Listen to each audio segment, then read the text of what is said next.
watched it. So, evergreen content. Yeah.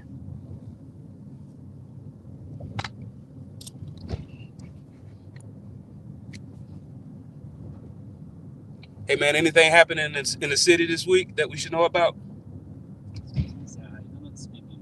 No, no English. ¿Tú hablas español? Arabic. Oh, okay. Oh, I don't know any of that. Nope.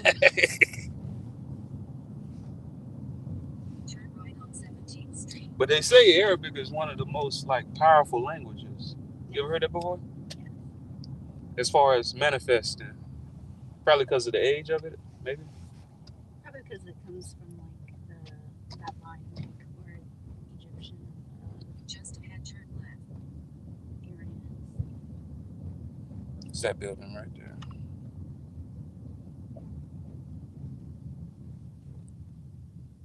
Oh yeah, that's their sponsorship. Yeah. Is this building right here, sir? Or is it a gate over there? Turn left, then drop off Randy on the left. Right here, sir. Right here. Yeah. Mm-hmm. Oh, there we go. There's a gate. Oh look, it's a Roblox car. There might be Galen's. It was sitting in Thank you. It was sitting in Jacksonville for the longest.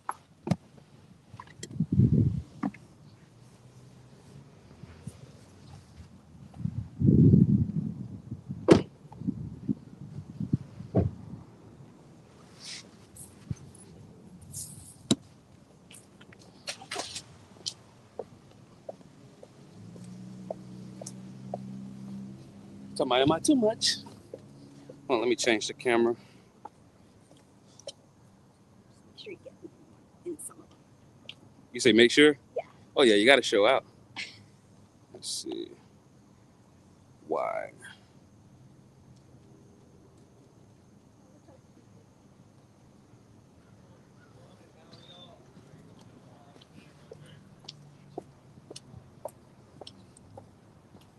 How you doing? Hey, how are y'all? I'm great. Randolph. Ronnie Cannon. I don't think I ever met you. Name. Oh, is it? Yeah. I like your uncle. That's awesome. Hi, Joshua. Ronnie Cannon, nice to meet you.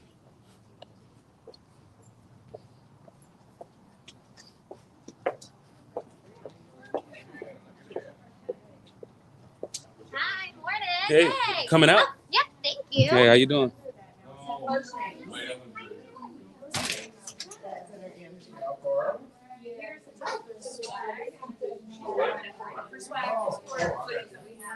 Hi, what's your name? Angela. Angela.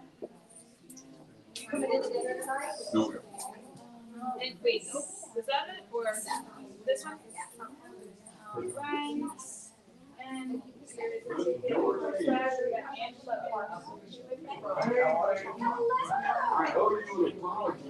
Hey, how you doing? Randolph Love. Okay. Ah, thank you. Is the swag on another level? I like to think so. That's good. Mm-hmm. Yeah. No, we can do Excuse me. How you doing? and lunch. Sorry. How you doing? Good to see you. Amazing. Are you doing dinner tonight with us? Yes. Okay, same. Okay.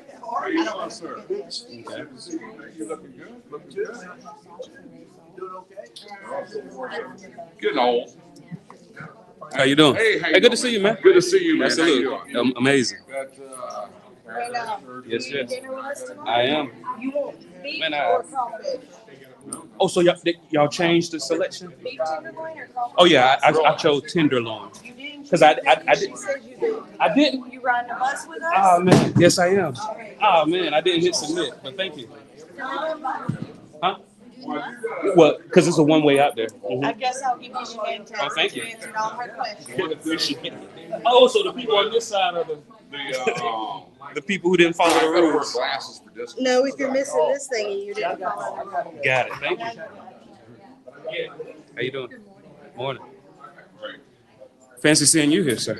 You what? Fancy seeing you here. Look, you just dropped your. Oh yeah. I dropped $1 million. Dang, I'm always dropping all that money. Thanks. How you doing? Oh, they got toiletry bags.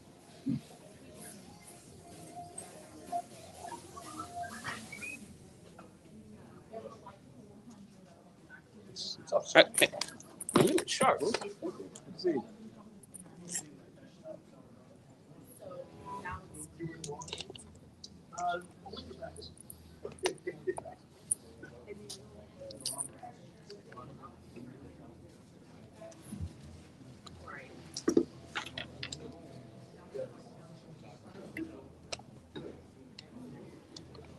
Oh, thank you, sir. Man, why am I I'm dropping here so for much? you, man. I'm here for you. All right, where do you want me to sit? You want me to sit around you? I know Oh, you yeah, have oh, lots of. I know you want to have lots of room. Oh, no, it's whatever. Wherever you want to sit. I wanted to, to be able to get a good view of the stage. Are you gonna be okay with all the heads in the 3 rows? Absolutely. Oh, Yeah. Let's go see what this breakfast looks like. Maybe should I?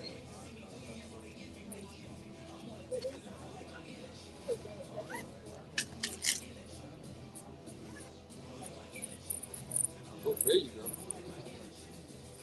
I thought you were about to get comfortable in there. No, there's something in my shoe. See what the breakfast What's up, is. man? Ah, Atiba. Good to see you, bro. Man, good. Good. This is my wife, Tamika. Oh. Hi, how are you? How are you doing? Good, how are you? And what's your name? Randolph Love. Randolph. Oh, yeah, I learned. Your name is covered. Oh, yeah, it is. I learned a lot from your husband. I still utilize that the best person in the area, right? And then I looked at people also asked, Yep. and then Yep. go from there. There Nah, you I go. appreciate it. There you go. Okay.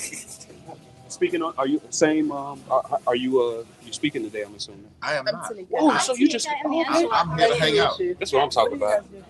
I'm just I'm here to hang out. here just to So, visit, I like it. try this all out. So I'm here just. And by the way, I'm live. Hey, Tucker. we are live. What's up, everybody? Matter of fact, you can be my. Do you want to be my first quick conversation? Dude, whatever you need. Let's- You know me. let's do it. Hold on. Where do you want to sit? I guess middle is. You can sit. I'm gonna sit in the back. Quick 5 minutes. All right. Okay. Let me just drop this off. Like that. Yeah. Take this off.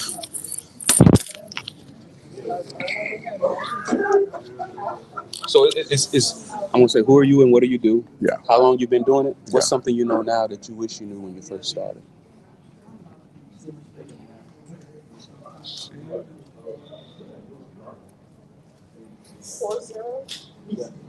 Something I wish I knew. Something I know now, but I wish I knew when we first started. I should have caught you off guard. You ready? All right. Please, please There we go. tell people, who are you and what do you do? Hey, what's up, everybody? I am Tiba D'Souza, and I run a marketing agency helping you find your ideal customer and bringing them straight to your door. How long you been doing that? Do forever, 2 days, and a month. Like, seriously, so I've been in business now since 1996. Mm-hmm. And what's something you know now that you wish you knew when you first started? You know, something that I wish I knew then that I know now is the value and the importance of relationships, right? And really building and nurturing those relationships by adding value. Like, we haven't seen each other physically for a year. And the first thing that happens when I walk in, he says, hey, I'm still using something that I learned from you last year. See, because you took time to be present in this relationship and actually give value. Mm-hmm. We got to do that. And those touches. One thing that you did was the way that we shared contacts. Yeah. You immediately got my contact when I got yours. That's right. And then I got in your funnel. That's right. And then because I met you and spent so much time with you, I mean, it was a relatively short time, but it felt powerful because you taught me something. Mm-hmm. When I saw your marketing, instead of just unsubscribing like I do, Everybody else. I said, all right, I know this guy. Yeah. He taught me something. Yeah. Let's Yeah. go. And We're then friends. then when I saw you, instant. It comes right back. Thank you so much. You're welcome, brother. My pleasure. Mm. My pleasure. Good stuff. Yeah, man. So this is my new thing. So I'm still live. So what I do is afterwards, have you messed with StreamYard yet? Yeah, I know StreamYard. So afterwards, and I just learned this. Mhm. Once I got the long form content, the AI is going to cut it up. I didn't know that. Yeah. I know now. Good man. All right, everybody. See you later. All right. Thanks, brother. How you doing?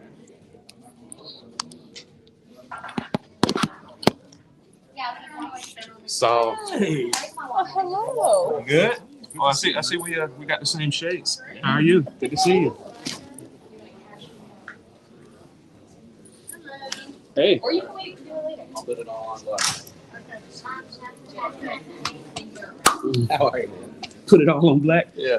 The chronic gambler says what? You're like, my ears have perked up. I would like a toiletry bag. Sure. Can we take it? Which one do I need? Little green. Okay, let me grab it. Oh, I put it in my pocket.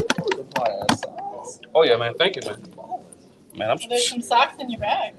I'm trying to get on Wrong board. one. This is for your dinner. I don't think you want to give us that. You won't give us your later, Randall. I want to go to the beef Timberline. I'll be right back.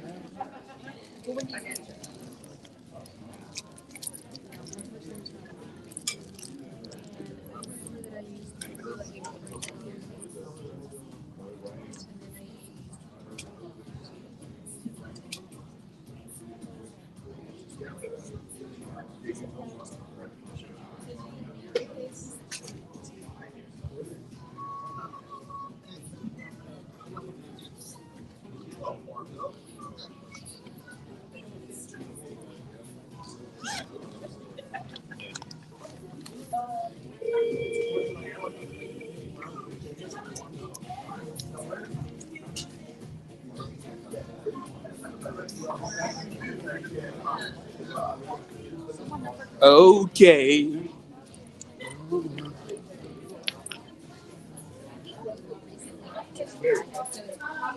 How you doing? Hey, how you doing? Man, how you doing? You good? Yes, Good to sir. see you. How you again. been? Yeah, good. Whole year. Oh yeah, that fast. Huh? Yes, sir. You based out of here? Okay. Well, I didn't know that. I know now. How you doing? He with you? Yep. How you doing? Pretty good. How you doing? Oh, he acting like he new to the business. Yeah. I can feel it. Oh no, that's all good, man. That means so. Do you work like the desk? Oh. So if you're not sociable, like what part of the process do you do? Ah, so you say when it comes to work, you out there, but when it comes to like this, like all right, I'm chill. Oh yeah, you gotta pay attention, observe.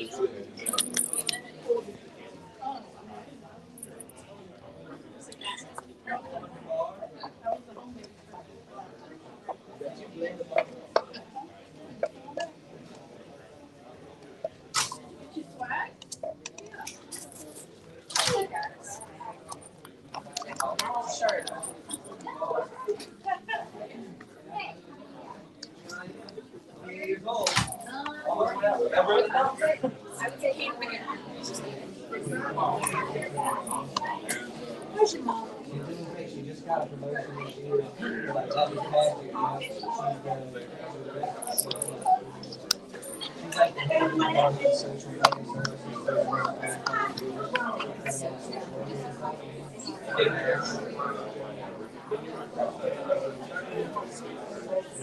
Consented to 44, so consented to good.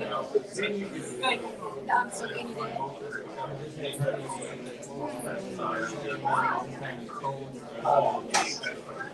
I don't look for that all day, right? Well, yeah.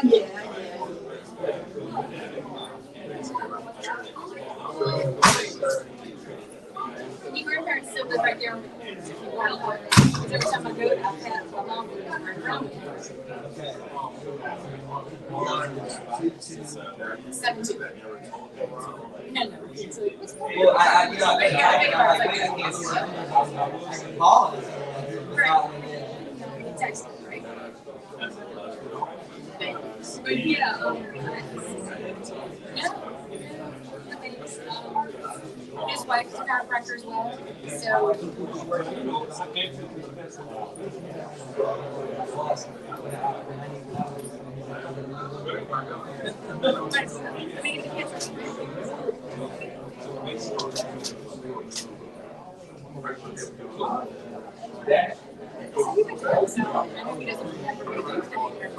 They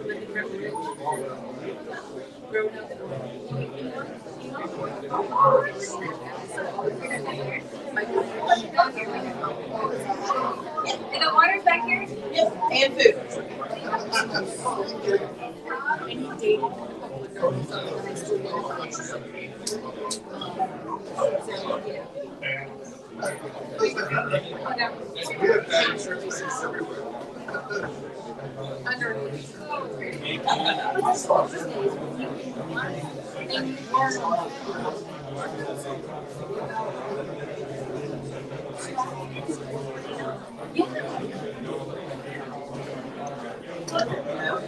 Sweet. See, where have you been? Real one. Level 3. I heard that's what they call you. How you like the industry? Was this the one where I was like, look up the anatomy of this? It started a whole. I don't even know if you were level 1 then. Oh yeah, you was only okay.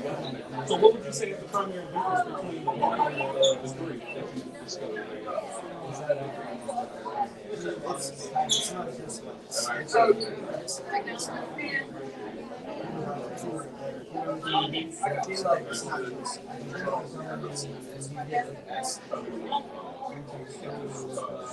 You proved to Ricardo's concept. Only 1 out of 100 survived his training.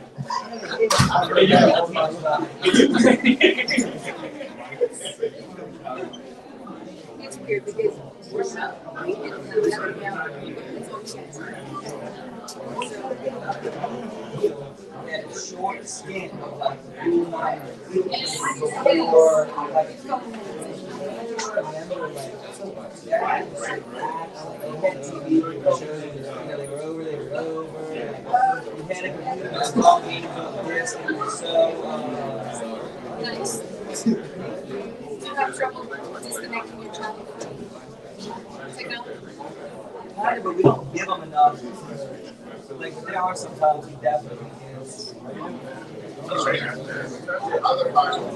Yeah, that's why we're driving.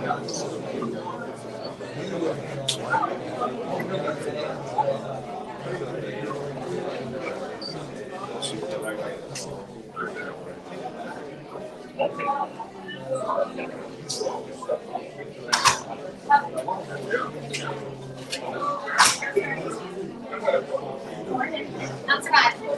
Hey, how you doing? Good. How about yourself? I'm not right over here.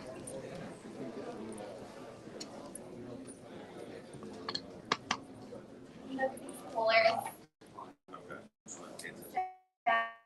This was water.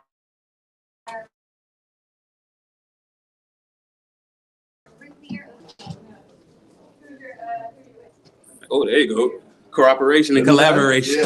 I like it. Thank you, sir. Oh, man. Just send me your invoice.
You use your brain way more than I.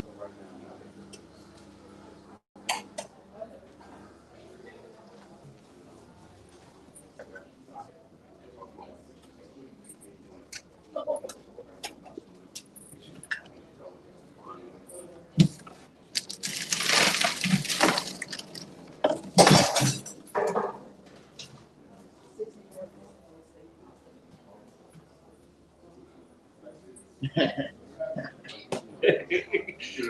wanted you to just slide. Here, one more.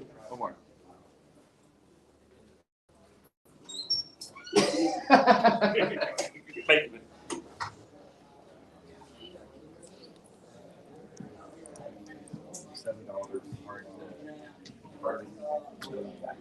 How you doing, man? Good to see you. Hey man, how you been, bro? Man, I've been good. How about yourself? Good to see you, man. Oh yeah, a year. Yeah. Been about a year. When was it? When did I see you? I think if You was here? if it wasn't I don't here, remember you. What's it up, was bro? probably Yeah, another how you event. doing? No, it was here. Was it here? 2 years ago. 2 years ago. 2 years ago? Was it 2 years ago? Yeah. Dang. He was with the PA from here. Well, you got a good memory. One thing I do, Right? no, but what I Yeah. both of you, hold on, I'm missing something.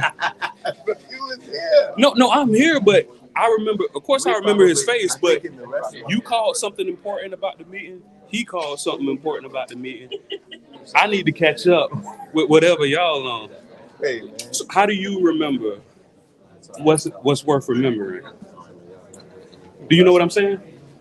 That's a good question, man. I don't know, dude. I'm all over the place, man. I just try to, Or it just happens? I mean, as far as how I remember, man, I just stop trying to stay focused and stay on point as best you can, learn as much as you can, and just, the knowledge, bro. I'm still learning, bro. I mean, So how you remember what's worth remembering?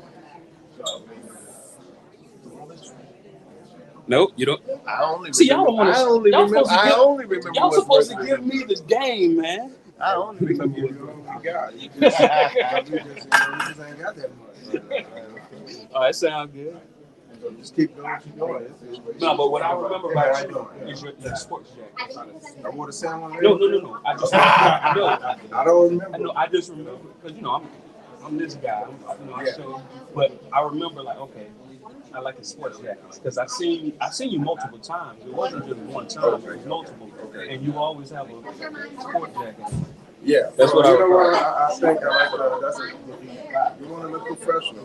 You don't like my car. I don't wear a jacket when I go to class, but you want to look professional because when they get that bill, they don't want that bill to come from somebody look like like they don't use. You got to look like it. You got to get the product too, but they paying for everything.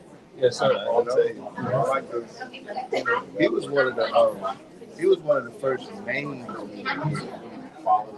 on a regular basis. When we first came. Okay. Yeah. Because when we first came, everybody was talking about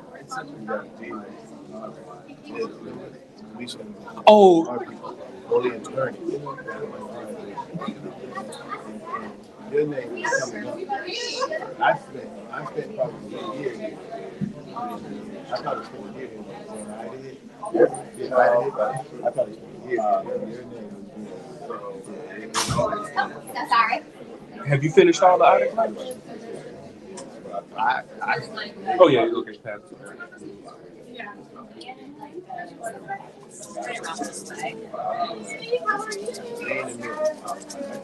You say what?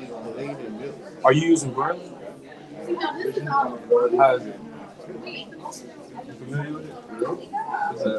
It's an AI specifically for playing. No, I'm not familiar. But basically, you know how? Are you utilizing any type of AI? No. So probably should, but I don't know. So one thing about using like a standard AI, it's kind of. You ever heard of it?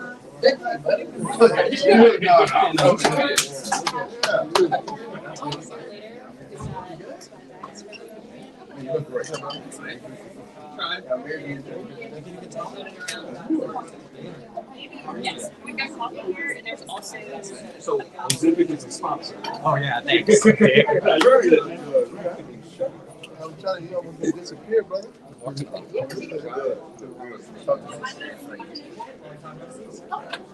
Hey, Galen.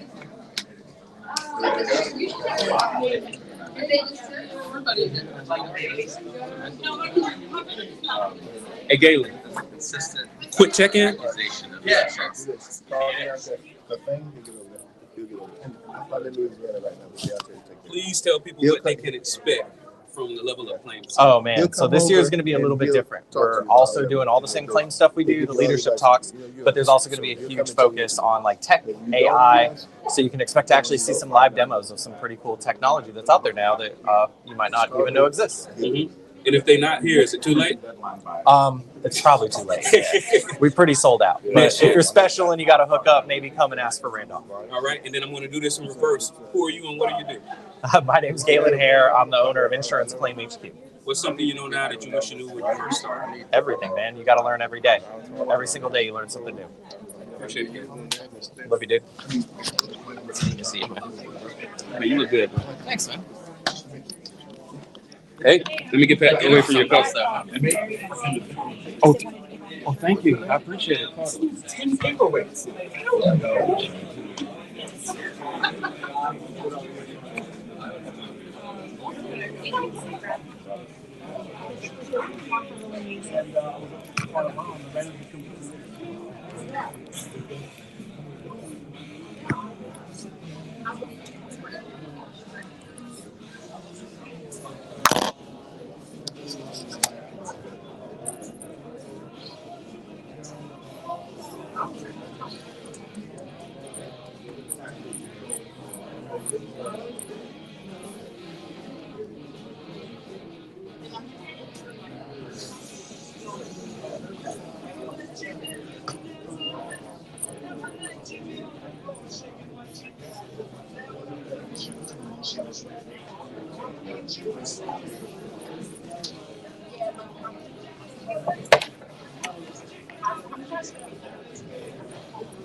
Oh, that was, yeah, okay, I was picking up on this.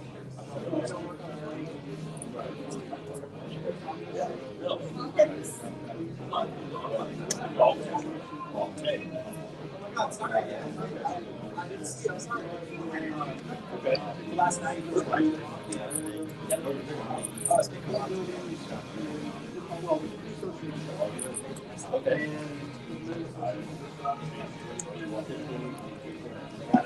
I'll grab you. Okay.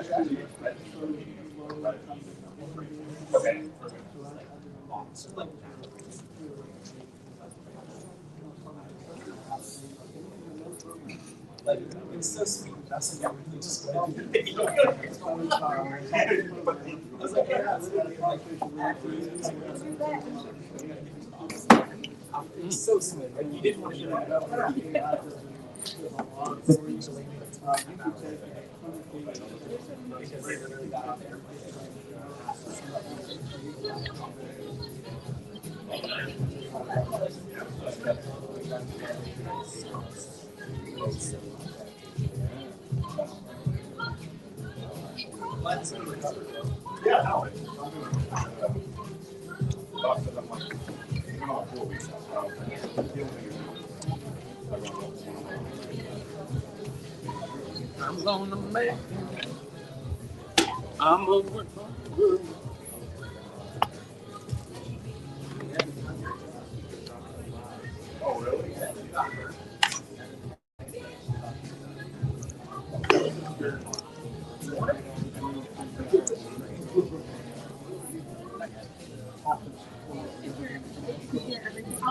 Quick 5-minute interview.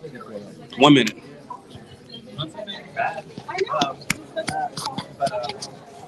Who are you and what do you do? I'm Ricardo Barnes. I'm the prime adjuster for ICA Insurance Claims Advocate. I'm a public adjuster licensed in 6 states in Florida, Louisiana, Texas, Mississippi, Georgia, South Carolina. So you're not an overachiever at all? No, not at all. Absolutely not. Praise and umpire also. And we do estimating services. So we provide insurance help for all of our homeowners. How long you been doing this? 2020. Since 2020. Is there nothing you know now that you wish you knew when you first started? I should have been doing this earlier in my life. You should have started earlier. I should have started earlier. All right, last question. What can somebody make a year doing something like this? They can make $100,000. They can make $200,000. They can make as much as they want. It sounds like you control your destiny in this industry. Absolutely. The more people you help, the more money you make. Tell people who you are and how they can get in touch. Ricardo Barnes. You can get in touch with me at 407-844-5435 or just look us up at icaclaims.com. Appreciate it, sir. How you living, bro? Oh, yeah, we like a pound of hog, man. I know you are. I know you are. What you been up to? I'm gonna send you my new magazine I just dropped. The Liquidity event. So I do the event, but it's called the Liquidity Journal. So you ever heard of a magazine called the Robb Report? Yeah. So we took the Robb Report and we took Forbes and we put them together and we made a baby.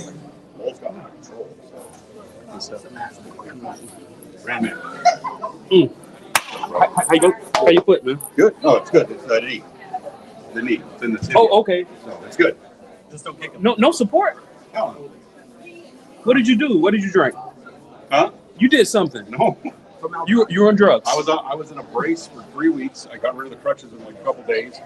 I went back to my surgeon. The surgeon was like, "You're not using a brace, are you?" I said, "No." He said, because I had it on at the doctor. He's like, "Take the damn thing off." So he's like, "Just make sure you're sure-footed." And I'm like, "All right," because it's all it is where the tibia meets the fibia, that back knuckle right here. I popped it off. And then they just popped it back in. No surgery. That sounds like that sucks. Whenever you have time, I want to do a 1-minute interview with you. Always. All right, man, I'm always. All right, cool. Excuse me. Yep. How you doing, man? Let's see, man. Yes.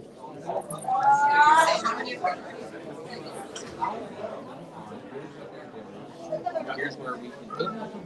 Here's what we need to do. Okay.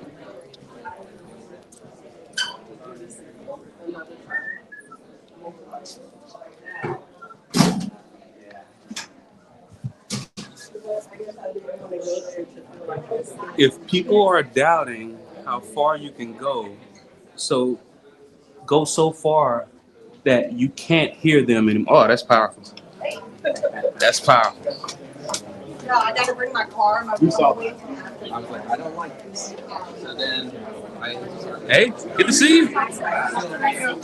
Where's Right there. I see you, man. You good? How you doing? Good, man. It's like, I want to do I almost got you back in the last. You almost got me again. Hey, can you give me a quick 1 minute interview? Yeah, what are we doing? I'm just gonna ask you who you are, what do you do? That's it. 1 minute. Yeah, we're good. Please tell people who are you and what do you do? Jack Hanks. I'm a licensed public adjuster in 42 states. How long you been doing that? Going on 12 years now. Is there nothing you know now that you wish you knew when you first started? Oh my God, the laundry list is huge. I wish I would have known more when I started. The lack of training is what killed us in this whole industry. So there's a million things I wish I would have known 12 years ago for sure. So. Last question. What can somebody make? What's the most somebody can make doing what you do? A year? 7 figures is possible.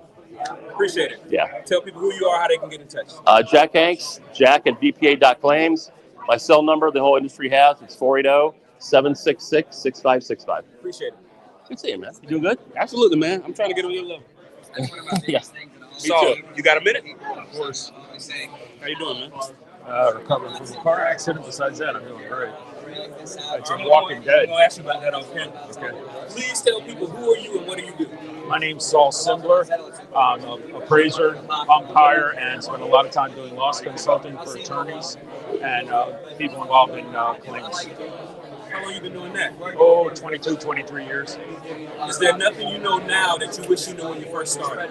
Oh yeah, anybody who's in this business who doesn't look at every claim or every loss consulting job with an open mind and say, okay, what am I going to learn from this one? It's got a problem. So you're constantly learning, you're constantly evolving in an industry that the regulations, the carriers, everything are changing. So you're constantly learning and constantly changing.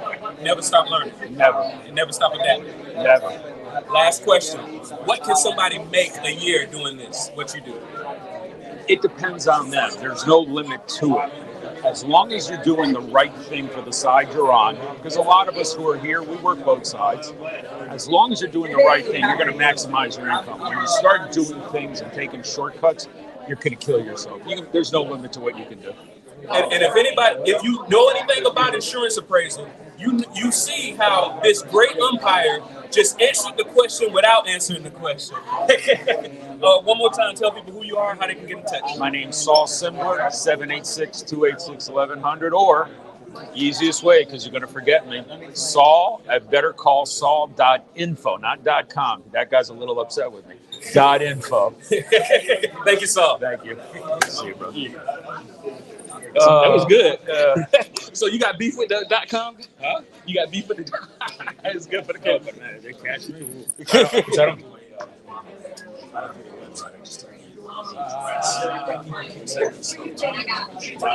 Oh, because they think it's you. Okay. Is it worth paying for? I mean, but is it worth buying the .com? So they're not gonna sell it. Yes, I tried. I tried. Trust me.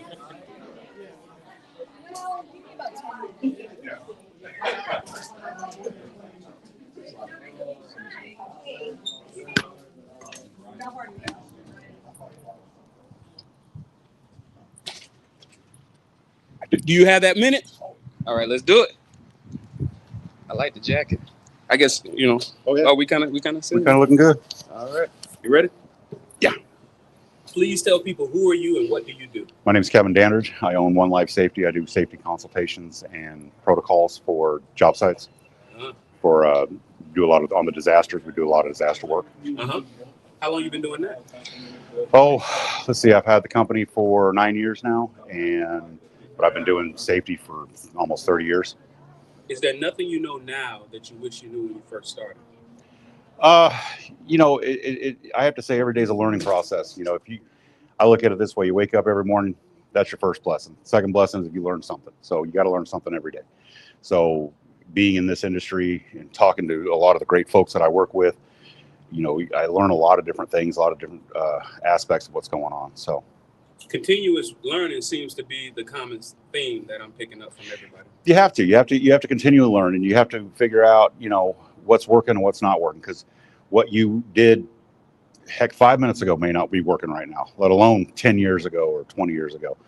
On my end, OSHA is OSHA, and it doesn't really change. The safety is the safety, and it's a pretty solid base, but there's always something to learn. There's always new equipment and new procedures and new processes out there. So I always suggest people make sure you go to the conferences, go to the trade shows, and learn what's out there. You know, you may find one thing out of every one of those that you take home, and as long as you took home one thing, you've learned that, and you can take that one thing and pass it on. Because if you're not mentoring somebody, and it doesn't have to be somebody that you know, you meet somebody, you mentor them, give them information, they'll pass that information on. Absolutely. You know, and in this industry, there's a lot of information to be passed on. Yeah, they say experience is comparable to fashion. What's workable now can be obsolete tomorrow. Absolutely. Like Absolutely. very last question. What can somebody make annually doing what you do? Oh, you know, doing what I do in this niche is very small. There's not a lot of people out there doing it. You can make anywhere between 100,000 to $500,000. There are safety companies out there that make more than that. I don't want to be a safety company, you know, that is, I mean, I still love doing all my training and stuff, but I'm not going to sell the equipment, you know, and that's where the big money is. But I like more of the personal side of it. So, you know, you can make good money at what you do. My thing is, honestly, is if you take care of your clients, the money's going to come. Oh, yeah. And that's the biggest thing. Take care of your clients. Don't worry about the money. The money's coming. Do the things. Yeah. Don't focus on the money. When you focus on the money, you focus on all the wrong things. You start figuring out how to work around something just to get the money. If you do the right thing, the money's there. It will obviously come. Absolutely. How can they get in touch, and who are you one more time? Okay, my name is Kevin Dandridge. I'm with One Life Safety. You can get on my website, onelifesafety.com. My phone number is 602-799-4800. You have a question on a job site, you see something, call me. I don't care who you are. I don't care if we worked together before. Just reach out. I'm always here to help, because my thing is, you only get one life. That's why we're One Life Safety. Ooh, appreciate it, Kevin. Anytime, brother. You only get one life. I think that's the first time I heard your slogan. Oh, is it? You only get one life. That's why we have One Life Safety. Yep. That's my first time ever hearing your slogan. Yeah, that's our thing, One Life Safety. And hold on, life. the card I got is the old card. Yeah. Okay. Say it the way you said it. One Life Safety, because you only get one life. That's it. That's it. You nail it. Thank you. How you doing? You're not speaking today, Rhea? Nah, not today. Oh, okay. Now, you know, I'm content with just listening to you drop that knowledge. Yeah. I was just happy to see you were coming. Honestly, when you posted, I was like, thank God, because I hadn't seen you in a minute, man. Oh yeah, it's been a while. What's been what? Galveston last year? And this is what's not going to happen this year. Every year, you invite me to Montana. Mm-hmm.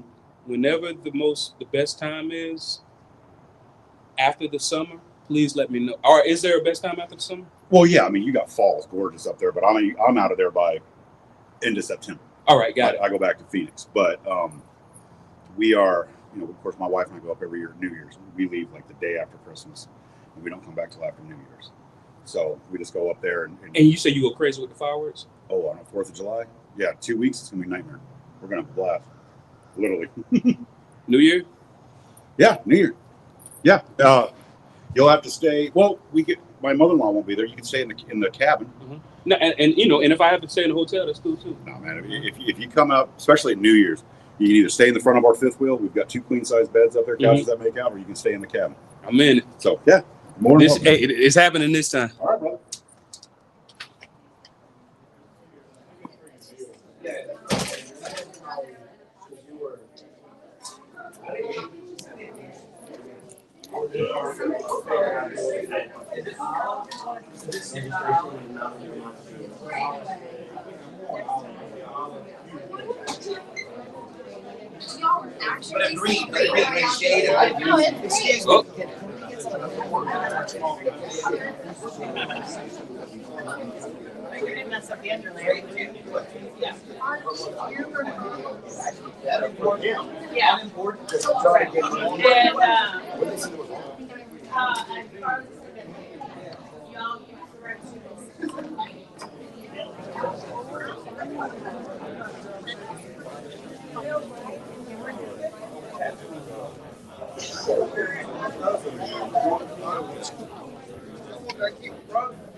1 minute interview?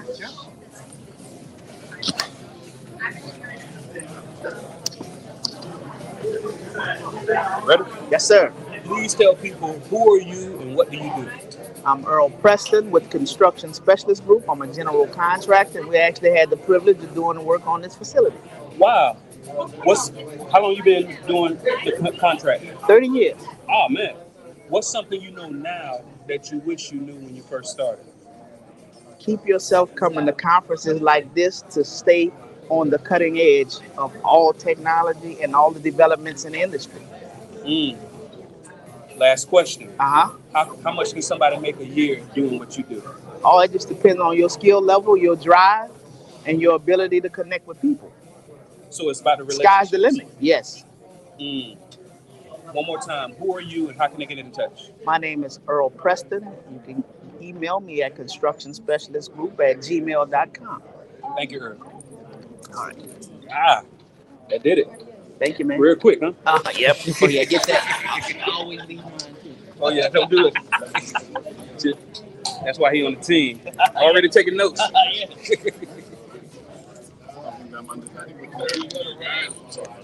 1 minute interview? 1 minute interview? 1 minute interview? I can't fix your voice. So no one knows? Tonight after a few drinks. What do you do in the industry? Okay. Do you want more business? Because they gotta know. Yes, she does. She works with us. Okay. But Sherry can Who is Sharon? she's right there. Okay. All right. She will do the interview. Understood. Tell her she's been assigned. Understood. Baby.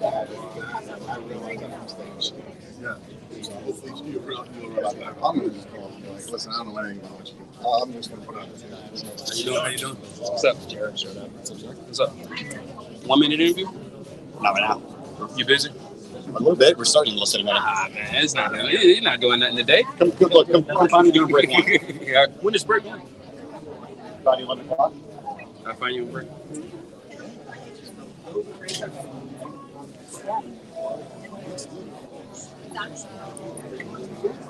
Morning, how y'all doing? It's a new first year. So now it's like I have to go to the VA in order to. Yeah, and I don't know why they did that. Did I already do a 1 minute interview with you? Okay. You up for it? I want to do it while you're eating, man.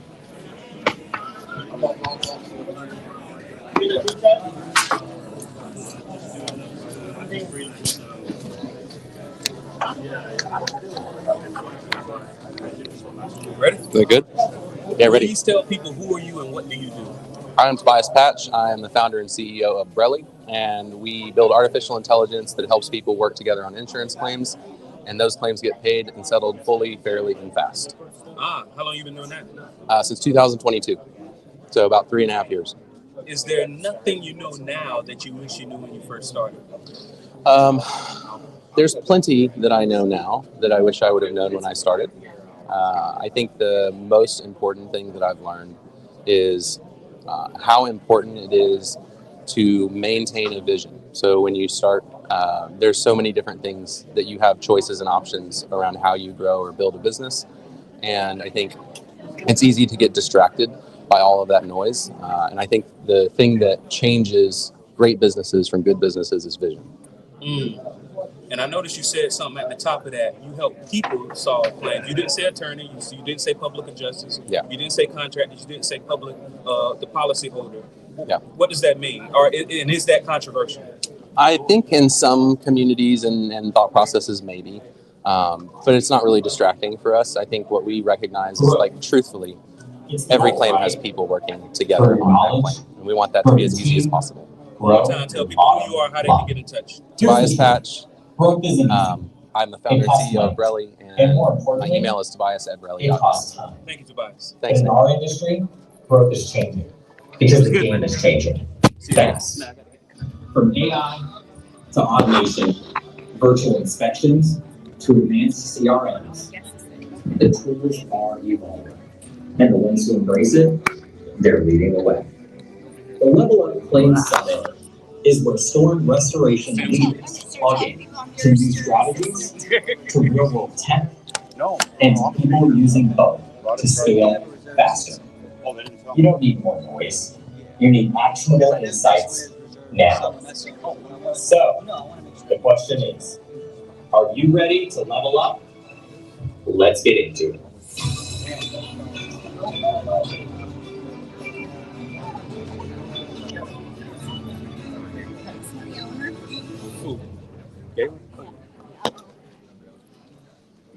Hey guys, how you doing?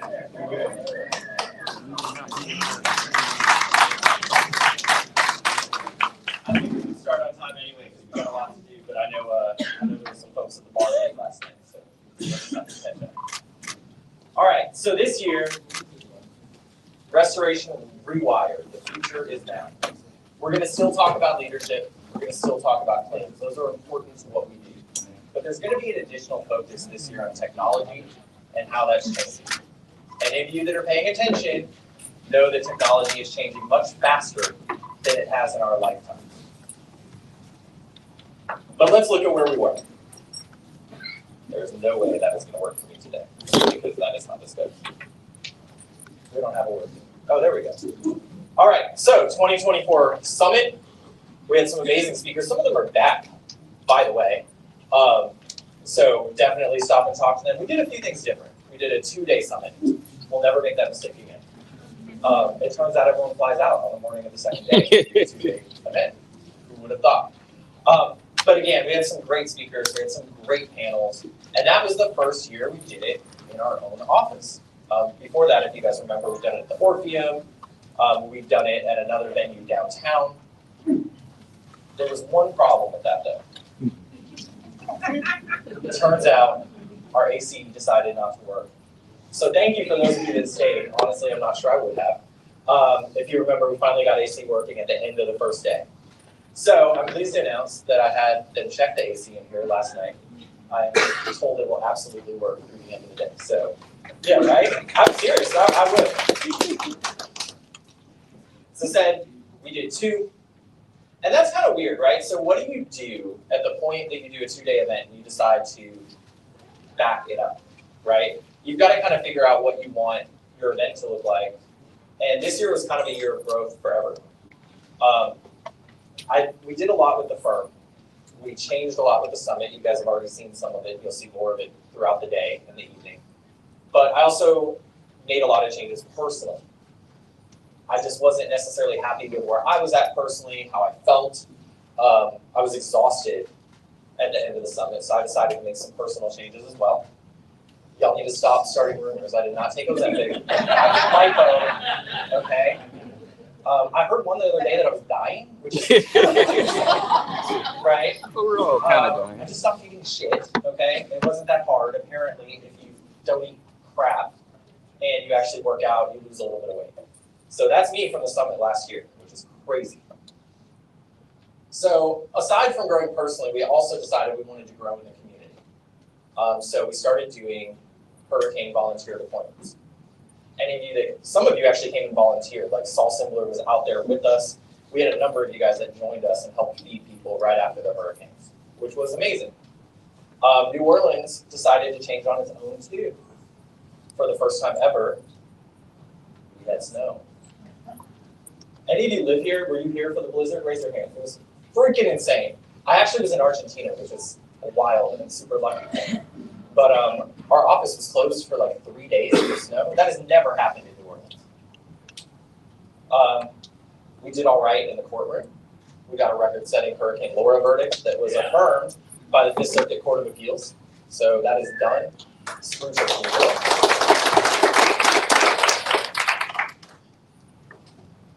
We also have been helping out with the LA fires, not Louisiana, but Los Angeles, I'm told is what that stands for. You know, it's been kind of a crazy year, right? Everyone's changing, as I said. I mean, I don't care where you sit politically. What is going on is freaking nuts, right? Like, what is happening is absolutely bananas. No one gets along. There's like massive political unrest. Markets aren't sure what they're going to do. Some people are hitting it big. Some people are losing everything. Like, it just, as they said, Real Housewives of the White House. Yeah, on a separate note, again, don't care how you feel about that. Like, I've been through my fair share of breakups. Like, eat some Ben and Jerry's, call your friend. Like, don't blast each other on X. Like, this whole Elon Donald Trump breakup has been one of the ugliest things to watch. Insurance companies tried to change as well this year. They put up a ton of legislation to get rid of bad faith and harm Louisiana consumers. So we got involved in that as well. Louisiana Association of Public Adjusters got involved in the effort, and 2 other law firms along with us, Gordon McKernan Injury Attorneys and the Ward Rules, put in significant financial resources and time. And I'm pleased to say we successfully killed every one of those anti-consumer bills that were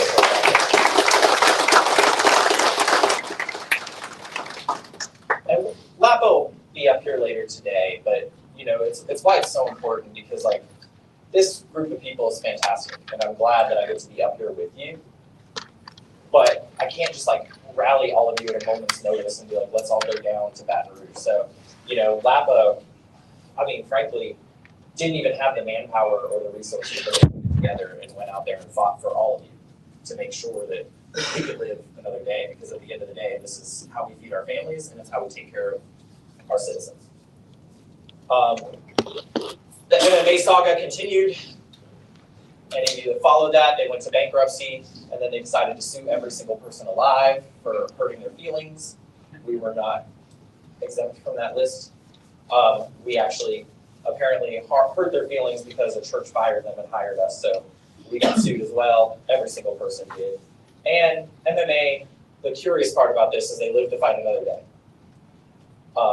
They just rebranded, right? So we got 2 other law firms that popped up directly out of MMA. And I wouldn't have brought this up, but I saw the posts on social media. Did you guys see these with the cold calling of the public adjusters and offering to pre-fund all their fees? So, you know, some things change, but some things stay the same. I actually asked ChatGPT if they were like related businesses, and it basically, I won't make you read all that, but it basically said yes, 100%. So that's the crazy thing, right? And we'll talk about this later today. You can't hide shit anymore because AI can research faster than anyone. It would take someone like, you know, hours to go back and pull all the corporate documents and like compare who worked where and what happened and who does what. I think this was like a 3-minute search with 1 prompt. It's insane. But again, we tried to change at the firm itself. We prioritized growth. We added more attorneys. We added more support staff. We hired a new client experience specialist. That sounds like a fake title. It's not. This is something we've been wanting to do for like 3 years. So we now have someone in charge of curating the client's experience from the time they come in the door, from before they come in the door, to the time they leave. What does that mean? That means someone that figures out what our clients' unique needs are. If they're going through something personal beyond even what they're dealing with their case, we can actually help them, connect them with resources, send them, you know, little gifts that are maybe not crazy expensive, but are thoughtful because we know what they're dealing with. They're having a childcare issue. They just had a baby, send them a blanket, right? Little things like that that we can do. Not swag, by the way. Like, no client actually wants more shit with their law firm's logo on it, right? They just want to feel cared for. It's pretty simple, but groundbreaking at the same time. And any of you that were at the first summit know from Joey Coleman that that's exactly what the clients have. And we got a new events coordinator. I don't know if you noticed, but she was decorated a lot better this year than it's ever been because you can't trust me to do that. But this wasn't the only thing she did, obviously. So we do a ton of events throughout the year, which you guys are all welcome to come to. But we do community events. We do like a Spring Fest, a Fall Fest, and we did Spring Fest just a month ago. And, you know, we had an events coordinator, and then our entire staff pitched in and made this just an absolutely amazing thing. Again, focusing on client experience turns out actually helps because people like you better and they say good stuff about you, which again, you know from the previous sessions that we've done here, If you get more 5-star reviews, you get more customers because people trust you more. We launched our podcast on YouTube, and we continued success of, and that is spelled wrong. I definitely checked that. We expanded staff and attorney training. That's so terrible. I'm sorry about that, guys. We do bi-weekly attorney training and bi-weekly staff training. I think we're the only law firm I've ever seen that does that. Did I skip over the video, by the way? I'm sure I did. So while we're talking about the podcast, Spencer from Podcast is here, from Podkick. And he went back, he found some of my old childhood videos, and it turns out I've been doing this longer than I realized. From humble beginnings, he has grown to one of the largest property casualty firms in the country. We didn't do it alone, and you shouldn't either. Every week, we're talking to claims professionals and top experts from all over, all to help you grow your business and make you stronger. Let's level up together. I'm Galen Hare. Welcome to the Level Up Claims Podcast. So, again, crazy stuff that technology does. I literally gave it a photo of me, said, make me a baby. That's actually pretty close. My hair is like, it was a little bit darker than the baby. And gave it the audio for the podcast, and it just rolled, which is crazy. Now, like, how much is that going to help you close a claim that you can, well, it might make you feel better to make an adjuster a baby and do a video on it, but it's not really going to help you on a daily basis. But the stuff we're doing now is just wild, right? And one of the things we're going to dig into today is going to be those types of things. We really expanded our footprint in the community.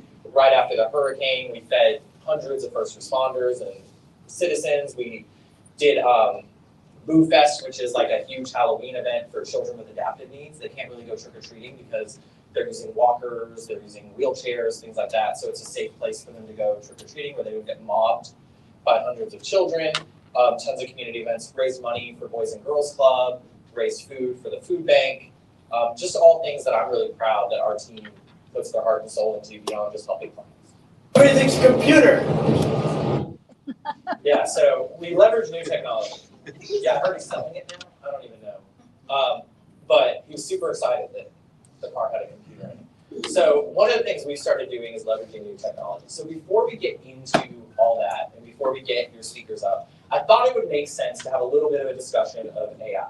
How many of you actively use AI in your personal or professional life, let's say at least 3 times a week? Just raise your hands. Okay, about half. How many of you do not use AI at all? And I don't care why. It could be because you don't know it, because you don't trust it. How many of you just don't use it? Judge, okay. George. I wasn't going to say this, but there is a certain age, right? I don't know how to spell AI. There is a certain age that tends to steer away from AI. Renee only does it because we made him do it the other day. So artificial intelligence is technology that enables computers and machines to simulate human learning.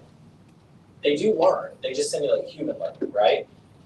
Any of you that play around on ChatGPT know it does some crazy things. I'm going to actually run through some basic AI stuff for you this morning because I want you all on the same field when some of these speakers talk, right? It wouldn't make sense if you didn't know what AI was and then you have to sit here and listen to a panelist talk about it. Before we do that, because I know some of you all love to share things on social media, so if you do, share the slide with Badger first before you talk about it, okay? Ethics are the most important piece of using AI as a claims professional. Whether you're a lawyer, a public adjuster, a contractor, I really don't care. If you interact with other people and their lives are affected by what you do, you have to use ethics when you're using technology. Do not just get ChatGPT and ask it to put stuff out because it helps you and saves you time. Make sure what you're doing is correct, right? First of all, this stuff will hallucinate. So you have to have a process for making sure that it does indeed give you the right answer. Second, what about confidentiality? Any of you that watch the podcast, Sarah Mary Parker and I talked about this. If you were uploading all your clients' confidential information into OpenAI, guess what you were doing? You were teaching OpenAI all your clients' confidential information. Not a bright idea for a lawyer. Probably not for anyone. I can't tell you how many lawyers I talked to from other law firms, thank God. Thank God they're not here. That are like, oh, I just uploaded my client's whole file into ChatGPT and then it told me what to do. And I'm like, That was a gross, like, violation of client confidentiality. So we're going to talk about things. We're going to show you things. But don't just run out and like buy an openly available AI tool, upload all your clients' confidential shit in it, and then be like, Galen told me to do it, okay? If you do it, that's on you. I do not want to see a Badger post saying Galen told everyone to do this, okay? All right, so the most fundamental rule of AI is ego. Anyone know what that stands for? Go ahead, Mark. Garbage in, garbage out. Garbage in, garbage out. Kind of works. It's a good life model on it, honestly. It doesn't really matter whether it's AI or just life. If you put crap in, you will get crap out. So again, half of this is learning how to use AI properly. If you ask it a bad question, you get a bad answer. If you ask it something where you are essentially telling it to get you the answer, it will absolutely make up the answer for you. Any of you hear about these lawyers that got in trouble because they used AI to write a brief and it just made up cases to support what they wanted to say? That stuff happens. And that will happen with your claims, whether you're a public adjuster or contractor, anything. It will just make up stuff that isn't in your file to support what you wanted to say unless you guide it the right way, okay? I'm gonna give you a short overview of the basic types of AI, okay? So here are the things that you could basically log on right now and you could get access to for either free or paid. So ChatGPT 4o, that is going to do a bunch of things. It'll help you with visuals now, it'll create Word documents, it'll do PowerPoint decks, but it'll also do research. This is fantastic for everyday tasks. Again, I wouldn't put confidential client information in there, but you can absolutely ask it to go do some research for you, okay, and help you look things up. You also want to ask it to show you the sources so you know it didn't make it up. What's good about it? It's conversational, it's adaptable. You can make it be professional, you can make it be casual. I could have it do a breakup text to someone, but I could also have it do a letter asking a client to hire us. It will adapt to whatever tone you want it to. All right, ChatGPT 03, that's my boy right there, okay? That is complex business reasoning. Any of you running a business, which is most of you, this is your best friend. You can actually put in numbers, you can put in information, and it will help you think through what you need to do to get to where you want to go. It will apply economic principles. It will do whatever you need it to do. That is a much longer process, by the way. Any of you, what do y'all love about ChatGPT, right? You put it in, you get an answer like 10 seconds later. This is one where you walk away, like make a coffee, make a phone call, come back, and 20 minutes later, it's still working. All right? Sonnet, that's from Claude.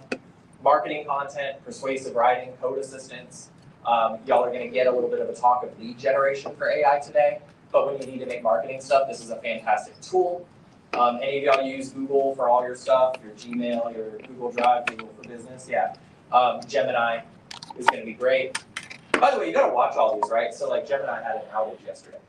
Like, so again, you can't let your business just be solely dependent on AI doing everything for you. But it's great because it's practical, it's straightforward, it's efficient. Grok, this is Elon Musk's, right? So as you can imagine, it's not as polite as some of the other AIs. It's a little less filtered. But it's really good with market analysis, problem solving, and it seems to have not been manipulated. It will literally call out Elon Musk for lying on Twitter, which is wild, or X, or whatever they call it now. So far, we think this one has not been manipulated at all. And then you got our good friends from China, DeepSeek. Fantastic model, but you know, obviously people are worried that they're giving all their stuff to China. But super good reasoning. It'll review codes, not building codes, programming codes. But it's super methodical. So these are the basic models. So if you hear people refer to those, I wanted you to kind of know what we're talking about. We'll be happy to send that slide out afterwards to people that want it. All right. All right. So what are we going to do today? We're going to go through leadership, negotiation. We're going to go through expert reports. One of the things we do, obviously, is identify areas we have seen in our practice we think the people we love working with would benefit from. Expert reports is a huge area. We'll do some marketing talks. We'll do marketing, and we'll do kind of AI lead generation. Bad faith.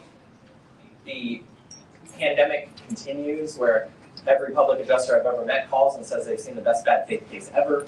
But then we have to have a 6-hour talk about what bad faith is. So I thought we'd get some of the attorneys here that have gotten bad faith verdicts and won bad faith cases to talk about how that works. We're going to talk about tech-forward claims management. We'll talk about some of the things we're doing. some of the things you can do, and some of the things that are coming out. We'll talk about safety, but as in OSHA, like y'all just don't do anything dumb in here, you'll be safe. And we're gonna bring in some of the top AI people from around the world, one of whom is already sitting in this room to show you some of the cool things that AI are doing. All right? So, with that said, are you all ready to get to work? Yeah. All right.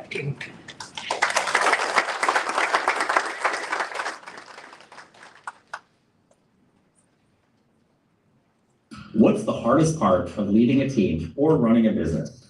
It's not the strategy, it's not the tools, it's the people and the conversations that make or break your success. Imagine leading with the same influence and precision as a hostage negotiator, turning high-stakes moments into trust, alignment, and action. Get ready to unlock the hidden power behind every conversation. Please welcome former SWAT hostage negotiator, consultant, and speaker, Scott Telema.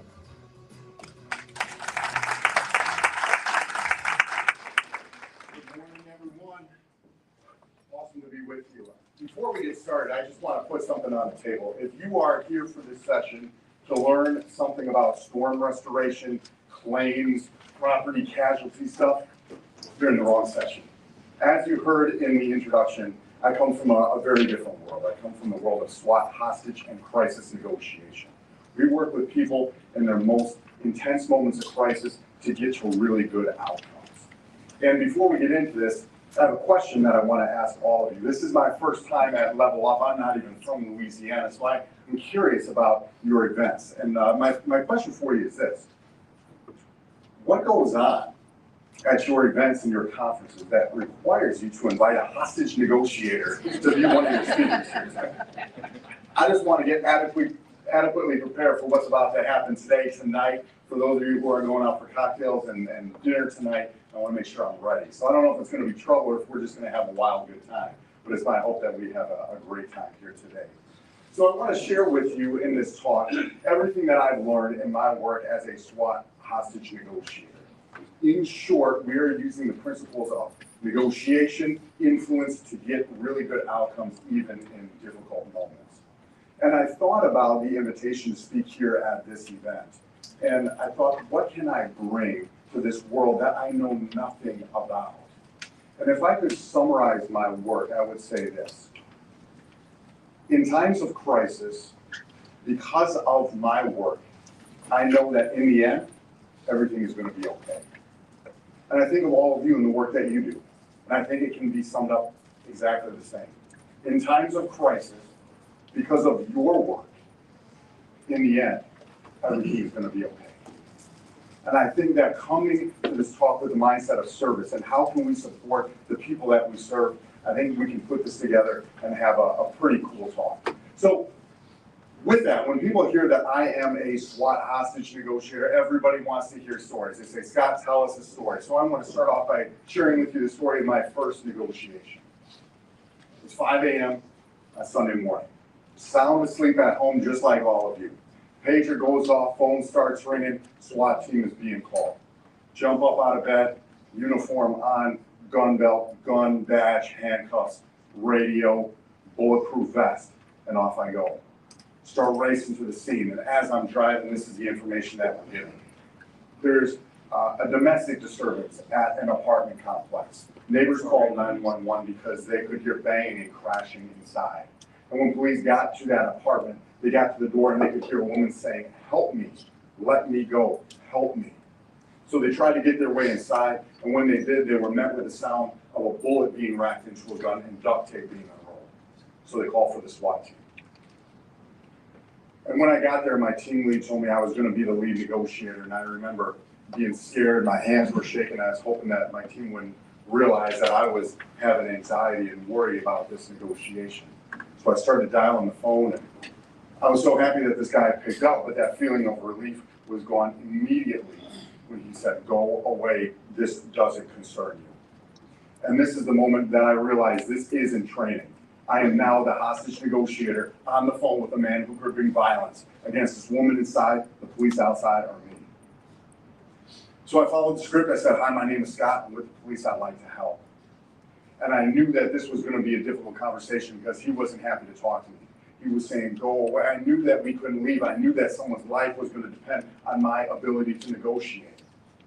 So I remember doing the thing that made sense to me at the time, saying, hey, I think it would be best if you just let this woman go.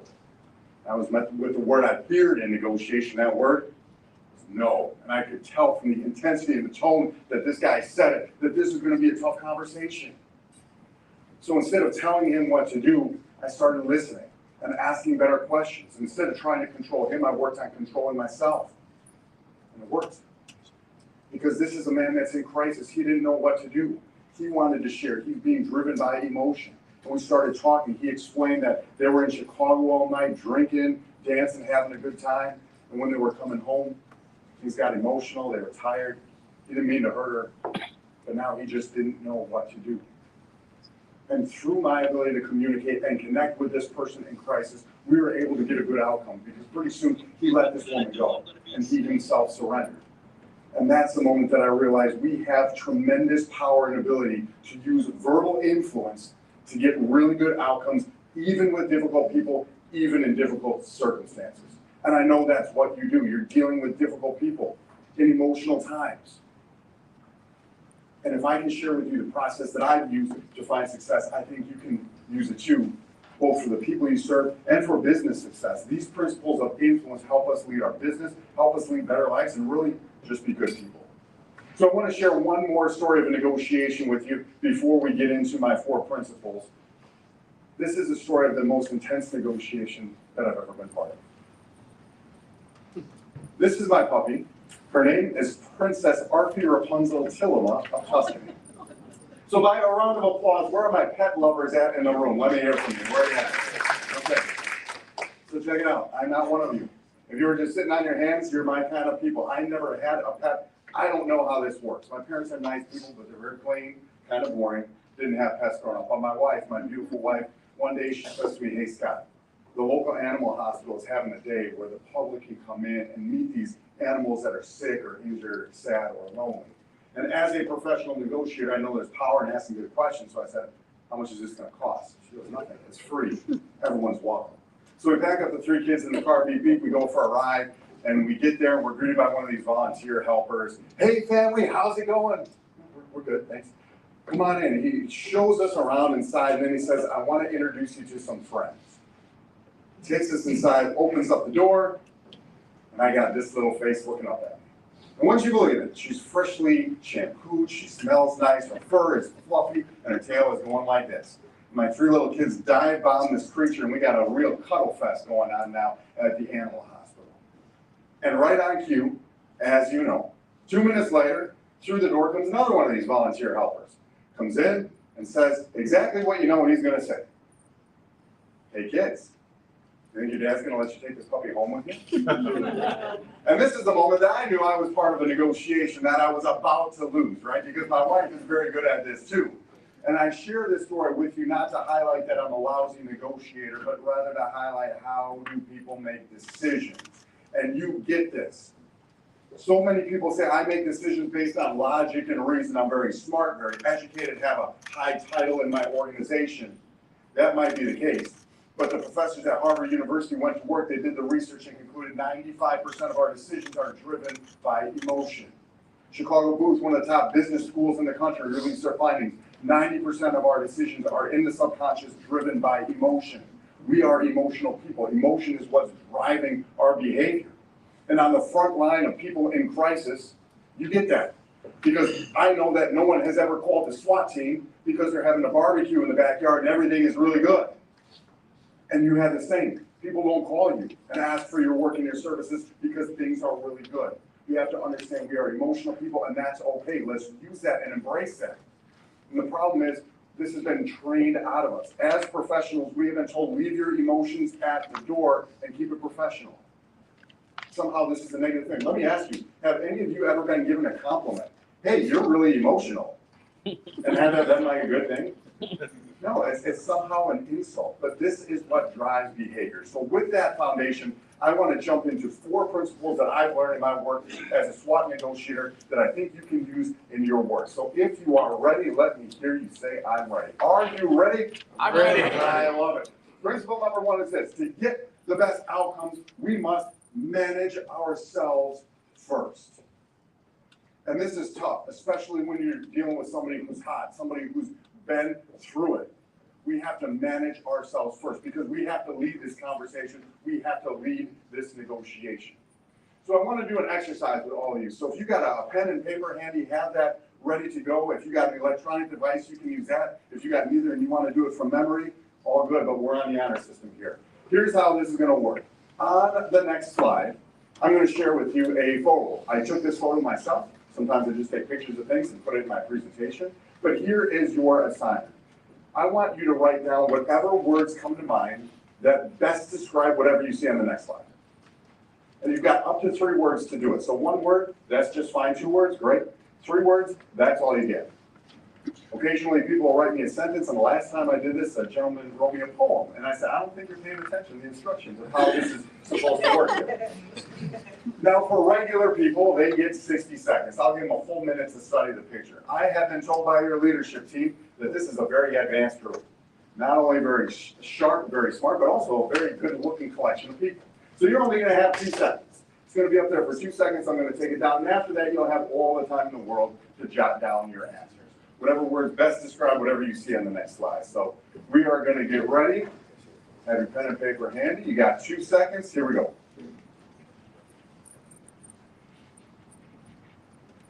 Just take a moment, jot down whatever words best describe whatever you just saw. 1 word, 2 words, 3 words, all.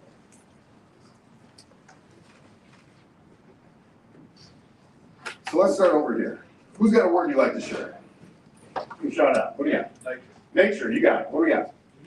Peaceful, good one. Back in the cheap seats, what do we got? Serene, I like that word. In the center section, who's got a word you'd like to share? Zen. Reflections. Tranquility. Tranquility, that's a big one. Sunrise, over here, what do we got? Therapeutic. Calm. What is it? Reflection. All right, all great words that accurately describe this picture right here. In psychology, we think in 1 of 2 different ways. We think in the concrete or we think in the abstract. If you are thinking in the concrete right now, you are thinking about words and you wrote down words like trees, sunset, water, nature, things we can clearly define.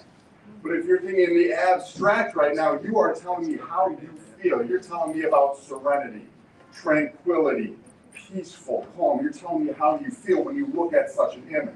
And just by asking you 1 question, I've already got insight into how you're thinking, which is going to allow me to communicate with you more powerfully because I know where your mind is at. And this is all very interesting and very good, but it really has nothing to do with the exercise that we're talking about because this is not the picture that you saw. So we are going to go backwards. This is the picture that you saw. And I want to talk to you about behavioral economics. Anybody familiar with behavioral economics? This is a whole field dedicated to how people make decisions. So if you're in the business of leadership or influence, we have to understand how people are making decisions. Behavioral economics talks about system 1 thinking and system 2 thinking. System 1 thinking is fast, boom, boom, boom, boom. This is how we go through our day. We're on autopilot. We don't have to think about it, we just do it. And the problem is in these difficult conversations, we're moving too quickly and we might miss something that's really apparent to us. When I put this up on the screen for 2 seconds, you were forced into system 1 thinking. You had to look at that and make a decision. But what was interesting is it was really clear what we had. You had 2 seconds, you had all the time in the world to write down your answers. And yet, when you were watching the screen, I was watching some of you. And as soon as that went up there, you went right down to your paper and you started writing down your answer. Because we're the high performers. We're efficient. We're going to get things done. And I want you to remember, is it possible we might miss something important? Because your power in negotiation, your power in influence comes from information and options. That's your power. Everybody thinks it's tactics at the table and being a smooth talker, and there's an element of that, no doubt. And we'll talk about that in a minute. Clear powers, information options. And now we move to system 2 thinking. We've been studying this picture for a minute or two, and we can all realize that there's something wrong with this picture. Clearly, we can see that the picture is upside down, and you can see it. And I want you to remember this for your next difficult conversation. Am I rushing through on system 1 where I'm going to make a mistake? Or am I going to slow down and get to system 2 where everything is right? And I understand clearly what it is, and then we can provide solutions. So managing ourselves first, make sure that we slow down and we get it right. But it's also making sure that we understand our triggers. What can be done or said that's going to mess with you a little bit, that knocks you off your base of providing the best outcome you can. So I was having a negotiation with a man who was armed and barricaded inside his house. And he said to me words that I'll never forget. He told me this: "I'm going to kill you." Now, nobody panic. I've been married for 16 years. I've heard that one before. But I've never been concerned that my wife actually physically wanted to hurt me, but this guy did, because you know what happened next? Bang, bang, shots were being fired. The SWAT team calls out, "Hey, we got shots fired in the house." I said, "I'm well aware. I think he's trying to kill me." But I'm prepared for this. I'm managing myself first. I got the heavy SWAT body armor over my regular bulletproof vest in an armored truck that's 2 or 3 blocks away. Because what's my job? To get verbal influence, to connect with this person, use communication and connection to get to the outcome that we want through the words, through communication. And I can't do that if I got bullets whizzing past my head. So our takeaway on principle number 1 is this: by managing myself first, I am in the very best position to find success. That's principle number 1. Moving on, principle number 2 is this: to get the very best outcomes, we must communicate powerfully. This is what we have: our ability to speak, our ability to listen, our ability to communicate with each other. This is such a critical piece to get really, really good outcomes. So I want to ask you, are you inviting the conversation? Do people want to talk to you? Do you understand your person effect, how people experience you? I'll share with you, for 20 years I worked in law enforcement. I retired in 2023. The first 16 and a half years, I was in operations. I was the guy out there doing the work. But the last 3.5 years, I moved to administration. And when you work in administration, you have a desk down a different wing of the building. And I remember being a new guy in this organization. My whole goal in life was not to go down that administration wing for any reason at all. And one day, I'm now the training coordinator. I have a new recruit come by my office and kind of sticks his head in the office and said, "Hey, Lieutenant," and then just kind of wanders on. I thought, that's strange. Because if he's coming down the admin wing, he's coming down to speak with me, and that was just kind of a quick little hit and moved on. So I called back in and I said, "Hey, come on in here. I'd love to chat with you. How is your training going?" He started sharing with me that he was struggling a bit. He was overwhelmed with all the multitasking. He was having trouble writing reports. He was working the midnight shift and he couldn't sleep very well. But he said what was most painful to him is his family no longer supported the work that he was doing in law enforcement. And that hurt him, because he remembered being a little boy wanting to be a police officer and serve his community. And it wasn't working out. And I told him, I said, "Listen, you don't have to continue to work here. If it's right for you and you need to resign, you can resign at any time." And even before I finished that sentence, he said, I need to resign. 20 minutes later, wrote out a letter to the chief of police, turned it in on the chief's desk, and it was over. So my question for you is, are you inviting the conversation? Do people want to talk with you? Are they comfortable speaking with you? And get an understanding of this. What's it like to be on the other side of you? Particularly in times of crisis, this is tough. It's tough to welcome that conversation, but this is where we have to start. So I want to change gears here a little bit and ask, where are my shoppers at in the room? I know there's some of you in here, pro-level shoppers. Your Amazon card is filled up, ready to go. Hit the buy now button. I could give you my credit card. You can drop $10,000 even before I know you left the room. We're going to need you for this next segment right here, because my wife worked for a major American retailer, and I'm not going to tell you which one it is. Right. And you have no way of knowing, because for legal reasons, this slide simply says America. My wife worked for this organization for 24 years. She started when she was 18. She was part-time, but she went to college, came out, started working full-time. Started doing investigations. and became the store investigation manager. She was good at what she did, so she was promoted to the district investigations manager. And a few years later, she was promoted to regional manager of investigations. She was in charge of Virginia, Maryland, Delaware, out on the East Coast. She loved her job. She was good at it. She was a big somebody in this organization. And on June 25th of 2020, she received an email, and I want to share with you the actual email that she got right here. Two colleagues, update to your employment, dear colleague. Today we're announcing restructuring. I'm president of COVID-19, blah, blah, blah. Regretfully, we are unable to continue your employment at this time, and your last day of employment will be Tuesday, June 30th. Thank you for all you've contributed to the business. Now, this discussion is not around decisions businesses made during COVID. We remember that was a weird, crazy time. This decision is about how we choose to communicate. Because I get it, if HR has to send these out to everybody, but certainly this is going to be followed up with a phone call, right? You've worked here 24 years, you're a regional manager, certainly this is going to be a phone call. There's no phone call.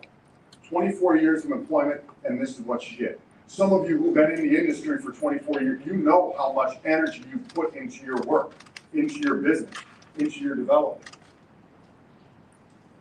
And this is what you get.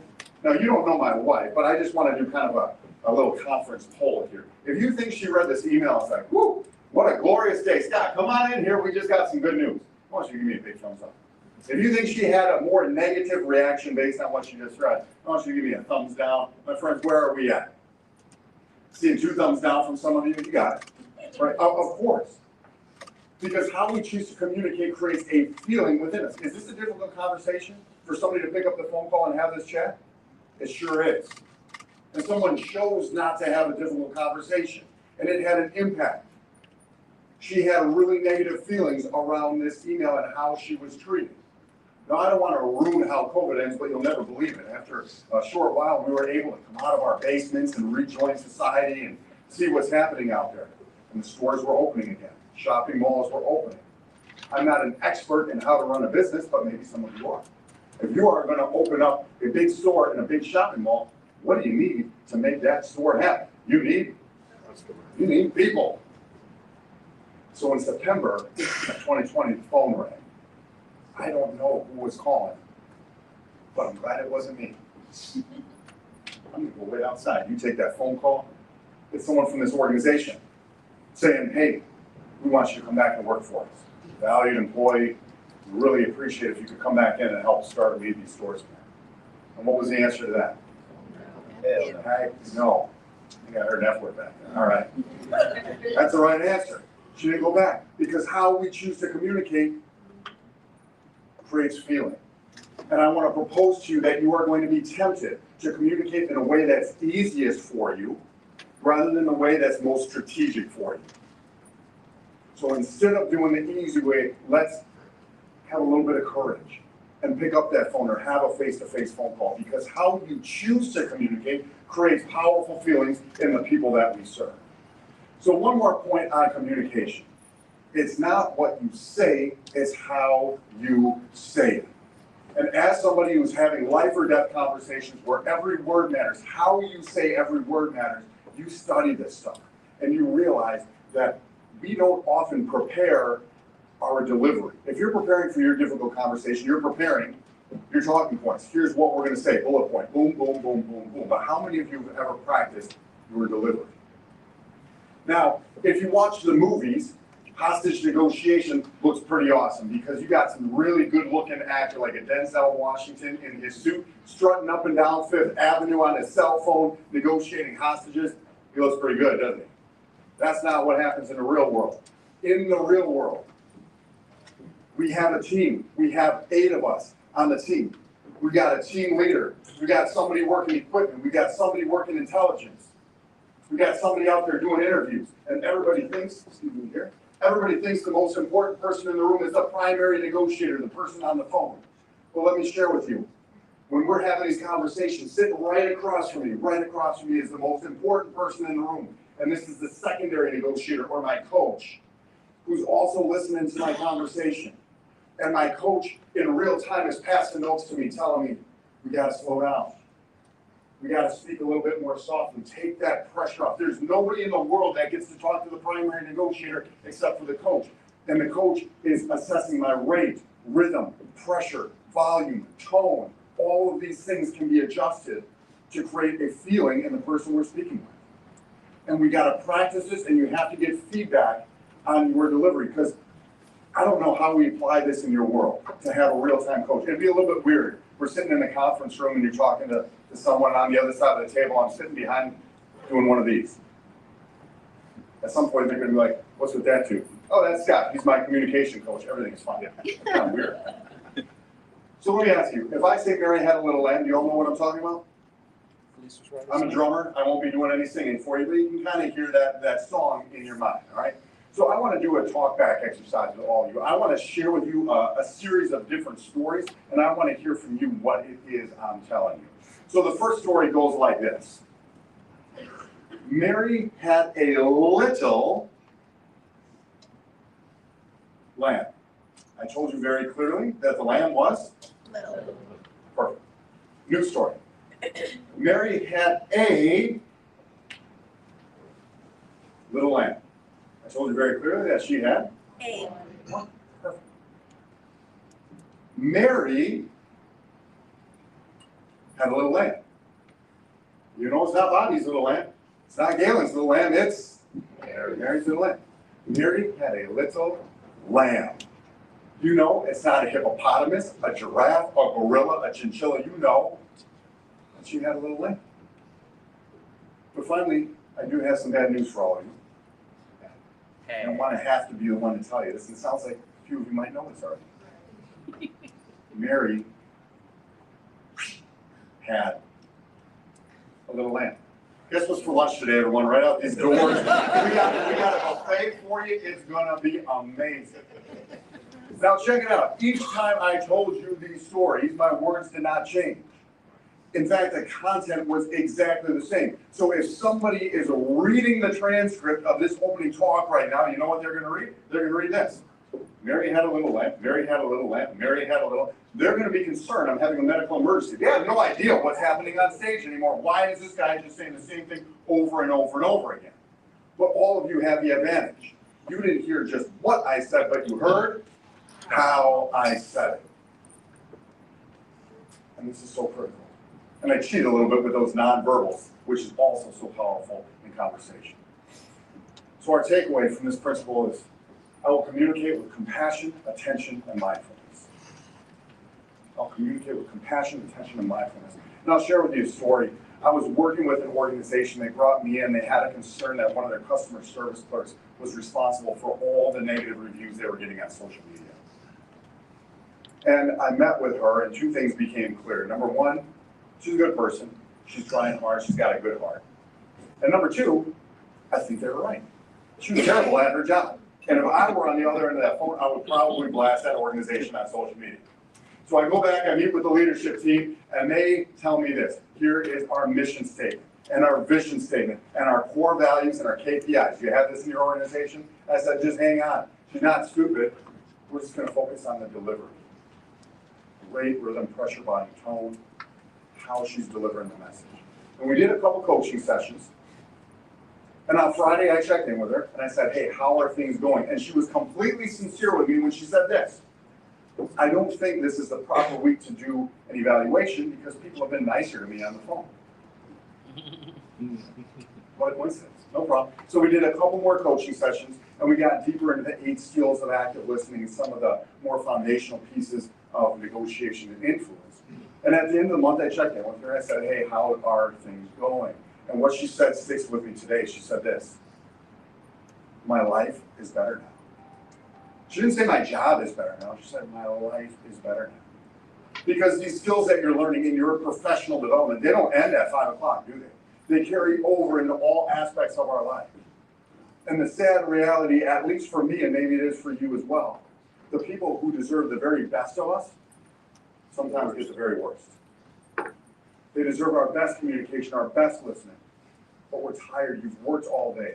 And you know that as soon as you get home, you're going to be handling an email, a text message, a phone call, on the weekend, on the holiday, on somebody's birthday. The people who deserve the best sometimes get our worst. So let's be mindful of how we choose to communicate. Principle number 3 is this. To get to the very best outcomes, we must always extend respect. And this is sometimes hard when people are being difficult with us. We must always extend respect. So if we're going to talk about respect, I'm going to start with the opposite of respect. We're going to talk about disrespect. I want all of you to think about a time in your life that you were disrespected. You don't need to share this publicly, but we have this moment, and you can hear it, right? Maybe somebody said something really nasty or really mean. And my question to you is this. How did you know that you were disrespected? Now, if we make decisions based on logic and reason, here's how we went through this process. I heard what you said, that nasty, horrible thing that you said. I thought about how you said it, thought about when you said it, considered the history of our relationship, thought about who else was in the room when you said that terrible thing. Then I put it out on my social media, so all the brilliant, anonymous people from the internet could give me their opinion because we value that. Then I did a roundtable circle, my inner circle of friends, family, loved ones, and after a thoughtful analysis, I have in fact concluded that yes, you disrespected me. Is that how we make our decisions? Or is it like this? Boom! Immediately, even before you got the words out of your mouth, I knew that I was disrespected. Now please tell me which one it is. And it's always going to be emotion.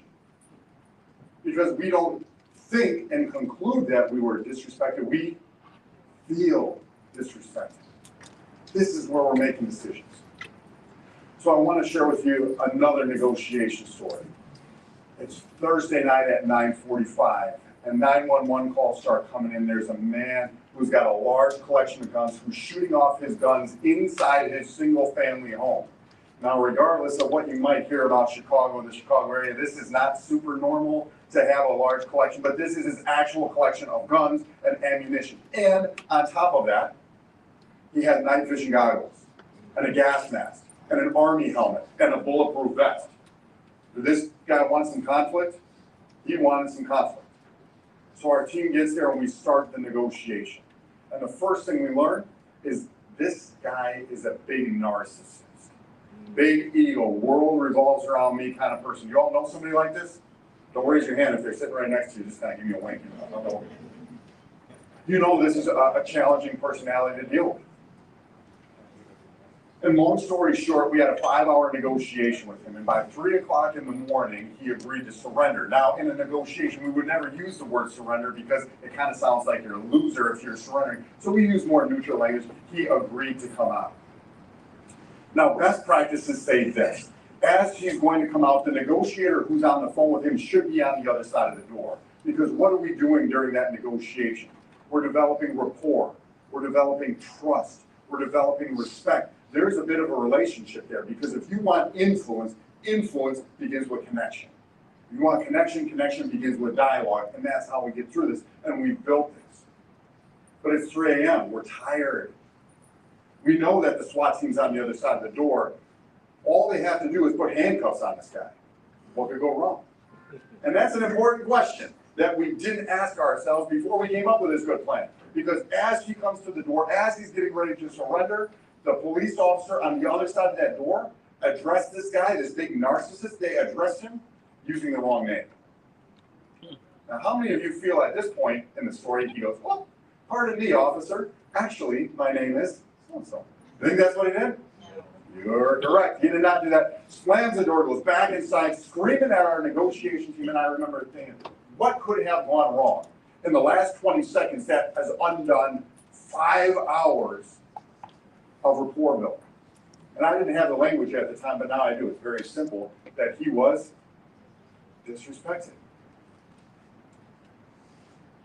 And remember in these moments where we experience disrespect, it's not about you.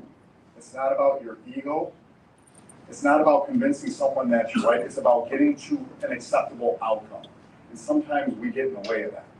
And I remember reflecting on this saying, how can just getting someone's name wrong cause such a negative reaction? And then it happened. Then it happened to me. So if you are on LinkedIn, let's be sure to connect on LinkedIn. If you're not familiar with LinkedIn, you can make a post, you can do some comments, and then you can send a private message. and I was talking to somebody in the comments after a post on negotiation. I sent them a private message in case you're not familiar with how it works. There's my face right there. There's my name right there. Send them a message. Hey, you got a cool background. Let's connect. Sign it, Scott. 7 minutes later, this person writes back, and what does he say? Thanks, Steve. And I was like, you son of a... Now we're going to have to fight. Like, I'm feeling it with this guy right now. But for my trusted room of advisors, how many of you believe that this person is intentionally trying to disrespect me? Anybody in here? No? So if he's not intentionally trying to disrespect me, who's got an explanation? Let's come up with a couple explanations. Why would this person call me Steve? You look like a Steve. Oh my goodness.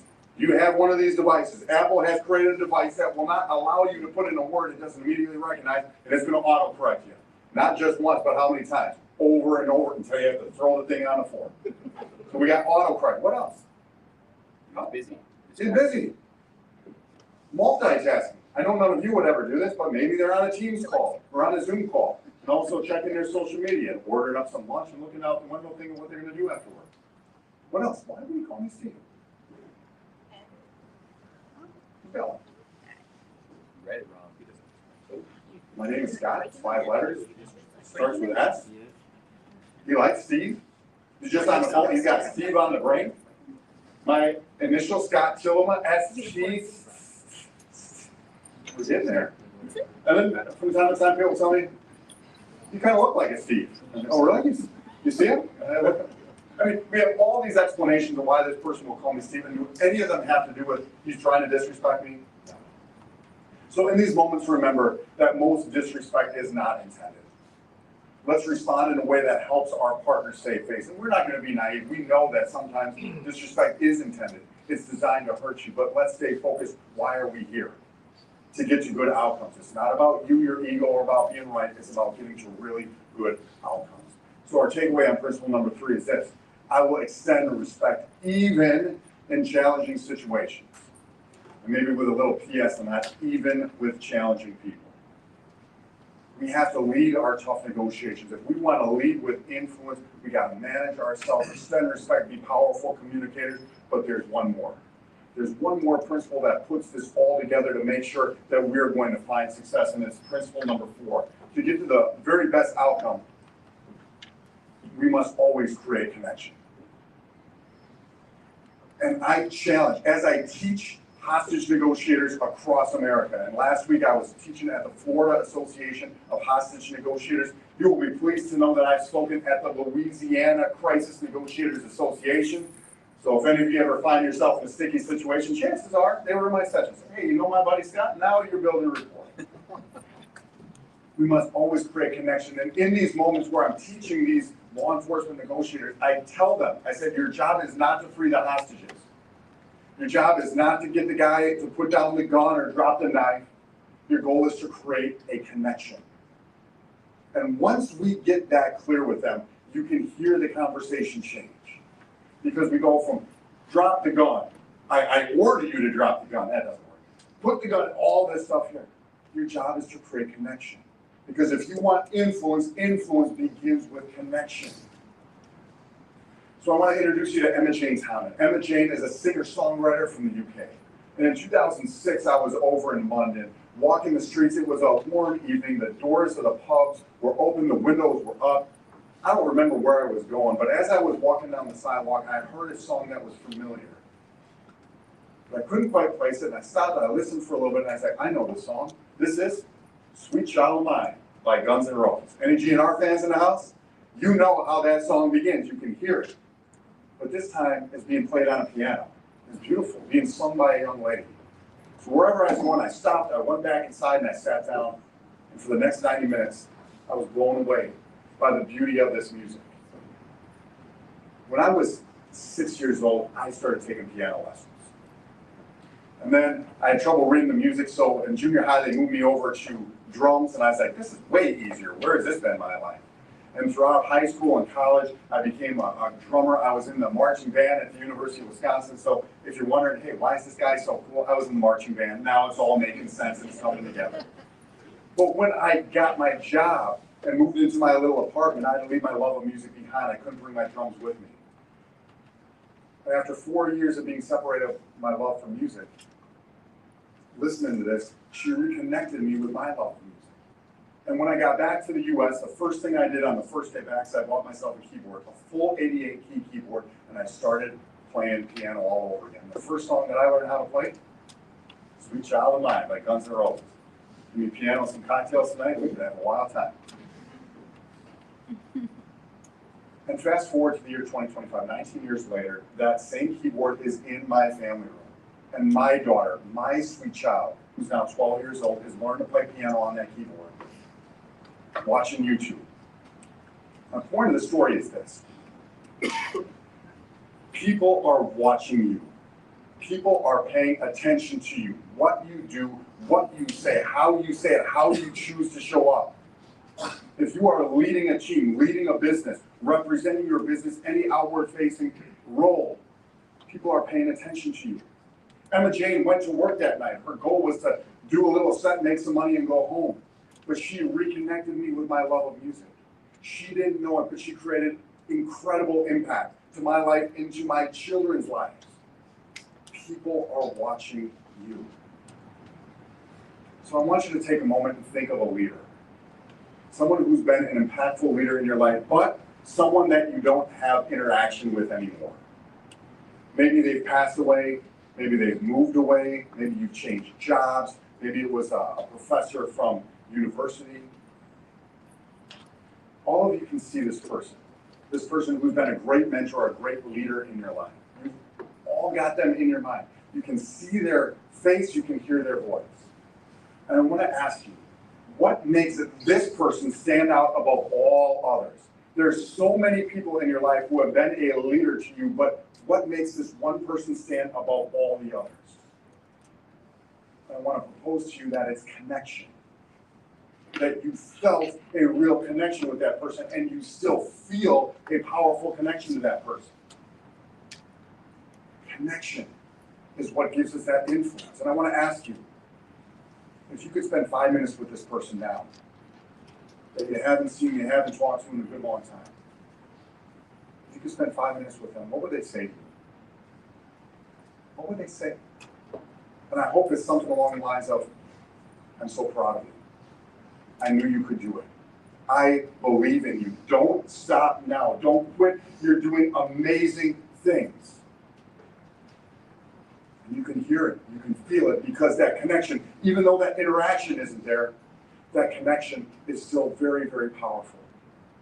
And for the people you serve, whether it's forward-facing people who are in crisis, or if it's internally facing, you have the opportunity to lead. Not only do you have an opportunity, but you have an obligation to lead and create this powerful connection. And particularly in moments of crisis, people will never forget what you've done for them. And the feeling of safety and security that you've created, that because of your work, they know in the end, everything is going to be okay. I want to wrap with this. Do it now and do it with love. You're going to hear about AI and ChatGPT. I know that's a focus of this conference. And it's a great thing. I use it. I hope you're using it too. But the reality is, we might love AI, but AI is never going to love you. We can make it say, I love you. But what makes us uniquely human is our ability to feel and extend emotion to one another. Our ability to connect with one another. And this is the advantage you have today and you will always have.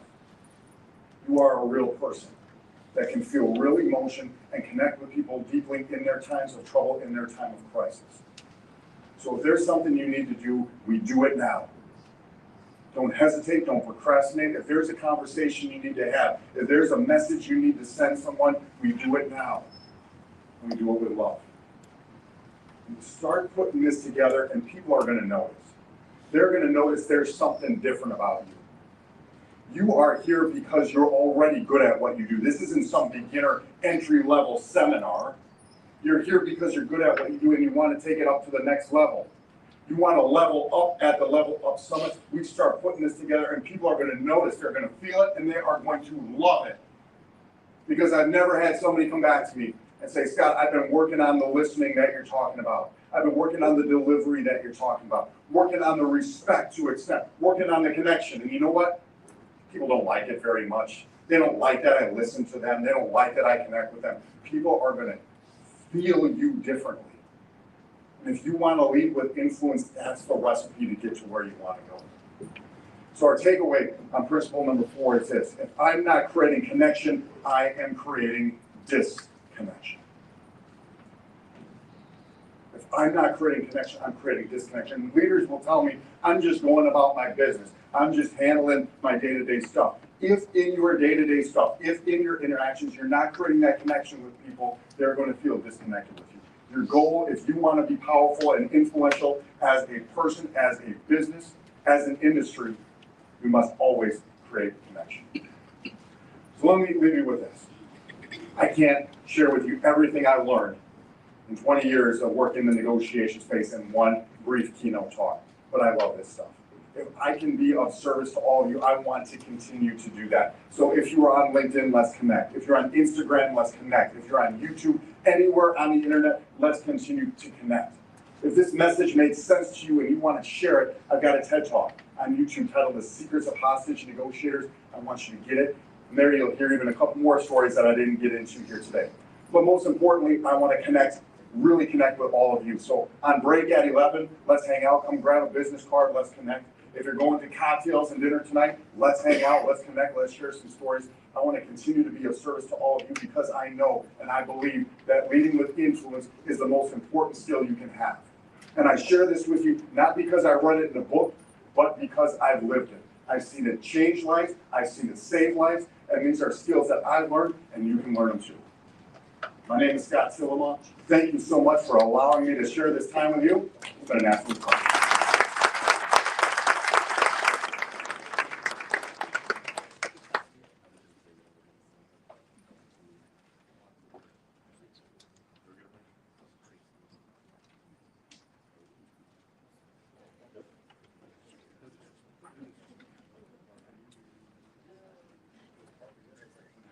In a complex claim, an expert reporter can make or break the entire case. We've all seen reports that are rock solid and others that collapse under pressure like a shaky Jenga tower. So, what separates the two? What actually makes an expert report bulletproof? Here to break it down is someone who knows exactly what it takes. Please welcome the president and the principal engineer at Valor Technical Consulting, Chad Williams. I was worried you were going to take that light out, Chad. All right, y'all. So the way we're going to do this before we get started is there's a QR code up on the screens. You can actually, if you have any questions, you can open your phone and scan that QR code and you can submit as many questions as you want. We'll hold Chad hostage and we'll make him answer every single one of them. Yeah, well, we can also throw the catch box around later, but if any of you guys have questions that way, that'll probably be the easiest way to handle it. Well, thanks for coming, Chad. Happy to be here. You got to be exhausted. Did you do a whole event yesterday? Yes. Well, we'll try not to work you out too much. Before we get going, though, why don't you introduce yourself, Chad? So my name is Chad Williams. I'm a licensed professional engineer. I've been a licensed engineer for more than 20 years. Actually, more than 20 years.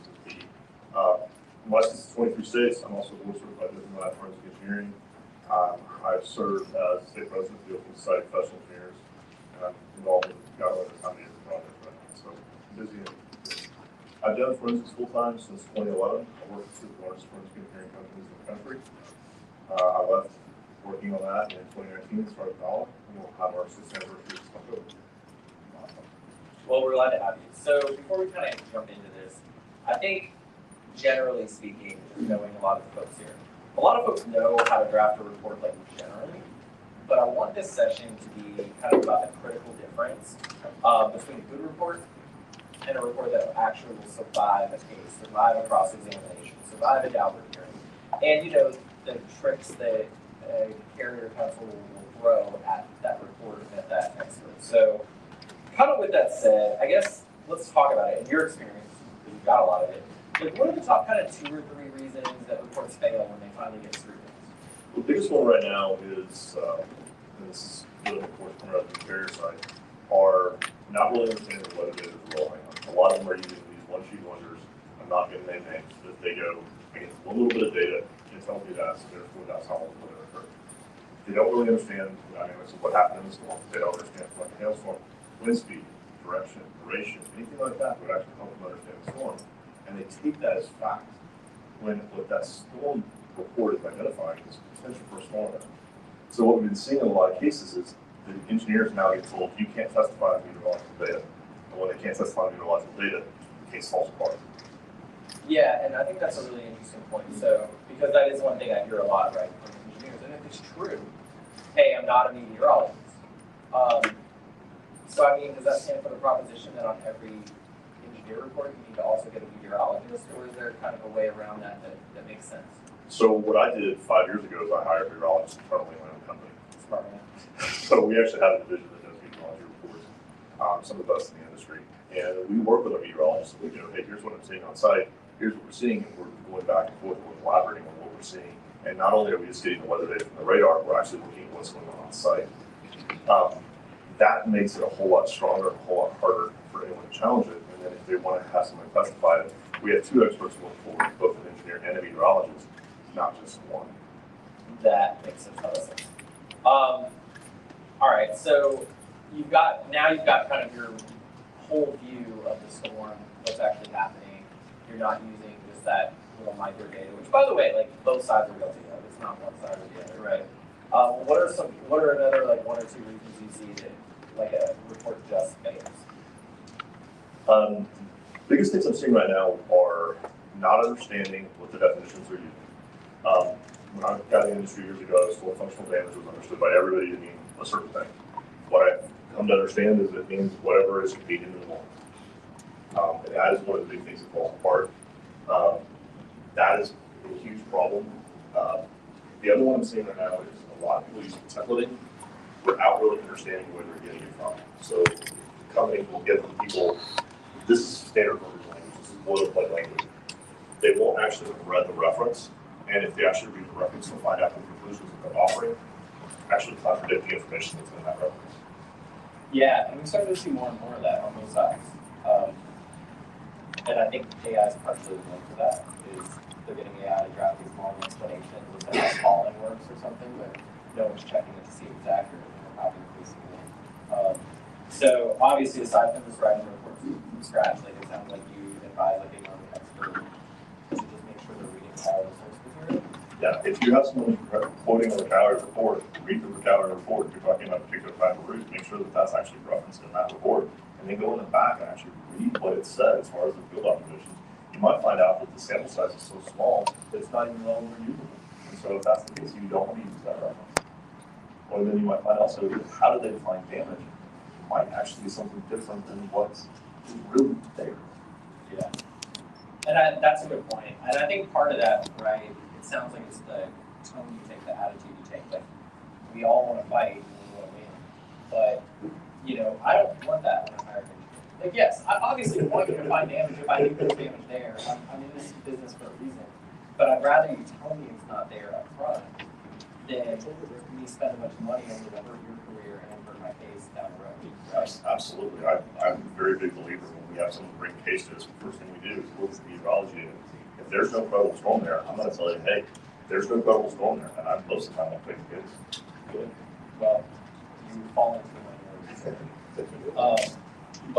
But no, it sounds like it's the attitude, right? So like, I think if you take the attitude of I'm just trying to get to the truth, I'm trying to figure it out, versus I'm trying to win, it sounds like you can avoid a couple of those pitfalls. Absolutely. Yeah, that makes sense. Okay, so like, let's talk more subtle. Like, what are some like subtle flaws that experts make that you've seen? Like, you know, not only some like less seasoned experts, maybe even the attorneys don't see it. The challenge I see with a lot of the attorneys, and I don't mean to offend anybody by saying this, they really don't have the technical knowledge. They really don't have the technical expertise to really understand what the report says and really have an effective deposition. They have the experts that are around that can help you understand how that report is flawed and where the holes are on it. Let those experts help you with understanding what those flaws are. Some of the things I see that are a little more subtle A lot of people will throw a basis of report in, they'll have all these line items in that basis of report, but then they don't ever directly reference it. And so how can it form a basis of report if you don't have direct reference? Or they'll take it and they'll reword something to fit the dialogue they wanted to say, but there's no direct reference back to where they got that information. And so you can't say this report says X, Y, and Z, and you don't have a reference to it, then it can't form your basis. Then you take it out of foundation of that argument. Gotcha. So that makes a lot of sense. And I think your point's well taken, like, and a lot of lawyers don't do this, you know, I think our lawyers seem to be better than some because we do those trainings and, you know, as a result, they do understand some of that stuff. But like, you know, case in point, that big record-breaking verdict we had, like, Randy Thompson was our public adjuster, or he was our appraiser. And there was an engineer the church had hired as well. And they were really the lawyers of that trial. Like, I mean, honestly, I was just asking questions they were telling me to ask at some point. You know, I came in with my strategy, I did my stuff, but it was like, I almost felt like I had multiple personalities because I'm getting notes thrown at me the entire trial. Like, hey, that engineer just said that and that's not true, and this principal said that's not true, and I'm trying to like, and of course they both have like, well, Randy's handwriting's okay, but the other engineer's handwriting is terrible. So I'm like having to like take a break in front of the jury and be like, can you tell me what the hell you just wrote? But I think it's important, and same thing, like depositions, like if the attorneys you're working with aren't calling you before they put the other expert, you should probably let them know, hey, I'm here to help you. The other thing is, there's two kinds of experts you can use when it comes to engineering. One of them is a litigation expert, that is somebody that's coming in helping you understand that case, helping you take that case apart, but is not a disclosed expert. And then you have your testifying expert. And sometimes it's helpful to have that expert be able to look at your case and the other side's case and help you understand where your strengths and weaknesses are on both sides. And we do just that. Yeah, and what he's talking about specifically is there's a rule in federal court, and many state courts have adopted it, that basically say if you hire an expert, but you're not going to have them testify, you essentially don't need to disclose any of their materials. You might have to disclose their existence just so everyone knows who's involved, but you don't have to disclose the correspondence with them, the emails with them, the phone calls, the text messages, because they're almost serving as like an attorney role as an engineer, right? So they're just purely consulting with you about the case. So like, you might even have that consulting engineer tell you whether your testifying engineer is doing okay, or what's going on, you know, and that'll help you evaluate the settlement, it'll help you evaluate the structure of the case, whether to take it to trial. But because of that, the law like recognizes that's kind of sacred, so you don't have to disclose all that. Because like if I had to disclose the text message from you being like, that case sucks, just settle it, guess what's going to happen to the value of that case? It's going to go way down. And that's kind of what you're referring to, right? Let me ask, this is kind of a vague question, but I was curious. Do certain like report styles or formats invite more scrutiny? Depends on the market that you're in. Different parts of the country have different reports and expectations. Florida tends to be a very short report, very light on detail, and they tend to believe they can fill it in deposition. If you take that same report and take it to other parts of the country, it's seen as weak, and it doesn't hold up, and it's perceived negatively. Yeah, and I think that's another point too, right? Is you got to talk to the lawyer that you're working with about the judge. The standards are vague in a lot of these jurisdictions. You know, like for instance, like it might say has to have the bases of the opinions and you know their qualifications, and that might be short. But some judge might think that's like a 15-page. Like I need to know everything you did. I need to know everything you think about everything.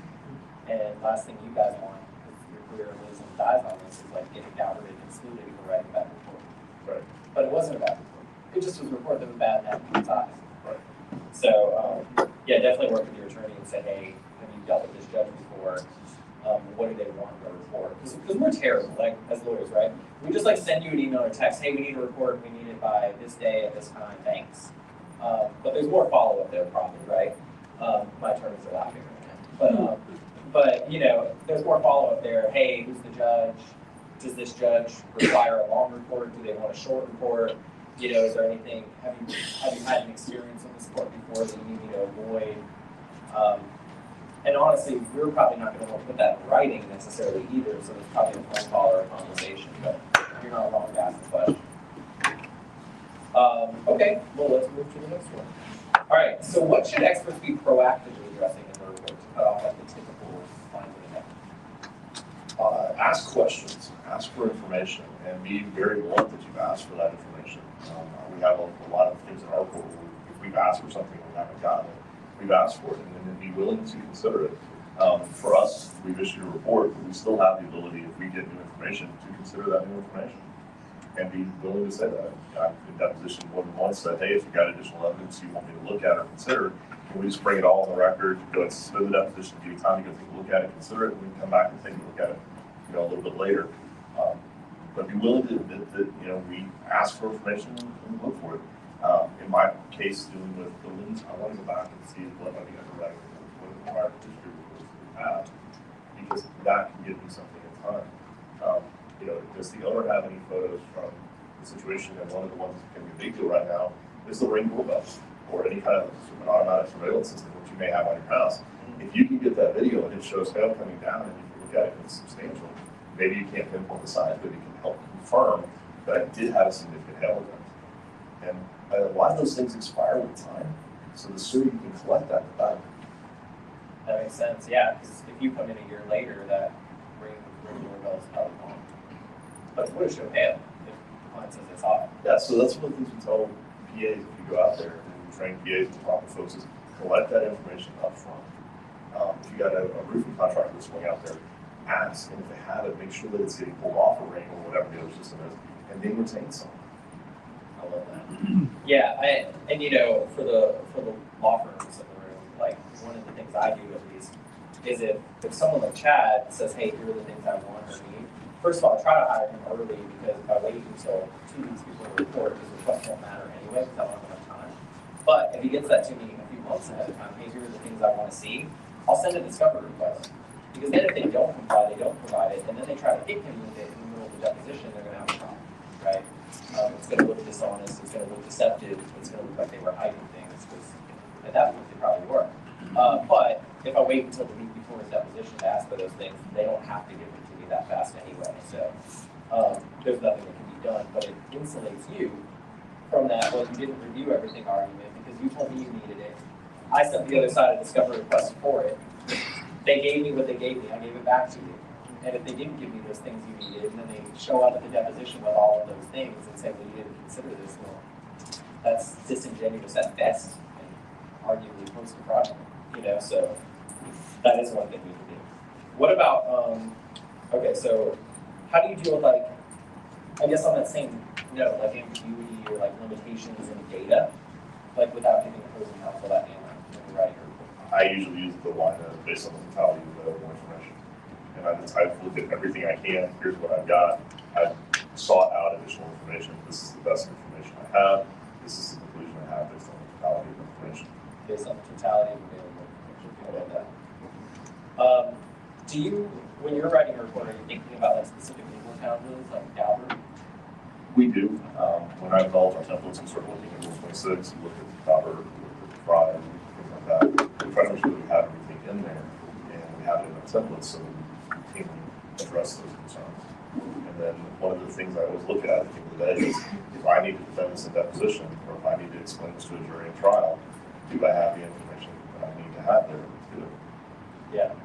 I think that's important too, guys, and I'll say this, we do, not often, but we do offer a Rule 26 training. If you don't know what Rule 26 is in your reports, you probably need that training. If you do know what it is, maybe you need it, maybe you don't. But we do training on Rule 26 where we actually cover what Rule 26 requires, how that plays into your report writing, how that plays into your depositions. It is super expensive. I think it's free. But you have to get it scheduled because there's only a couple of us that can and will teach it, and it takes a day and a half. So you have to reach out to Paige, my assistant, to get that scheduled because there's only a couple of us that are able to teach it. And as I said, I've got to fly to you for a day and a half. That's going to take some doing. But there's also great classes. I know you guys teach a bunch too, and there's great classes on how to do that. But we do break down specifically Rule 26 for you, go through everything it requires and how to work your way through it. I'm with Sarah. Okay. So what about this? It's not just what you say, it's how you say it. How do you balance technical precision, being accurate, with persuasive clarity? So engineers have a vocabulary. of its own. And I can tell that no one is as long as it's going to hold concern. If I use the word transmissivity, how many of you have any understanding what it is? I didn't even understand that. I'm prepared for this. It's transmissivity, and the technical term for it is the flow rate of water through a soil mass. But if I come in and I say the water as it flows through the soil, you're typically going to understand it. But if I default to transmissivity, which other engineers would understand, I lose my audience. So I have to always be careful in looking at what I'm saying and making sure that I'm presenting it in a way that they understand. If I need to go into full technical jargon mode in a deposition just to demonstrate that I can, I will. But I usually try to refrain from it because I'm losing my audience. And that's fair. And that's another, I think, point when we're talking about like depositions for a second is it's another reason to have your engineer available for you. Because one thing I noticed when I was younger, before I learned any of these work, is if I was actually making headway with the opposing engineer, I was making points, I was winning, because I was so young and new, they would just start using words I didn't understand, so I couldn't ask them any follow-up questions. And I was spending my whole time, the first time this happened to me, I was spending my whole deposition Googling shit, right? And then the second time this happened, because Googling it worked, they made me take the deposition in person in a room and didn't give me like Wi-Fi access, so I couldn't, even look anything up. But then I realized that the solution was just bring my engineer so I could look over and be like, hey, what the fuck was that? And be like, oh, it just means blah, blah, blah. But those are things you can do that people don't even realize. Like, look, the engineer knows the engineer works. The contractor knows the contractor works. The public adjuster knows the adjuster works. The lawyer knows the lawyer works. You don't have to know every set of vocabulary for every role. It's nice. It makes you better at what you do. Like, I'm not suggesting you turn a blind eye to it on purpose, but it does help you. So one of the things that comes down to like legal challenges for experts is the credibility of your methods, right? Your methods are just as important. So are there any kind of techniques that you use to reinforce the credibility of your inspection and how do you do that? So I look at what is being done in the industry. I revisit that and I look at where the holes and methods that are using. We go through and do like a lot of papers. I have my fourth technical paper that's supposed to publish in July. It's using metadata and understanding limitations of metadata. And so when we start to see that those things are going on, we'll start to look at how we can address that. And then we start to look at how we can deal with the process and procedures. I've spoken before the National Academy for I think it's 5 or 6 times now. And then I'm going to be speaking again in Ottawa in July. And actually it's on the same subject. It's going to be about understanding the difference between two different ASTM committees, ASTM 30, which is forensic science, and ASTM 58, which I serve as an officer on, which is forensic engineering. And then after we have a brief discussion about that, I'm hosting a conversation with 2 attorneys about where they're seeing problems with our reports and where they're seeing problems with our forensic engineering. So we help facilitate those conversations, and I spend a lot of time talking with people and listening to and understanding what we do. In our reports, we actually do have a list of a standard protocol that we follow, and it's specific enough and vague enough that it explains what we do. And so every case is a little bit different, maybe some nuances we have to go through. But that's what we try to do, is really explain to people what's going on, and then if we find a hole, we'll go fix it. Love that.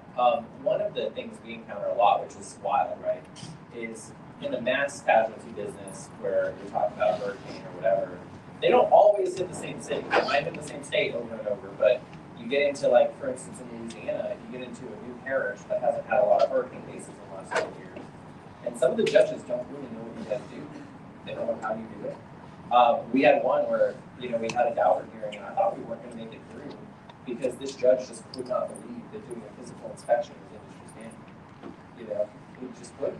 So engineers, they're scientists. Why aren't they doing more math, and more science?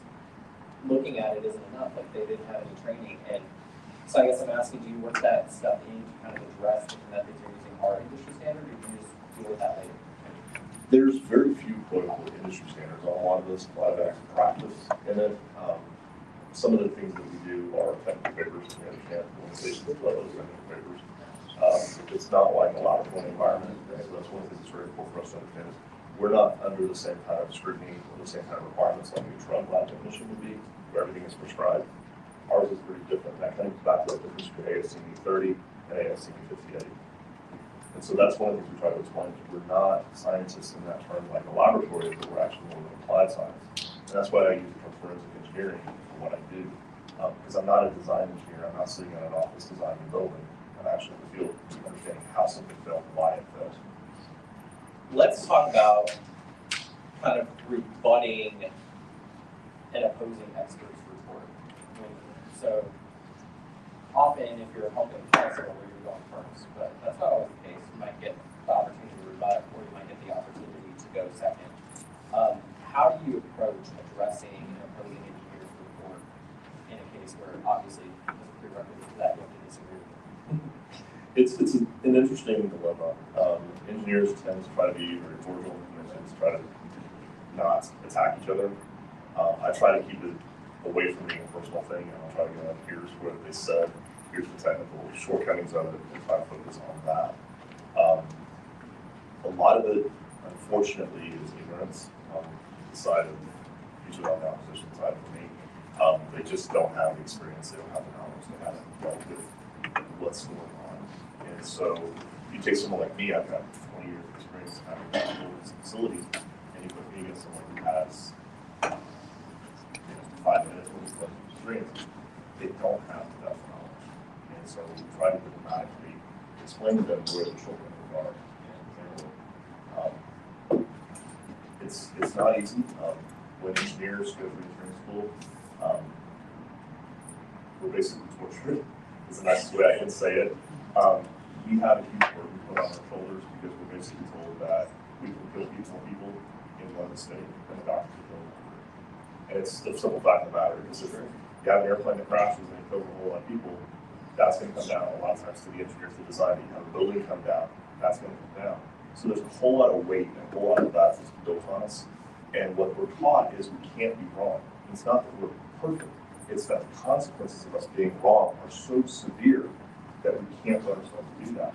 And so we build these boxes and cages that we live in that we know really, really well so that we can stay safe and so that we can take care of our people, our clients, and stay safe. And so when we have someone come in outside and say, you're wrong, it's very uncomfortable, and a lot of times the engineers lash out. But it's the necessary thing to do. I think that makes a lot of sense to me. You know? And there are the ones that I feel like it's almost like depressing because every once in a while they go one who you can tell if they went to engineering school, they wanted to like build bridges and stuff, and then you kind of talk to them. I always ask about money. I always ask about money. I ask how much they were. I don't just ask them how much they make now. I ask them how much they were making, right? And they'll talk to me about how they left some job or they were making $65,000, $70,000, they were helping design bridges and buildings, and then they got a forensic job and they're making $180,000. I'm like, do you care whether you're right anymore? Like, you know, has the money just changed the game so much for you? And we actually had one, I don't think she's here, one of our attorneys, Mary, was sitting in, where he just finally admitted it. He just put his head down and said, what do you want me to say? He's like, they just asked me to write a report and it came really well. and then he ended with, and today's my last day. I was like, well, actually, tell us everything. So the one thing to keep in mind, also for engineers, we are taught in our primary responsibility is to protect the health, welfare, and safety of the public. And depending on the state, like where I'm from, safeguarding property is also one of our fundamentals. The reason engineering licensure exists is to protect life. The reason that licensure came about was people died, schools blew up, trains wrecked, things happened.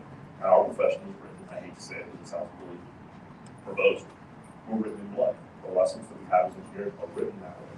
And so that's why that burden is there. And a lot of these guys, when they start to realize, hey, there's something wrong here, they don't like it. And one of the things that we see in forensic engineering is the lifespan of a forensic engineer is often very short, a couple of years. By the time they really start to understand what's going on, by the time they get uncomfortable, they leave and they go back to the world. That makes sense. What about visuals? So we've all seen the reports, whether it's a contractor, an engineer, whoever, public adjuster. We've seen like the photo reports. But what kind of visuals do you use beyond photos demonstrating data, if any? We obviously use photo logs, and I try to believe in our photo logs is both walking someone through the path, walking through how I came to my conclusion. And I'm always looking when I'm writing a report at how do I explain how I came to my conclusion. Graphics we use them sparingly. if I need to explain how the site is, I have a house that's here and I have a tree that fell in the directionality this way. I'll show things like that. Sometimes if it's a tree fell from the southeast and we got wind from the northwest, we can start to show how all that fits together. And we'll use it that way. We use some relatively square. I love that. Let's talk about avoiding gaps between legal strategy and technical substance. What kind of misalignments between attorneys and experts undermine reports?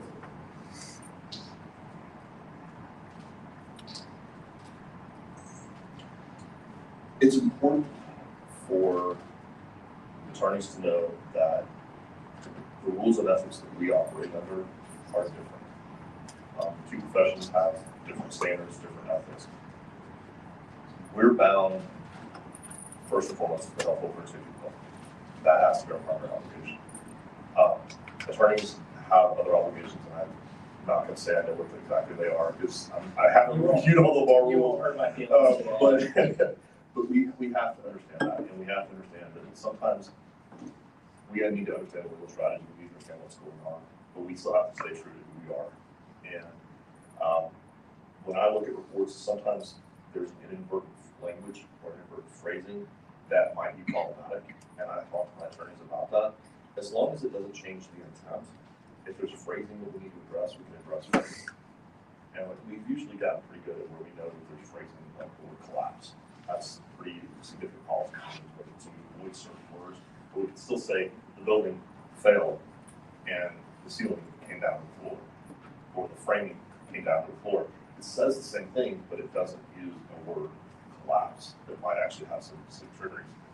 For sure. Or, and I think that's an important step, right? Like, those misalignments can be fatal to the case, even though both parties are on the same page factually, they're just not on the same page strategically, right? So, that's, I think, why it's so important for the expert, again, engineer, contractor, whoever, to sit down with the lawyer, get the report in advance. If it's due at 5 p.m. on Monday, 4:30 is not the ideal time to send that in. 5:01 is definitely not the time to send that in. But if it can be a few days, and the other thing is, like, we're guilty as lawyers too, right? We're busy. We're always busier than we should be, but think we're not busy enough, so we leave our work. But if you can get it to us like a week at a time, 2 weeks at a time, then, and I see Kelsey like nodding her head because she does it. She'll like read the report, and then she'll call you up and be like, hey, why did you use this phrasing? Because I think this could be problematic. And the same thing. If there's a reason for that, we're not trying to change what you want to say. But if we think we already know from something in this case or the policy that some of that language is bad, we're going to work with you to see if there's something else you're comfortable with. Like, even if collapse is your work, you're ready to die on that hill. We might ask you to add, like, collapse under the weight of the water that intruded as a result of the roof failure. So it's not, so they don't say, aha, he admits it's a collapse case, But whatever it is, I think those alignments are so important. Yeah, I agree. Have you ever had a situation where, like, a report or the case unraveled because there was a misalignment between you and the attorney? I haven't personally, but I'm always trying to communicate well with our clients, but I've seen that happen in other cases. It's always hard when you ask, because they're like, no, I've always. No, I did see a case where an attorney thought he had a really strong argument. He thought he had a case locked down, but then we were able to sit there and go, there's no factual evidence to his assertion. And so just through the deposition, his argument broke down. I'm getting notes, sorry. People have questions, and we'll get there. How much, so let's talk about that. So I think you kind of addressed it, but I just want to be clear. Like, there's an ethical line there when reframing your report based on your attorney's request, correct? Absolutely. Okay.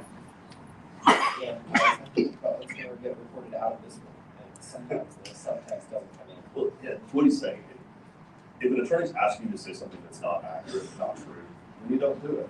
If it's a matter of there's 100 ways of phrasing something that means from our side the same thing, but may have legal significance, then maybe you can address that. But it's a matter of having that open conversation. All right, let's talk about testimony. Because obviously, if you get the report locked down, that doesn't necessarily win the case. If it continues forward, you're going to get the post, right? So, one of the things I think you have to do is you have to write that report for the fight that comes after the report, right? So what's the biggest mistake you see experts make when the report is solid, but their testimony somehow falters? Like what kind of situations are you seeing? A lot of it is they just get browbeat in deposition and they finally just give up and they don't hold to what they said.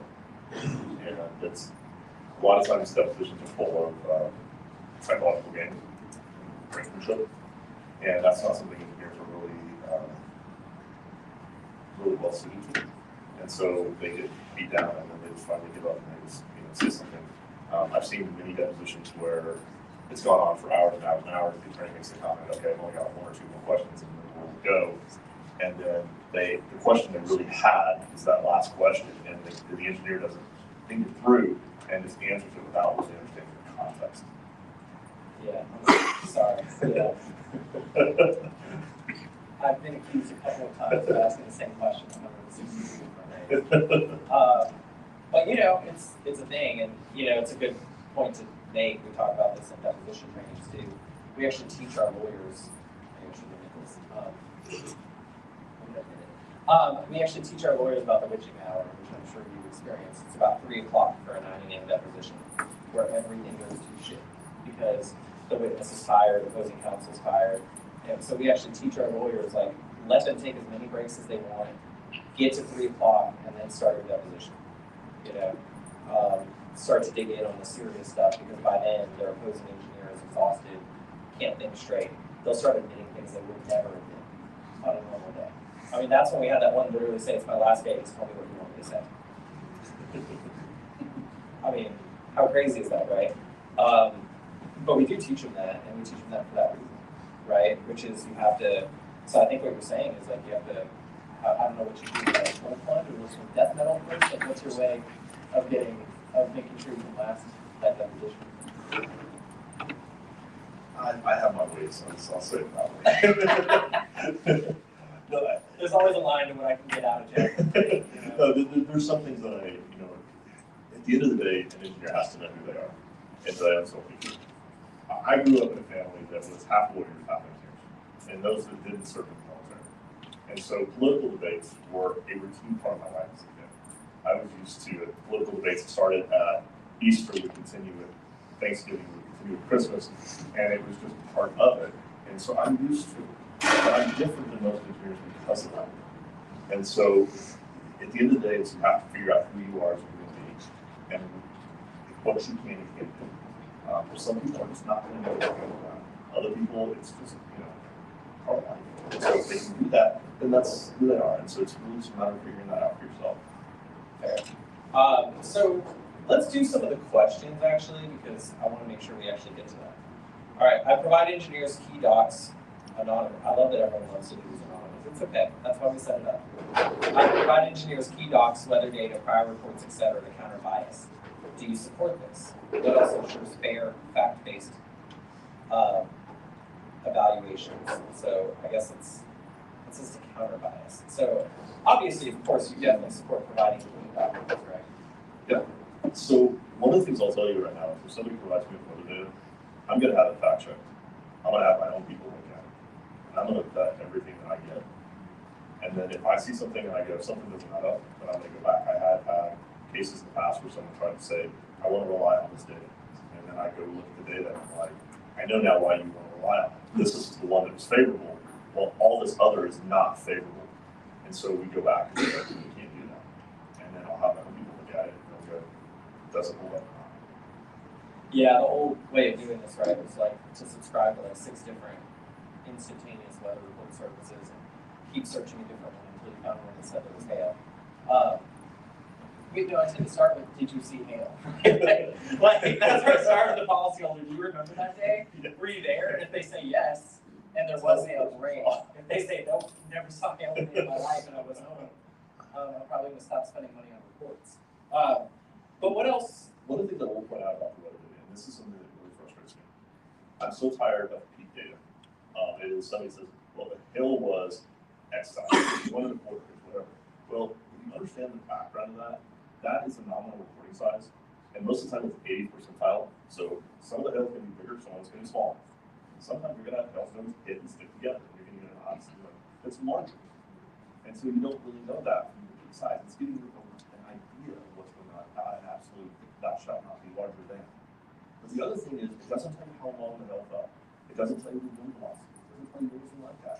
So if you have a hailstorm that's a 3/4 inch to 1.5 inch hailstorm, but it's sitting there beating this roof for 45 minutes, the consequences of that are going to be very different than a 3-inch storm that just flew past. The other thing is, if you've got 80-mile-an-hour winds blowing that hill, which I'm not alone, you have that, Texas, we have it too. The impact speed is going to be much higher than what's assumed just from wind velocity and still air. So you have to know more of that information, and that's part of what doesn't get caught up in a lot of the meteorological data we have, especially those one-sheet numbers. Yeah, for sure. And let's talk, you mentioned Texas, let's talk about it, because I think a bunch of people saw that LinkedIn post the other day where the Texas carriers are taking a position that having to segregate out the damage now means you need to identify the actual shingle, like each and every shingle that's damaged. What's your position on what you need to do now in Texas? And I'm not asking for people. I have seen that. I haven't really formulated an opinion on it yet. I'm going to be interested to see how that comes out, because one of the things we see from contractors all the time is, you said I have 65 shingles that are damaged. Now, who's going to come out and identify which 65 shingles? Yeah. And they historically said, no, I don't need to do that. So I'm going to be interested to see how that plays out. I hold my best at this point. So the carriers are now saying that's your job as the policyholder to identify exactly which they by that specific stuff. They, you know, the new position is they don't care whether it's repairable because they only know for those specific shingles, so repairability is irrelevant. Now, whether that's ultimately what the court's going to say, I don't think that decision will come up, but that's the position they're taking. So when they go to repairability, just for context, I'm the guy who on repairability, that's what common shingles. The issue that you're running into a lot of times is you got people confusing condition and peril. We're not talking about roof not being repairable for whatever reason. We're talking about these are the things that resulted in damage. We had seal strip failure, where you had to have mat transfer. We had tearing. We have fasteners ripping out. All of these things are resulting from that repair. These are the same criteria, the same things that would fail a shingle from wind. So we're talking about the resultant, not the underlying condition. That often gets confused. I'm not agree more. What? All right, so let's talk about that. So I don't know what that question meant. This is the downside of anonymous. I can call you out if you put your name to clarify. But it says, what is your opinion on data loss versus data discovery? But let's talk about that, because obviously that is a huge issue that often comes up. Nothing is more heart-wrenching than getting a claim that has some data loss on it, and then, you know, we get it, it's been worked for like, this is the way lawyers get claims usually, unfortunately, these days. I should say, this is the way we get claims these days. Which is we get a call like 2 weeks before the statute of limitations runs. Hey, I've been sitting on this claim for the last year or 2 years or 5 years, depending on the jurisdiction. Can you get this filed ASAP? Greta's nodding her head because she just got one today. It's due Friday of next week. You're welcome. But you know, they've been sitting on it, and then one of the things that happens to us, and it really is gut wrenching, is we then invest time, money, heart, and soul into the case, and now we need to get you involved. But we didn't get you involved before we filed suit because we didn't have time. So, and you come back and say, yeah, that date's absolutely unsupportable, but there was a storm 3 months earlier. But now we're time barred because we didn't file a suit for that 3 months earlier date. So we now have to call the client and say, hey, and it's like an awkward conversation to have, right? Because we're like, we just found out that that date that your contractor or public adjuster gave you is not right. And of course, the homeowner or the policyholder, especially if it's commercial, wants someone to pay the price for that. Like, it's not really our fault, but we're not really going to throw anyone else under the bus. So it's really difficult. But obviously, for purposes of data loss versus data discovery, you're dealing with data loss. You're focused on when was the storm, what was the date that that storm actually happened. Yeah, that's the thing. Now, if the question is, like, what relevance does data discovery have, I guess that's more a situational thing, right? It's a legal question unless there was leaking and stuff, and I guess then that's relevant, because if leaking didn't start for 5 months later, I guess that's something you need to consider. Maybe something we'd look at. Figure out if something else happened or why it could possibly take that long for the water to show up. If you want to clarify, you can definitely scan that QR code and ask more, or you can raise your hand and they'll throw your catch box. I want to make sure your question's actually answered. They won't throw it at you. Correct. All right. We often see expert reports that are made up of an 80% engineer resume. I don't know who wrote this, but this is true. 15% template, 5% claim-specific data. Well, it's true. And it's unfortunate that the problem we have is for Rule 26 and for all the challenges we have to have. All these things have to be in there. And I would say that even my reports, a significant portion of it, is just to be able to handle the challenges. And then the judge said, I want to see your CV. My CV is like 612 pages long. It has every case I testified in. It has all my experience and all these things in it. Not because it needs to be in the report, but because if somebody wants to challenge it, it's there.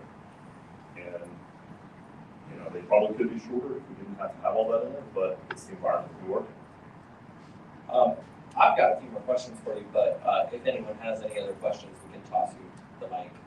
I just want to make sure you can hear from me anytime you want. So, all right, well, I'll keep asking questions. But if anyone thinks of anything. Oh, here we go. What's the best way to choose a data loss? I hate that question for so many reasons, and thank you for asking it. Should I consider the most tail or the highest wind speeds and gusts? So, I'm trying to not come back with a snarky answer. Let's explain why we voted that first. Because it's not a bad question. It's a good question. It's actually a very fair question. A lot of times when we're getting that, it's because someone got a one-sheet wonder. And it's like, okay, look, the one-sheet wonder tells me what our potential storm dates. It didn't tell me it actually happened. So now what's my evidence of what actually happened on site? So if someone's talking about hail, did someone have a witness? Did someone observe it? Do we have a history report that happened? Do we have something that would allow us to establish what the conditions were to support that? Because when I first got into this years ago, I asked one of the major companies that does the one-sheet wonder, what's your accuracy? And they told me it was within about a quarter of an inch and about 100 yards. Now they won't tell me that. Now they won't even admit what their accuracy is. But we've all gone out, been in this industry very long, with someone that says, I have 2-inch hail at this site. And we go, there's nothing. So just because that one-sheet wonder says it happened, doesn't mean it happened. So it's really not just pick the strongest data, pick the highest wind speed. It's what happened, or what occurred. Did the owner start to find a roof leak a couple of days after the storm, or the next day after that storm? That's where you're looking at is what's the other evidence. And I've had the opposite happen, right? I've had where like my client knows there was hail, saw that hail, there's pictures of hail, and all the one sheets say there wasn't. And then the carrier denies based on no hail. And then they have an expert basically accuse my client of lying, but like the metadata on a photo doesn't lie. You know. That's where you have to have the meteorologist look at it. I have meteorologists in my office, and we had a situation. I remember we had a storm cell that was collapsing, and so the algorithms all put the hail here. But knowing how far away the radar was, it's shooting its beam up here. It's seeing it up here. By the time the cell's going over my client's site, the hail's below the radar beam. But you have to understand the dynamics of what's going on in order to really explain that. That core was collapsing, and it basically deluged and dumped on this side. But, you know, before we move on to the next question, and you can ignore that right now, there we got plenty of time. Yeah, I know, it's like very intimidating. But, you know, the reason we laugh at the question, because it's a fair question, is the way the industry has transitioned over the last 10 years is you can go pay for courses that teach you, okay, here's what you do, pull these one sheets, get these dates, find the data loss that looks best for you, go work that neighborhood, go knock those doors, sign up those roofs, use that hail data. But that might not have any relationship to reality. And that's why I guess we're both kind of laughing about it, if that makes sense. Let's skip the top one, we'll come back to it. Since we're already on the topic. What software would you recommend we use to identify the data loss? GailTrace or GailRecon or any others who are you endorsing, Chad? Well, in the interest of transparency, my company has a drawing, and we provide that. I take the reports, I look at them, I give them a meteorologist, and if there's a date that's identified, I may specifically say, we need you to look at the date range going back 2 years, 3 years, 4 years, whatever it is, depending on the state. But I also want you to look at these other dates and go, is there actually factual evidence on it? And sometimes we'll get these and they'll say, there's a 3-inch hailstorm. We're like, I want to really know, was that storm actually there? And I'll have my meteorologist look at it and come back and tell me, is it there or not? I'm not a fan of staking my career on any other that exists in the market right now today. But if you're doing field research, I guess, that's a little bit different. If you're trying to decide whether you even want to look at a market, I don't think those are the worst, right? They're not, as long as you understand the place that they have, if they're a screening tool, they're fine. But if you're using them to go, hey, here's one of them knock doors, that's fine. But using them for forensic cases, not. One of the things that we do when a case comes to us is we send it to our forensic neurologist and we say, is this event here? Do we have this data? Give me a quick rundown of what that storm might look like before we even set it. We're going to be able to get through all of these, but then we'll cut it off after Shay's question. All right, anonymous, thermal cracking versus wind damage. I know, a bit open-ended. Have fun. Yeah, I'm not sure what you're asking. I think if I was guessing, and all I'm doing is making shit up at this point, right? But I do think we see a lot in these cases that I really think some of these engineers used to like work for big tobacco, disproving that cigarettes were bad, right? Everything we see is thermal. You know, it's thermal expansion, or it's thermal cracking. You know, wind damage didn't cause those creases, etc. What kind of things do you look at to figure that out? So everything we do is looking at the totality of information, totality of evidence. What's the weather condition? Do I have tree limbs down? Do I have other indications of wind damage in that area? So often I get reports, and I'm not trying to knock anybody, please forgive me. They come out and they say, I took pictures of this, but they didn't take a picture of the forest because they only took a picture of this tree limb. And so if you take the time and you step back and you go, the fences are down, the trees are buckled, the landscape's damaged. There's a lawn crews cleaning up broken limbs all around here. You get those kind of pictures, that helps establish that the wind is down. And that's what it's really cool. All right, Randolph's anonymous question. Are there no you know, when you have a distinctive speech style, are there no questions an insured advocate should ask and then document when on site with the carrier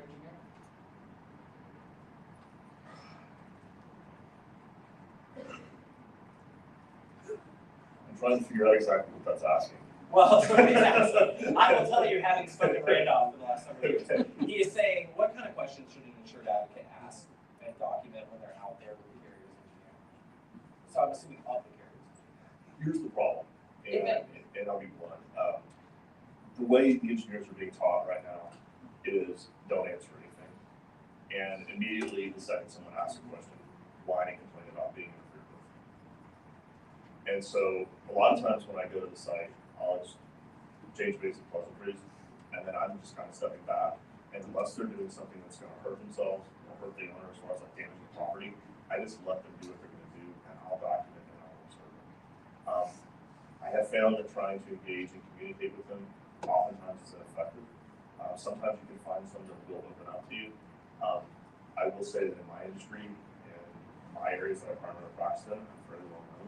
I'm fairly intimidated because I've probably taken apart every engineering firm's people at one time or another. And so a lot of people, when they get there, they just completely shut down. I've had brand new engineers that like the first engineering meeting they ever had, they know who I am. They just basically are sitting there shaking. You're like, Bill, doesn't like, if you were shorter, it might not work. It might not. But if you can get them to open up and you can get them to talk, then it's worth it. But just understand that a lot of them are being taught from the very beginning not to talk. Let's go, we're going to ask Shay's question, but let's do, you have a 20-year-old brittle shingle that supports hail damage, but you're lacking good collateral evidence on soft metals. Are there ways to navigate this? What other evidence exists? Because maybe the soft metals aren't there, maybe they are some older metals that are a little bit tougher, a little bit different than some of the newer stuff. What do you have as far as firing? What do you have as far as marks on the wood, as far as the landscape, as far as other things like that? What kind of images do you have from it? It's all these cases come down to the totality of the evidence, the totality of the information. Sometimes you'll have one area that's weak while other areas are strong. So you have to weigh that side of that. I could not agree more. Again, I know it looks intimidating and we're out of time, but what no one here knows is there was like a 4-minute video that we play after break that never got sent in. So we're going to use that 4 minutes to answer Shay's question. I don't know if we'll get to the last question that just popped in, but a lot of times, so Shay is one of our attorneys here. She handles a lot of clay roofs, and this is just, as you know, something we've been seeing a lot in Texas because of how crazy it's been, of how CCS2, a lot of times we have a second storm impacting the property after the original data loss. Sometimes even after the lawsuit is filed. How can you segregate these out? It's can be a challenge. This is where really improving the initial site documentation is crucial. If we can get that initial documentation better and have that, then we can go, here's my slope, here's what I had right after the storm. Now I can compare it to this picture or what I can see now. And that's where it's so important, it's so critical that we focus in on improving our site documentation. Everybody who's involved in this needs to be thinking about every picture you take is important. Everything that we have is important. For sure. And sometimes all you have is the photos at the end of the day. So if you went out there after the second storm, what could you really do? It depends on the circumstances. Sometimes you'll have a directionality issue. Sometimes it's like, hey, the primary storm I'm dealing with came from the south, and the secondary storm came from the northwest. Sometimes you get lucky like that, but you don't. Fair. All right, let's take that last question. It seems like it's more just about you. You know, do your reports address building material and scope of work currently existing and current rebuild requirements that consider local? I think we can break those up.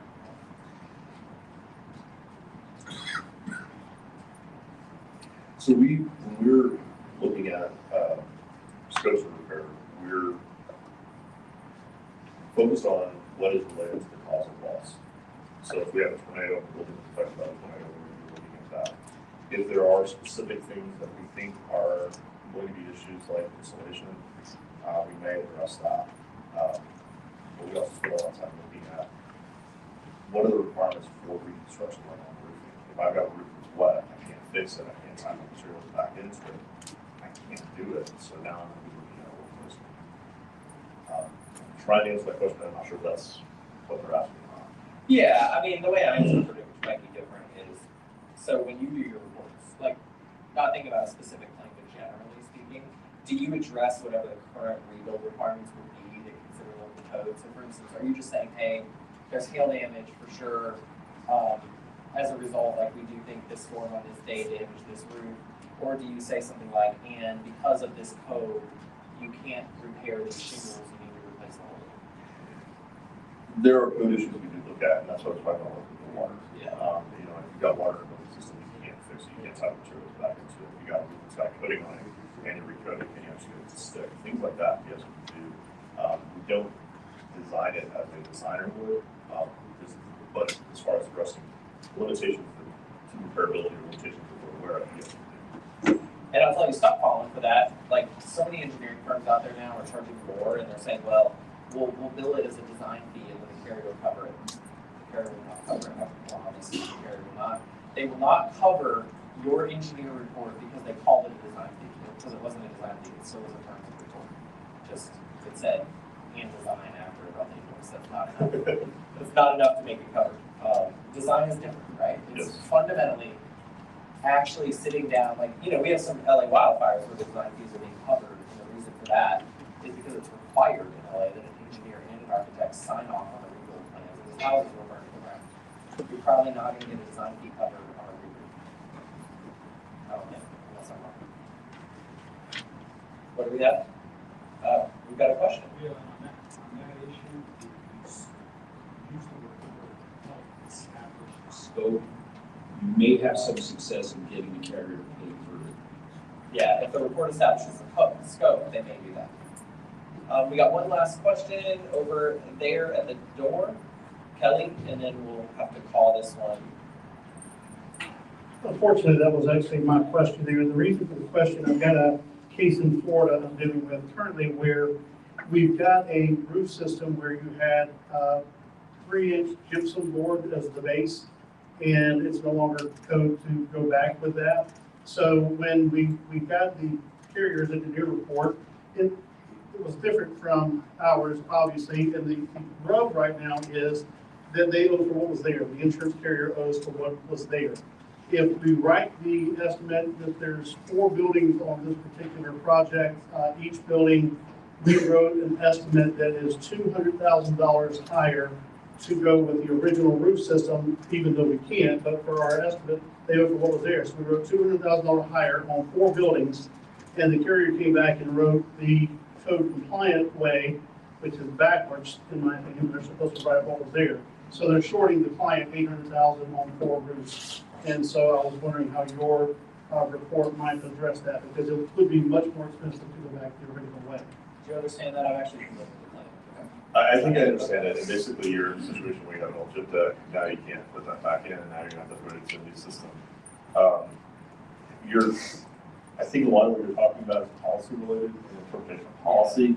From a technical standpoint, if I see it and I go, the code official's not gonna allow it, or the code in place won't allow it, then I'm probably gonna say something about it.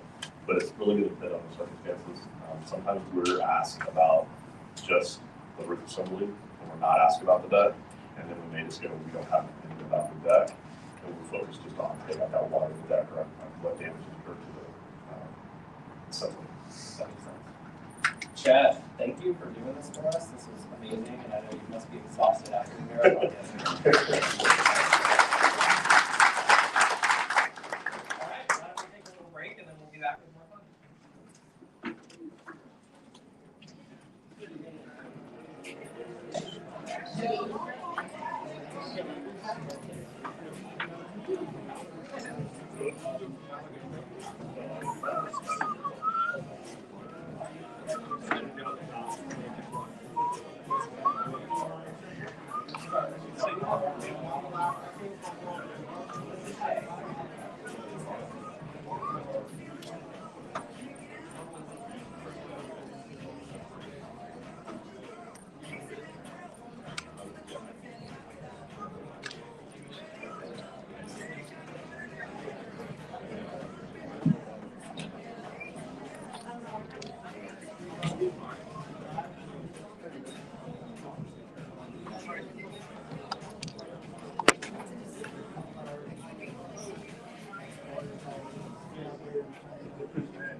What's up, buddy? You good? 1 minute interview. Do it. All right, 1 minute interview. Please tell people who are you and what do you do? My name is Daryl Cadet, public insurance adjuster, insurance appraiser, insurance umpire.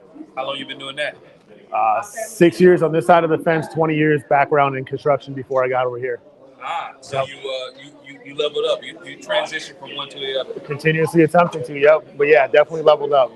Is there nothing you know now that you wish you knew when you first started? When I first started that I know now, ask questions, build connections. You know, you only gonna know so much. You got to rely on the people in your network as well. And always continually, you know, I'm always continually educating and trying to level up and learn more and grow more. But that network helps a lot. That seems to be a common theme. never stop learning and keep building your network. Yeah, and that's honestly something that's I've come to understand better because I was always about details, facts, logic, reason, rationale, right? And understanding the connections and then how that could actually help you out in so many ways is a new revolution for me. One last question. Yeah. How much money can somebody make annually doing what you do? I think the sky's the limit. I mean, Jack Hanks over there is the sky, I think. And, you know, I think your time in the industry, but I mean, you can pretty much earn your worth in this industry. All right. Would you say 6 figures plus? You can absolutely earn 6 figures plus. I think some of us are earning 7 or 8 figures plus. Not I today. Maybe this man holding the camera, Mr. Brilliant over here.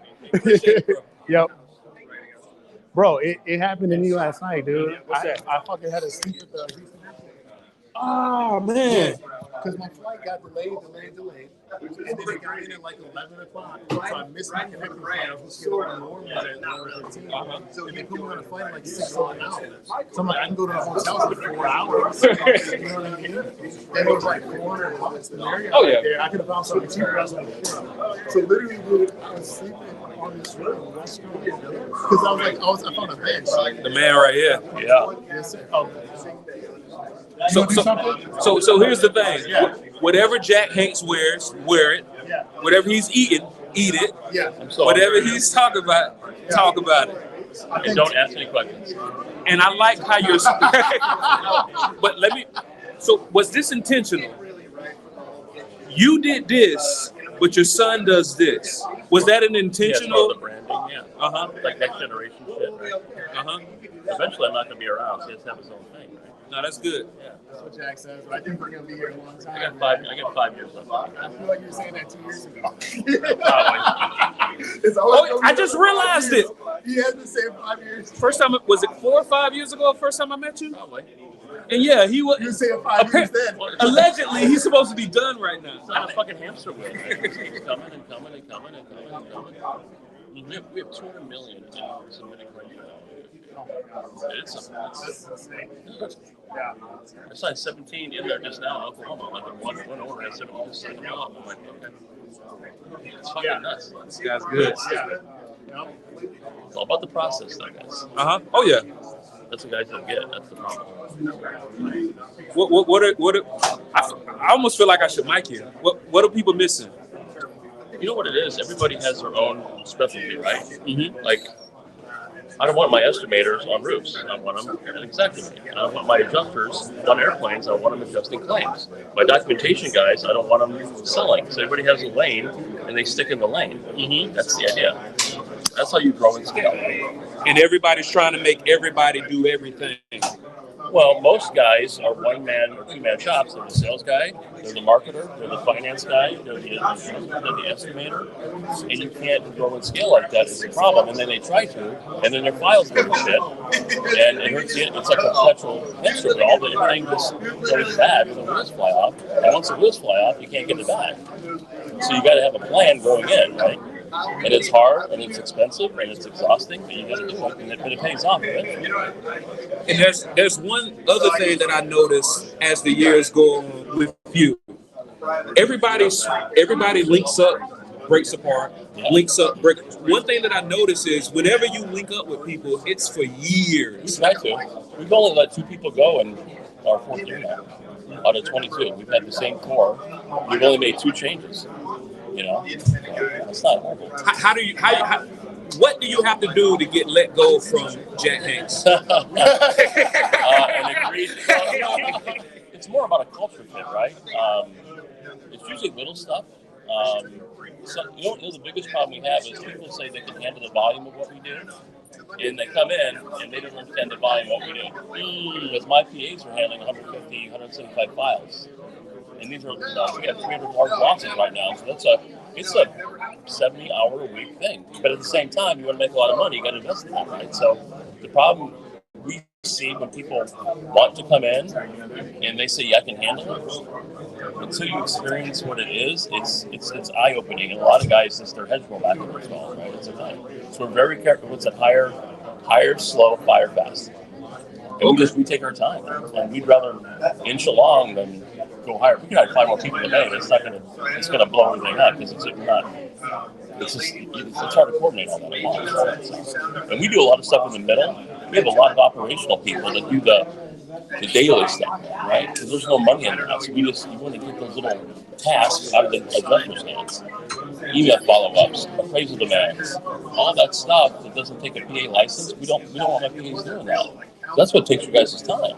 It's that little stuff, right? I was just about to ask you, what does the buck stop? So it sounds like the buck stops with your PAs with, all right, handle the field. Well, the PAs are going to see the file to the proof of loss sign. Okay. We get the proof of loss signed, then the adjuster gets the file. Now that's extremely different. Okay. You don't even see the file.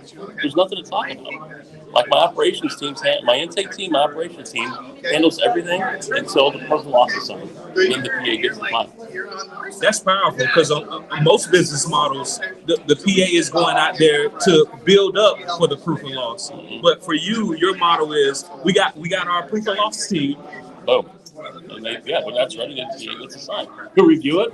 I mean, once the thing is done, he'll review it, send it in, and he goes. And that's good. Yeah. I think that's probably a big nugget you just dropped for the big teams. Well, that's how you handle 500 claims at $158 million a year. Right? That's what I'm talking about. Jack Hanks in the building. I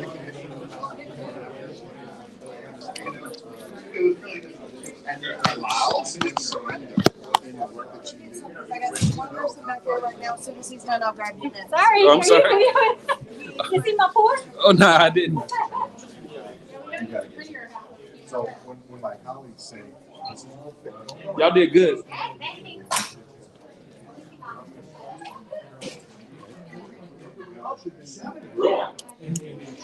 She's a low Kermit proper lady from down the bottom. I don't know why. I just got these not too long ago. Brandon, Yes, sir. you get that edited from earlier? Uh-huh. Oh, yeah, I sent it to you. You know, I was going to come over to you, but I've learned in the industry, and everybody don't want everybody to know. I never know. So I said, all right, let me look away. But yeah, I sent it to you, sir.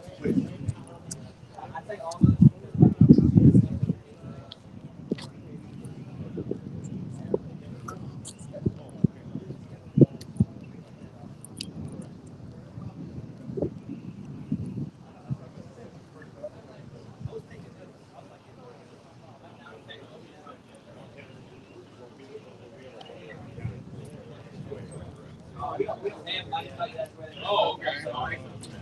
There's a couple over there. There's a couple guys working over there. But I saw about the videos that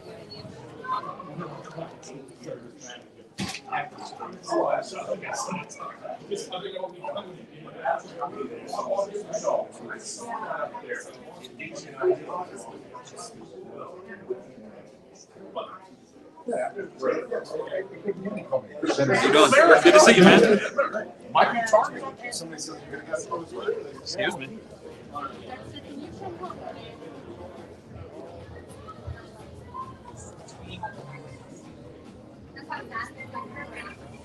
I'm gonna start messing.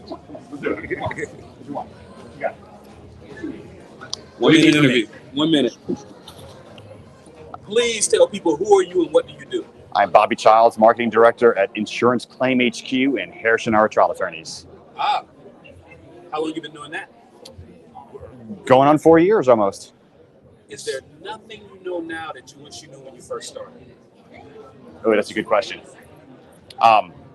One thing I like about this is, well, I wish I knew how to run this when I started. This is our 4th year running the summit, and I swear it's the smoothest year so far. We've got a 4th year. We've got this down to a science. Chef's kiss. We've got the whole space worked out. This entire team has put in so many hours to make this a really premium event.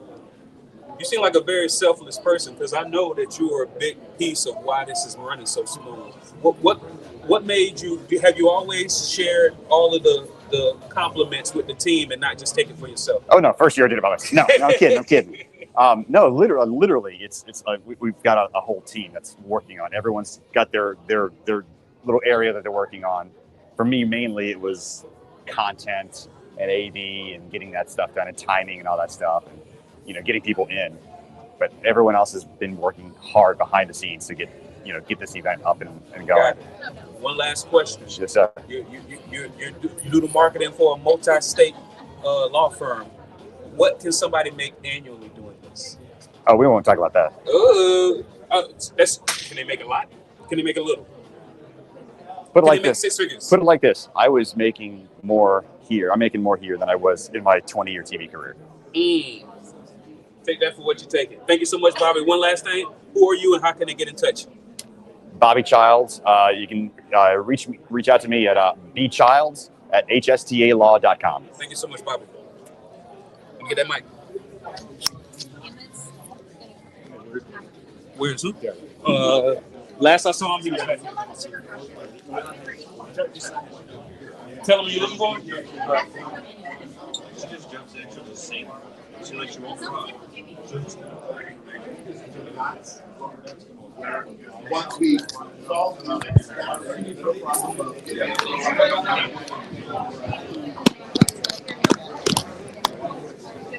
Excuse me. Let me go see him.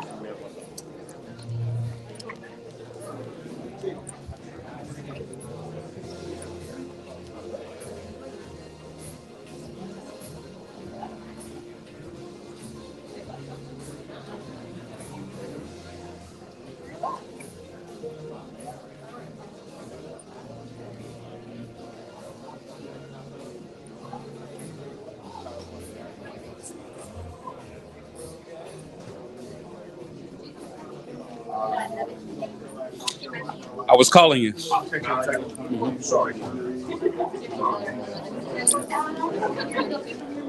Yeah, I'm 36. Excuse me. Okay.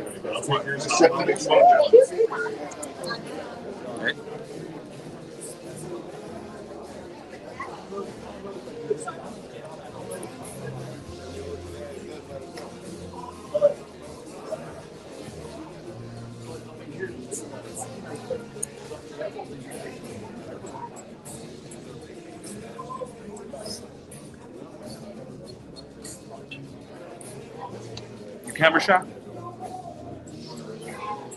Yes, no? Are you saying no, you camera shy? Oh, you want to build camera? Come on, bro. Come on. Let's start building your brand. 1 minute interview. 1 minute interview. No, you're not. No, yeah, this guy's good. All right. Please tell people who are you and what do you do? Hey, I'm Jaden Barnes. I work for ICA Insurance Claims. I'm an estimate writer, IA, licensed in 6 different states. This man is a level 3, yo. Level 3, yes. You got to lead with that. You're right. I do need to start saying that more. How long you been doing what you do? For almost 2 years now. Okay, only 2 years. I've been doing this for 24 months strong. Oh yeah. I mean, I'm trying to give you my mentorship. It's been only 2 years. Nah, I've been doing this for 24 months at a high level with the best people in the industry. Yeah, all right. I'm just giving you the game. What's something you know now that you wish you knew when you first started? Network more, communicate more. Definitely getting more in touch because there's a lot of information out there, and it's really good information to know whether it's good or bad or who it's coming from. It's a lot that you can take from other people and stuff like that. So I wish I started with that more, and just going out, getting out of my shell. Last question. Yes. How much can somebody make doing what you do? Oh man, a lot. It's no limit. No limit? It's no limit. However much you put into it is how much you can get from it. And that's what a lot of people say that I be asking. A lot of humble people in this. Would you say over 100 grand? Like I said, how much you put into it is how much you're gonna get out of it. All right, man. One more time, tell people who are you and how they can get in touch. Jaden Barnes. You can get in touch on Facebook. Jaden Barnes on Facebook. Yeah. All right, man. Thank you. I appreciate it. That was good, man. I don't do too much talking. I know, but yeah, I know. Because what it is. Oh, all right. So let me ask you. So currently, do you outsource writing too, or is it only I do outsource too, but I'm trying to figure out. She throws a lot on my plate. Of course. So it's a lot of things I want to do. Like he wants me. I just got licensed to the NIA in other states, taking a home inspector class. So I'm doing a lot, and then I want to start my own estimating business while doing everything else. That'll just be the side. So I do outsource. Other people have asked me to write estimates for them. I just haven't made a website, done all that. But I do outsource as well. Oh yeah. But I'm trying to get, business cards and all that made. I just so The good thing about where you're at now, even if you never get a website or a business card in your life, all they gotta see is the work product. That's your business. If you were to take some of your best estimates, take off the address, take off the name, just put sample. That's your business card. That's your website.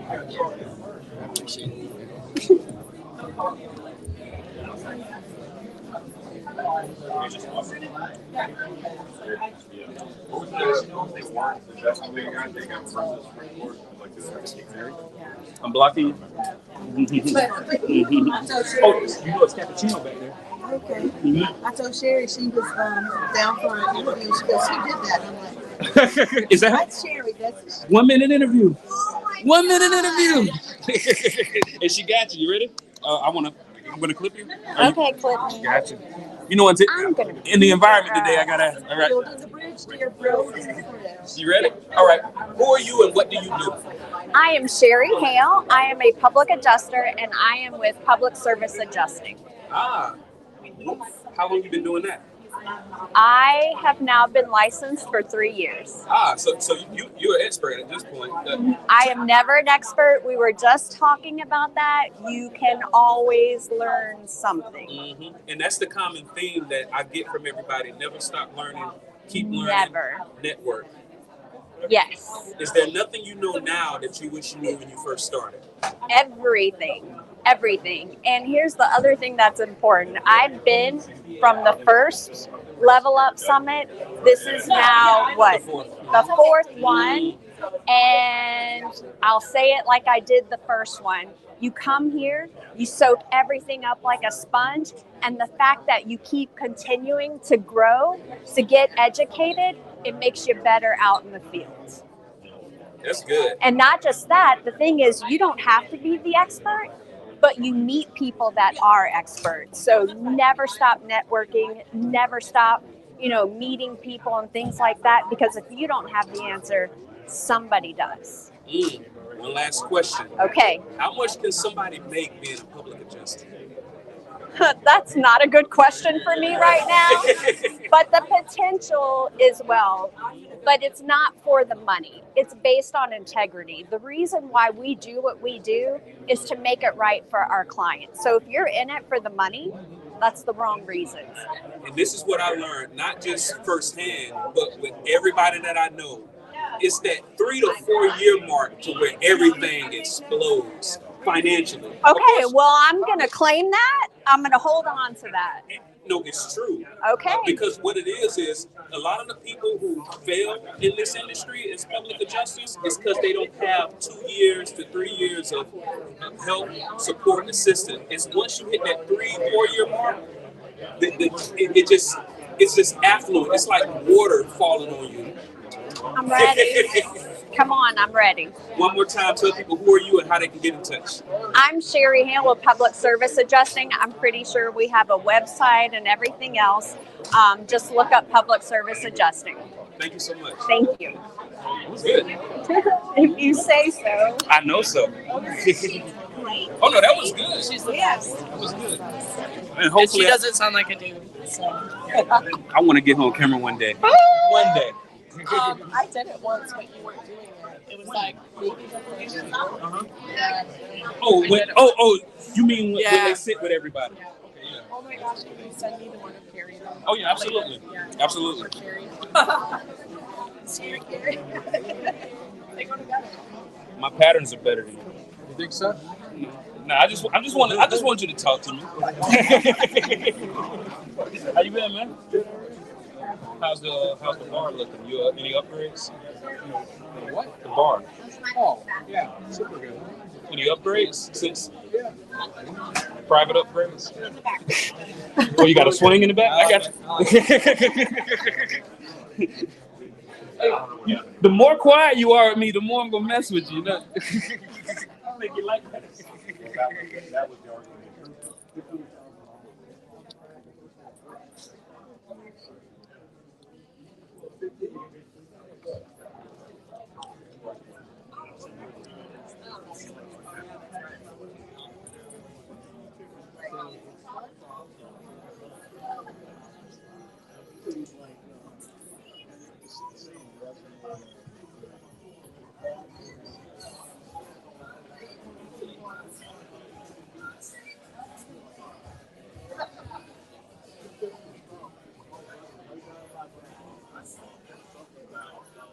Oh.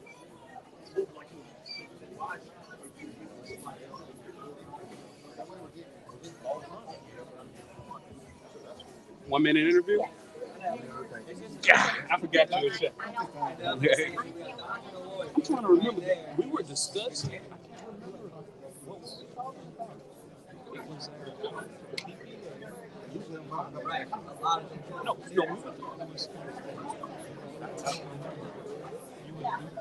it was PPA time. It was some type of trade. But they'll come back where I was sitting.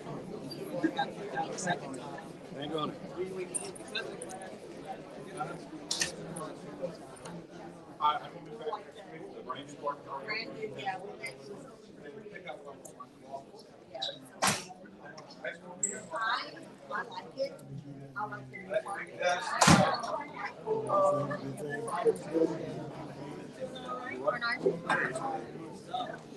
Good talk, man. Thank you. Appreciate it. Thanks. 1 minute interview? Sure. All right.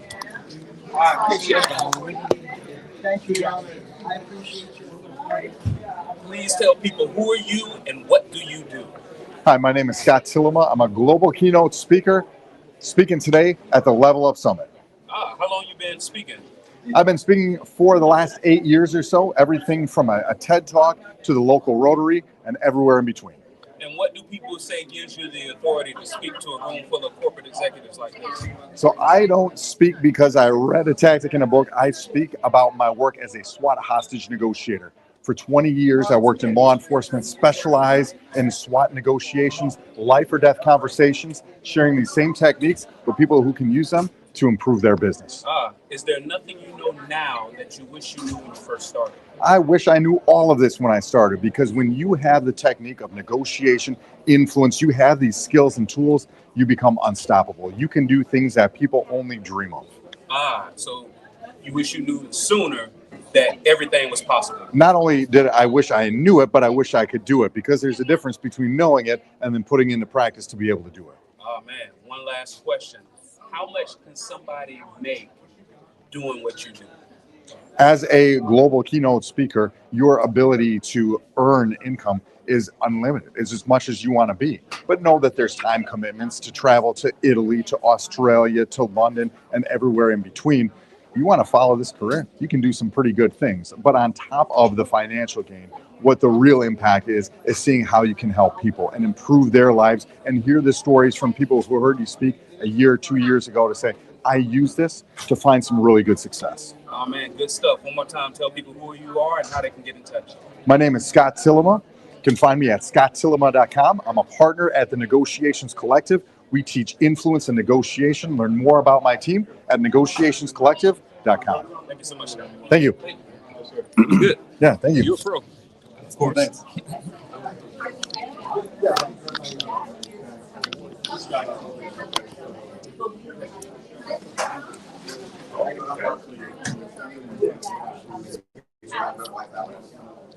So you're an attorney? Yes.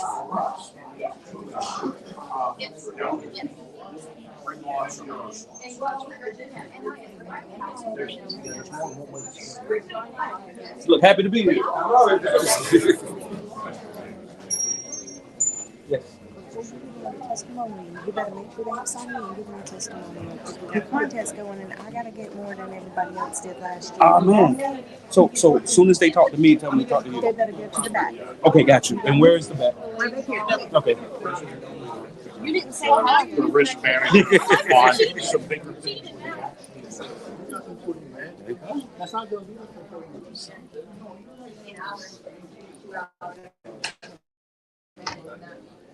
Like that makes me cringe.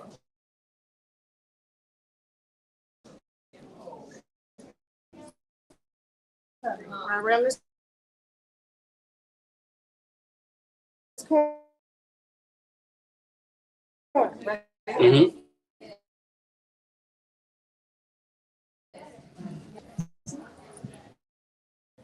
Got it all nice instead of. How y'all doing? Oh, what's going on? I was wondering. Man, how's the congregation? It's going good. We're picking up. We kind of add members every Sunday, so it's been good. I'm gonna hold off because they're going back in, and then we'll bring him in Okay, here so that we can get him. All right. How y'all You getting doing? your testimony? Oh, yeah, I'll do it. Are we about to do it now? Go ahead. Oh, yeah, let's do it. We do Galen's. Mm-hmm. Let's do it. They're fixing to get started, so go ahead. All right. All right, I'm ready. Wait, that might be in the background. Oh no, I get it away.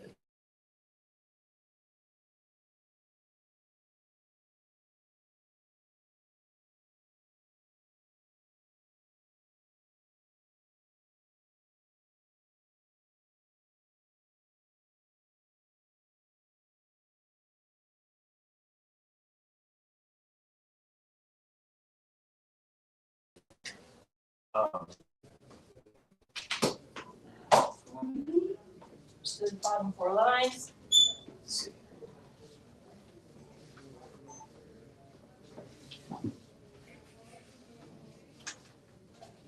What's today's date? 6/13.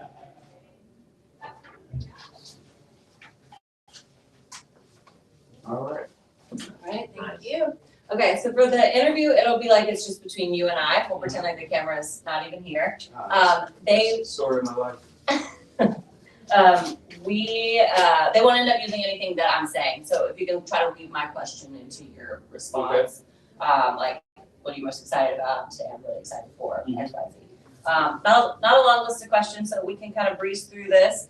We'll just be rolling the whole time. So we can start off with really easy questions. Tell me all in one line.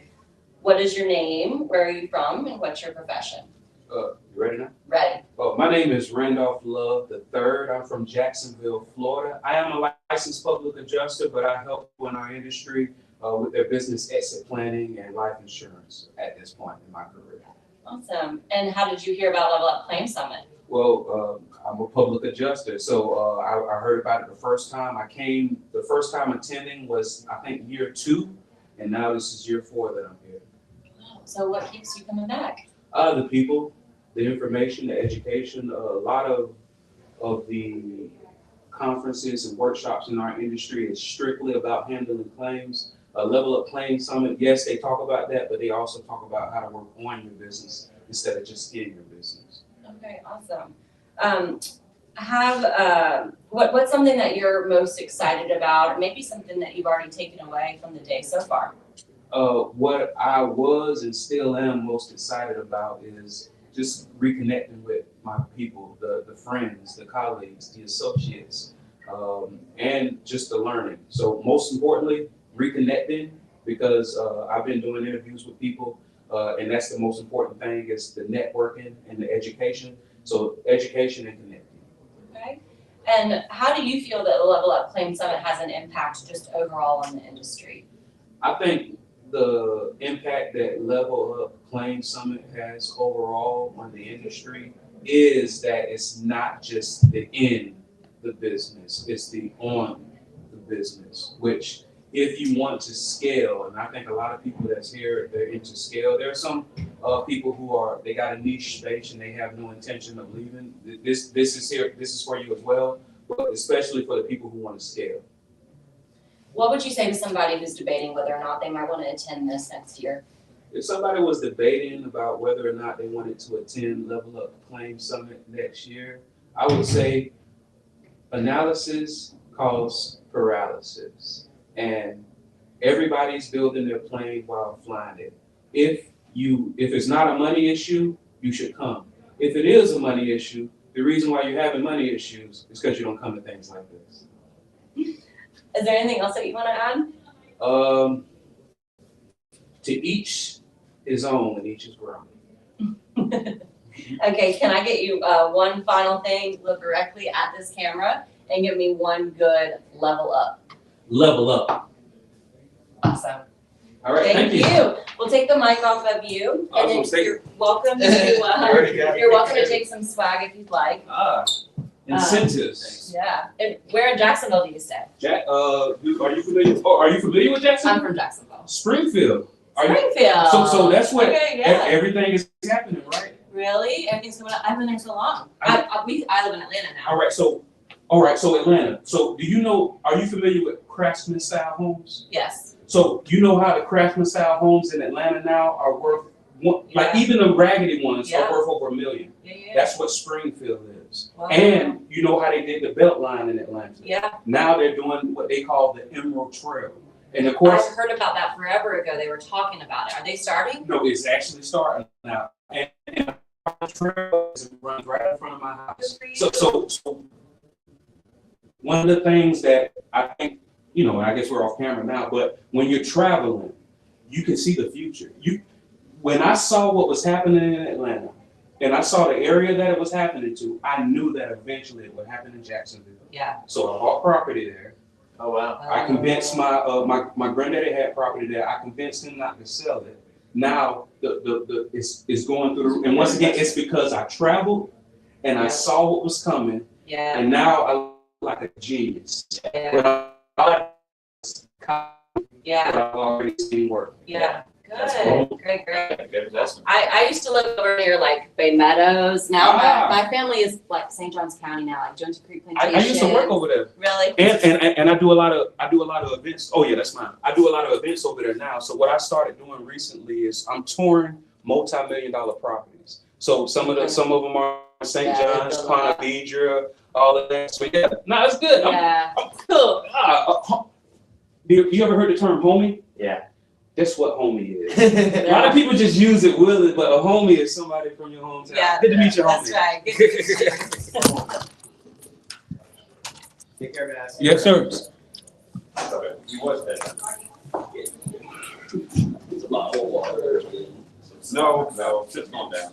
You want to look here. Next break, I'm gonna start loading up for you.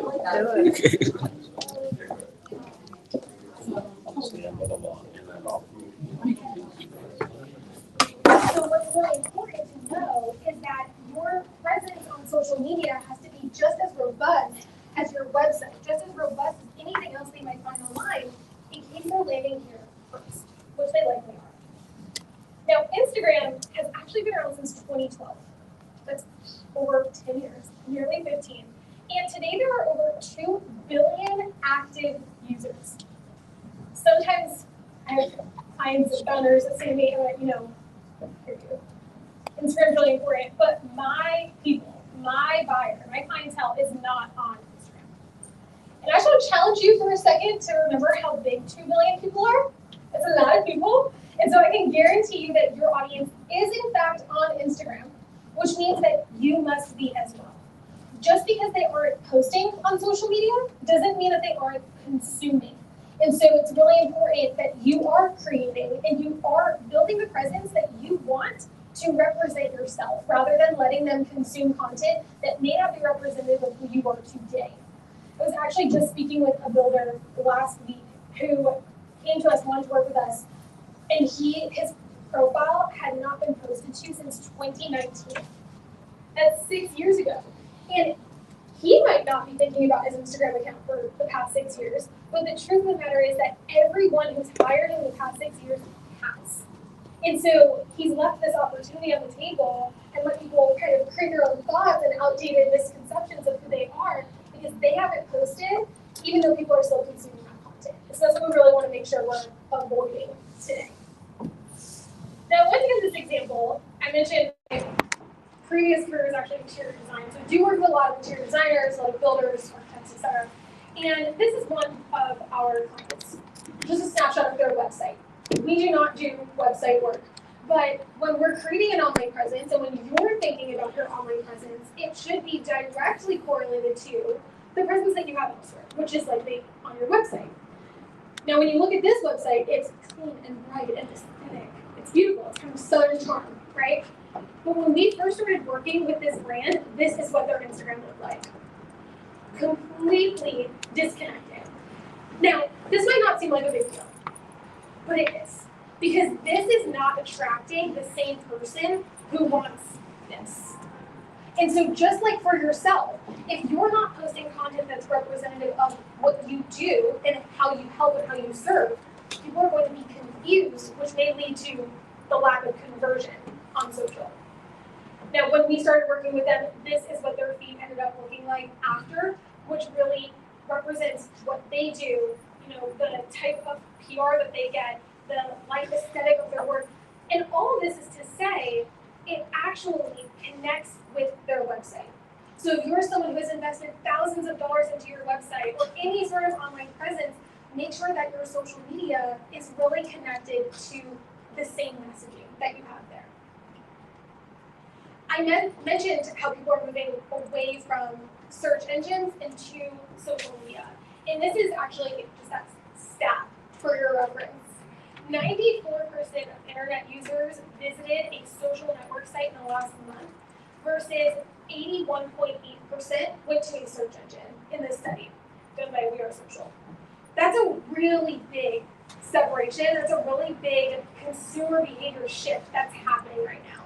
And it's one that can't really be ignored because it impacts how you get business moving forward. So we want to keep that really top of mind because that is truly the driver as to the why behind this is so important. When you do your social media marketing correctly, when you do it strategically, and you apply everything that we talk about today, your audience will deeply understand your brand. They're going to get who you are, what you do, how you help them, just like that. They're going to have a consistent brand experience from your website to your social, to meeting you in person, to working with you. Really critical to the overall process. And ultimately, we want faster conversions because we don't want to have to depend on you going to lovely events like this and networking, but you're only one person. We want your social media to do that for you, and that is what it can do. So when you're creating content on social, how do you know what to create and how to really optimize that content? Well, your user base is truly what will tell you what you need to be posting. Instagram is ideal for attracting a user base that's looking for inspiration or searching on the app already. And what you can do when you start posting is begin using the data from your past content to inform your future strategy. That sounds really simple, but if you think back, I won't answer your question because there's so many no hands up, but if you think back to the last time you actually looked at the performance of your content and took that information and applied it to the future content, it's likely quite a long time ago, if ever. And so if you start posting, the data that the apps give you for free will help you continue to improve upon the strategy that you put into place. And secondly, we need to stop posting content that we enjoy creating. What I mean by this is it's very easy if you're the one creating content, if you're the one handling all of your marketing, to create pieces of content that you enjoy consuming or you enjoy creating. Because it's easy, it's fast, it makes sense to you. But what's so important is listening to our audience because they are going to tell you what they want to see and likely may be quite different from what you actually enjoy seeing yourself. So it's a little nudge for you to remember. This is one example of the difference between a photo and video post. So if you don't know, on Instagram, videos are called Reels, the videos that are on your feed. And when you post content, you get these analytics. This is what I'm talking about on this slide, like the analytics from your audience. You will get insights on every single piece of content, which is so powerful. Now, I included these screenshots from a small account. They're not viral pieces of content by any means. And this photo post is a decently performing post. But the difference between a photo and a video post is drastic, even when it's not anything crazy. This video post has 6 times the reach, 4 times the comments, and what this little circle shows right here is it actually reached over 3,000 people who did not follow this account. If you've ever tried to run like Google Ads or Meta Ads or anything, what you're ultimately trying to do is increase brand awareness. You're trying to get in front of people who don't already know you. But what if your organic content was doing that for you? That's what video can actually do on social media when done correctly. So the features on Instagram that are available to you sometimes can feel like they're out to get you. Has anyone ever felt like the algorithm just like really doesn't make sense? It may be one of those reasons why you're not using social media for your business. It can feel like it's constantly changing and it doesn't really mean anything. But they're actually made to help you grow. My top 2 features, my 2 favorite things on Instagram. One are stories. Does anyone ever post a story? Can you raise your hand? Okay, we have a few. Beautiful. So story content is 24-hour content. It only lives for 24 hours. So it's really actually low risk, which is really nice, right? Because it's just there, it goes away, and you have 60 seconds or less per live, which means that you have an opportunity to give a bite-sized piece of content to your audience that, again, will go away tomorrow. And on the flip side, you have Reels, which are your evergreen video content. They live on your feed. They can be up to 3 minutes in length. But what the commonality is here is that they're both video. Instagram followed TikTok in favoring video in every shape, way, and form. So if you have not yet tapped into utilizing video content on social, it is going to be that catalyst for you to actually start seeing the growth and conversion that you're looking to get. Video is so important because it really helps build deeper connection. Why is that? Video allows us to see human interaction, human mannerisms. It allows us to understand each other, which ultimately creates trust and converts faster for you. Rather than a picture where anyone can be smiling, anybody can write something in the caption, but can I trust the words that you're saying? Can I understand what you're telling me and know that you're the right person to help me with this issue that I have? Video helps your audience get over that hurdle and want to work with you that much faster. We have every single client we work with gets leads directly from social because their content is doing that lead generation for them. It takes all the legwork out of there for you. So what is that content that actually attracts dream clients? What does that really look like? Well, we have to talk about your content pillars. Your content pillars are essentially buckets. So if you're someone who has felt like you looked at a blank screen, you're like, I know I should be posting on social. My 15-year-old niece told me I need to be posting on social. I just don't know what I need to be doing here. What to post has likely been one of those hurdles for you. When you utilize content pillars, though, it takes some of that guessing out of it. Your content pillars are essentially different facets of your brand. What do you stand for? What do you represent? What do you want people to know about you? And it allows you to think with that lens when you're planning out your content every week. Typically, you're going to have 3 to 6. And I wanted to pull back up that example client from the very beginning. This is their feed, and these are 6 of their content buckets. So we have projects, they're interior designers, so before and after transformation projects, educational content, teaching, okay? The brand touch, so unique things that they do in their work, trends that they see seasonally and throughout the year, their team and culture, and then we have testimonials and events. We literally rotate through all 6 of these every single week as we are creating content for them. And that makes it really easy to always know what you can post.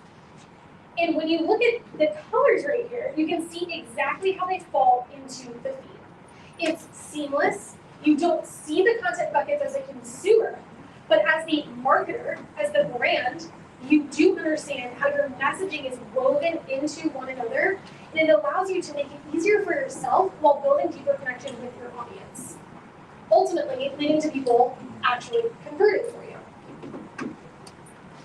If you are wanting to create content pillars for yourself, this is exactly what you can start doing. So you're going to basically follow this little funnel. We're going to talk about the marketing funnel in much more depth.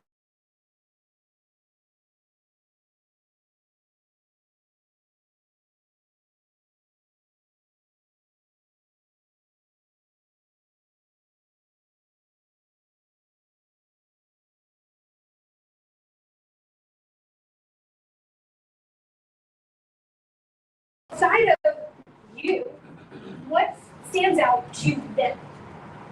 And then finally, what makes them actually want to take that step and reach out, book that call with you, book the consult, and work with you?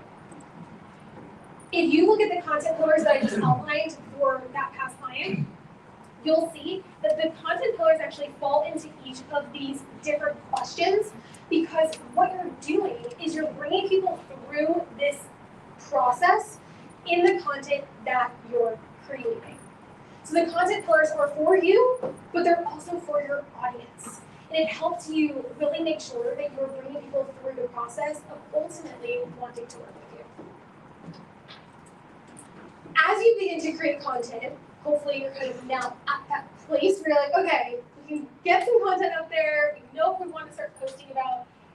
Getting caught up in the visuals can also be one of those hurdles that we face. So I want to just remind you that it's not always about how pretty the feed is or how aesthetic the feed is, but it's also about how consistent you are. The algorithm on Instagram and really on any social media platform deeply cares about your consistency. So instead of posting 7 times all in a row in 1 week and then skipping posting for an entire month, rather than doing that, post 2 times a week for the entire month. You'll have nearly the same amount of content that you posted, but you've been consistent with it. And what that really does for the algorithm is make sure that it's pushing it out to your audience, because your audience is consistently engaging with that content, telling the algorithm, I want more. And they'll show your audience more of that content. Instead of getting caught up in how stunning it is, necessarily how much, like how the photos really all go together, begin to nail down that posting schedule first. Really find what works for you and stick with it. Maybe it's every week. Hopefully it's more than once a week. But if it's once a week, then start there. Secondly, we want to select video and imagery that are aligned with those content pillars. So while it doesn't all need to be gorgeous all the time, we do want to make sure that it is representative of who your brand is. We also want to make sure the content is valuable for your audience. This is arguably most important, because if it's not valuable for your audience, no one's going to engage with it, and the algorithm is not going to keep pushing it out to your audience.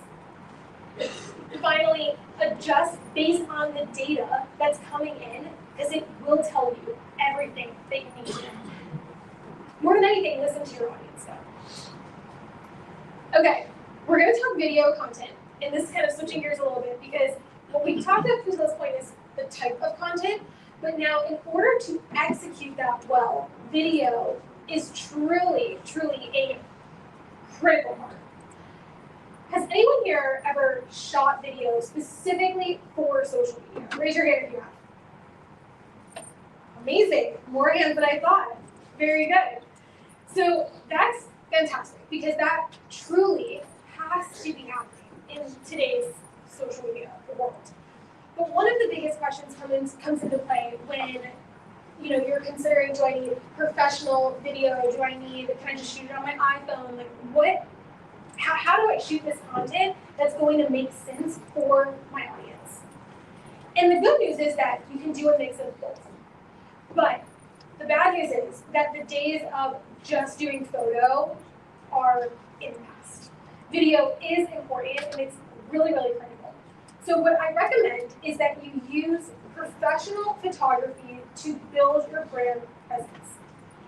Now, professional photography can be of your routine, it can be of your office, it can be of work that you've done, experiences you've had, wide range, right? You'll know what to shoot based on the work that you do. But this crisp, really professional imagery is what's going to sort of lay the foundation for positioning your brand in the way that you want it to be positioned. So if you want to feel like you're on the journey with your audience, you'll have content that looks like that. If you want to be positioned as much more premium, your photo should represent that. All of that sort of thinking and messaging should be taken into account when you're shooting your professional and your iPhone videography. But your professional photos are really good for your website, for static feed content, which is like a single image on Instagram, and for any PR, obviously, that you're doing. But the iPhone video is where you're going to get real-time engagement.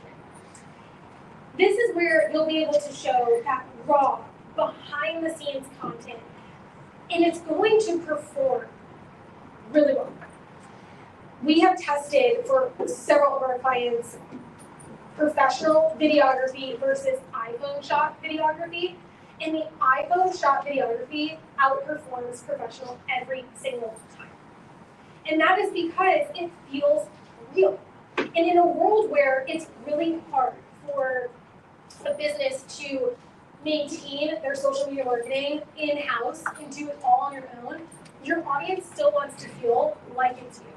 They don't want to feel like there's a team between you and your content or you and your end consumer. So the goal of this iPhone video is to feel like you're shooting it the day of, even though you are absolutely not, because that would be crazy. But the conversions come from balance.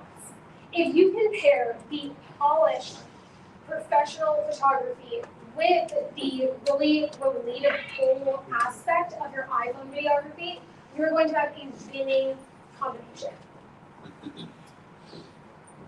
If you do that, you can then alternate between professional photography and casual video to create that really dynamic scroll stopping feed, which is what you want. And what I mean by that is when someone is consuming content on social, you need them to stop. That is the key. That's what tells the algorithm that they want to consume your content. The watch time, is anyone aware of watch time on video? So watch time is essentially how much of the video that you've created someone's even watched. You'll get all that data when you post. So if someone is only watching 2 seconds of a 10-second video, it's not going to perform as well as them watching 8 seconds of a 10-second video. All of this goes into how you're shooting content, how you're creating content, and the type of material that lives on your feed. That's why all this is so, so important. We actually at 95 Media a couple years ago launched a service. We actually do this with all of our clients where we do quarterly content shoots where we shoot 3 months of video content in 3 hours with our clients. Because it is an exorbitant amount of content that everyone needs, but if you can just batch it out in one go for yourself, it makes the whole process so much easier. That's what I would recommend for yourself as well. If you can do a planned annual professional photography shoot, do quarterly video shoots, you're going to be set up for success in this way, and you'll always have enough of that content to be pumping out the door. If you were going to start shooting this video content on your own, I have 5 tips for you. They're really short, but they're very good. The first one is do it on your phone. I've been saying this, but do it on your phone. It does not require any fancy gear. It shouldn't be a barrier for you to not know the device to shoot your content for social on. You can shoot it in your day-to-day life and get some really good material. The second is do behind-the-scenes content.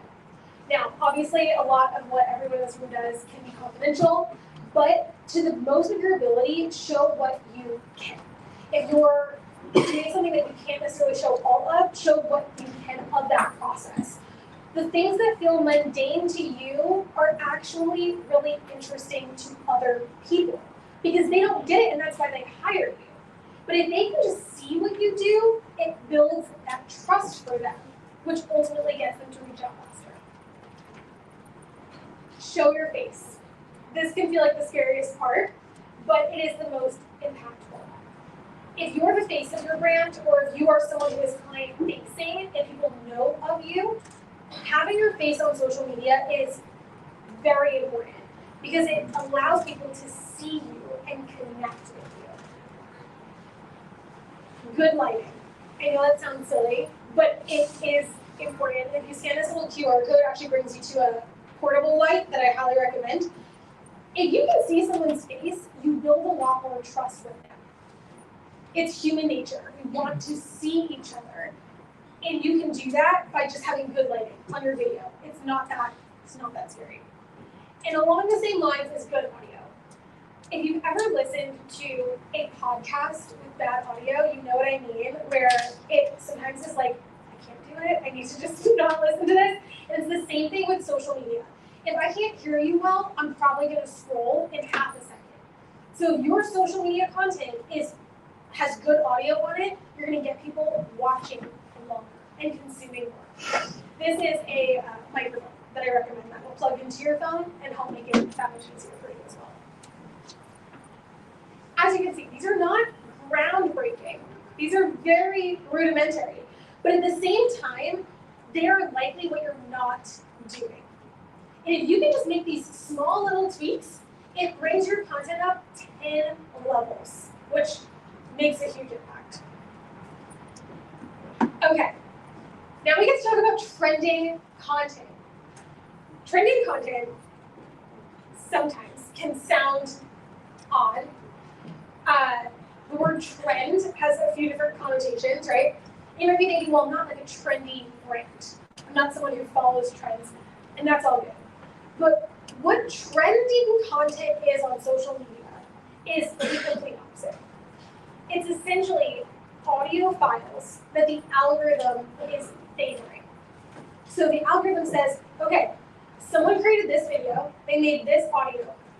Other people are using that audio on their videos, and it's doing really well. I'm gonna keep pushing out this content to see if it can continue performing well. And then when it does, it continues to snowball, and the trending content grows bigger and bigger. That's how these really big trends on social media happen. On Instagram, it's really easy to see what's trending, because if you pull up a video, you'll literally see a little arrow if it's trending, and a music note if it's not. It's not bad to use just the music note, but if you're looking to gain traction faster, trending content will help you do that. Trending content, really the thing to know about it is it's going to get you in front of people who don't follow you. Versus this type of content is likely to get you in front of your audience who does follow you, which is not bad. But if you're someone who's trying to grow your brand presence and monetize your online presence, all of your content, trending and getting in front of people who don't know you is what you want. On TikTok, it works the exact same way. It's a little different in terms of searching. You can literally search viral TikTok trends, and it will show you a popular little sticker next to that content. But ultimately, the way the algorithm works on both platforms is exactly the same. It's going to test this content in front of people who don't yet know about you to see if they're your right audience. And if they are, then they watch the video, they engage with the video, and then ultimately you want them to follow and reach out to work with you. That's the funnel that we're trying to bring everyone through here. That is really, that's everything I've been talking about. We want to get in front of non-followers. That is the absolute goal.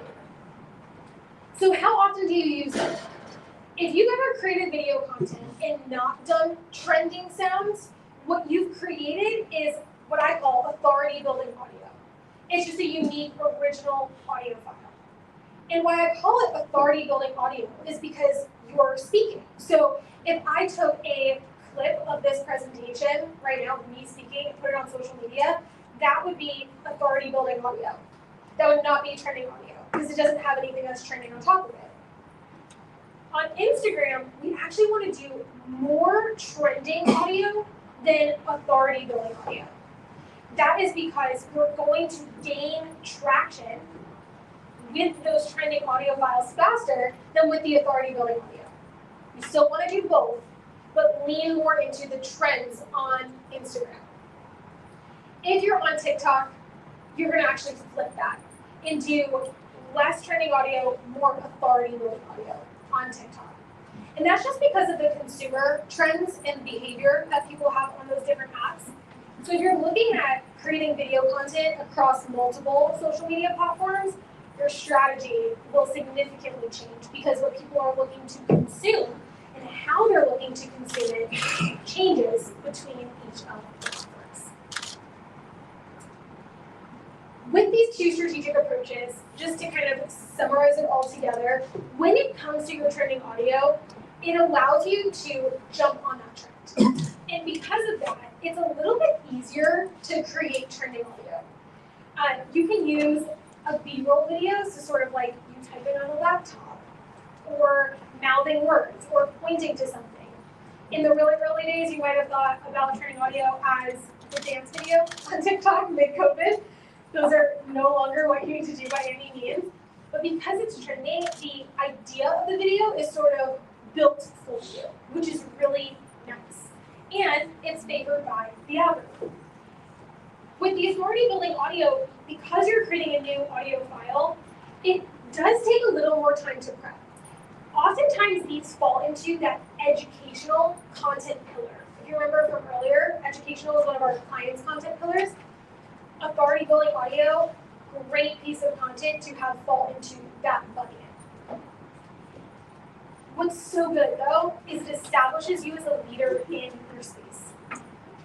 Almost every podcast has authority building audio content on their social media because it establishes them as a leader in their space from the content that, or the work that they've already created that they then turned into content. It may gain a little less traction than our trending audio. It may, because it's not favored by the algorithm. But because of the impact that it makes by establishing you as a leader in your space, it is incredibly worth doing. A really, really good strategy incorporates both of these tactics into your marketing. So we don't want to leave one behind. We just really want to make sure that we understand the impact of trending audio when done correctly. All right, we can pull it all together now. So now that we know the content pillars, the strategies, the video, how to shoot professional versus iPhone, we now need to turn this content into actual clients. That happens with our marketing funnel. So with our marketing funnel, this is where we're actually taking our followers from passive consumers to people who actually want to be clients for you. At the very top, we have awareness. And this is where basically all of the video content we've been talking about really lives. I mentioned earlier, the algorithm is favoring video content. That means that your video is going to get the most reach on social media. Your reach is your awareness. That is the amount of people who are aware that you even exist, that you do what you do and you can help them with the problem that they have to solve. Your video content comes in the form of reels, so on your feed, the trending and authority building audio, your story content, that 24-hour content, and then we have collaborations and giveaways. I bring this up, not because it's necessary, but because it's a really nice to have. Especially in a space where you may know a lot of other people doing similar work.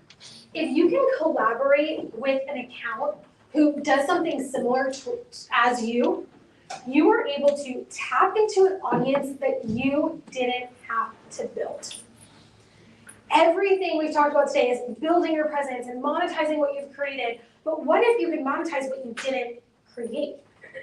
That opens a ton of other doors for you. So don't forget that you can collaborate, you can do giveaways in whatever way feels really good for you and makes sense in your space in order to build more awareness of your brand. As people move through the funnel, now they're considering.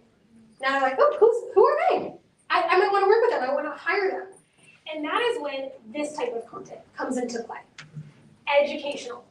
You're establishing yourself as a leader. You're authority building audio. If you have a lead magnet of any kind, so something that may live on your website, like a PDF, a downloadable, something along those lines, that's where you would want people to sign up and join at this consideration phase. Your email list goes along the same lines. You hopefully have an email list and you want people to sign up. It's another way to market, another way to communicate with them. And the last piece I have here is community engagement. Now, I haven't talked about community engagement at all. We've really focused on content today, but a really important aspect of monetizing your online presence is actually talking to the people that are consuming your content. So if you're getting comments, if you're getting DMs, if people are replying to your stories that you're creating, make sure that you're communicating with them. Make sure you're engaging with them, because that could truly be the difference between having people consume that content and actually converting. We work with a lawyer who signed a multi-million-dollar deal from TikTok because we created content and engaged with his audience on TikTok, which led to someone hiring him, and it spun into a bunch of other work. Community engagement is extremely valuable, but it happens at that consideration phase. Then we have conversion. This is what we all want. This is what we want people to actually buy from us. And once someone converts, now we can do a whole lot with that conversion in terms of our content as well. So we can turn that into testimonials. We can feature clients that we work with. We can have strong calls to action to make sure that people are really clear about what steps we want them to be taking. And then lastly here, we have advocacy. People selling for you. When we have people who love the work that we do and are just so happy with what you've done, they actually start advocating on your behalf. Depending on what you do, people may be tagging you in content, maybe they don't, maybe it's too confidential. You may have a referral incentive, you may have loyal fans, brand advocates, but what I really want you to consider here is that if your business has been built on word of mouth, or significantly word of mouth up until this point, imagine if you could do all of this without word of mouth, and then word of mouth just kind of comes in at the very end. Because having a business that's dependent on word of mouth is fantastic. But imagine how much more you could scale if social media was doing just as much as your word of mouth referrals. That is truly my personal goal for everyone.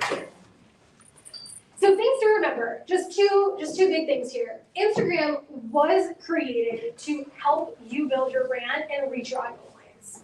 It's the entire purpose of social media, of the platforms, is to help you grow. They don't exist if you're not there. They want you there. And secondly, if that's not happening for you just yet, if you apply everything we talked about, or just little parts, I know we talked about a lot, but just little parts of what we talked about today, you will be well on your way to achieving just that. From today's training, to wrap it all up and recap for you, you now know the content pillars that all social media content should fall into. So you can now go create your own, know how to create those for yourself. You know how to balance professional photography with iPhone video for better conversions. So you know when to do those professional shoots, when to shoot your iPhone video. You know how to implement trending content to get more leads. And finally, you know key ways to master different strategies for curating a feed representative of your brand. As I said at the very beginning, at 95 Media, this is exactly what we do. We help clients and brands like yourself to really build that presence so that you can grow. And it's not fully dependent on just you, but your content can do the legwork for you. You can outsource all this. If you're looking for additional support, you scan this QR code, you can chat with me directly. But that is truly how to monetize your online presence with skillfully curated posts. Thank you so much.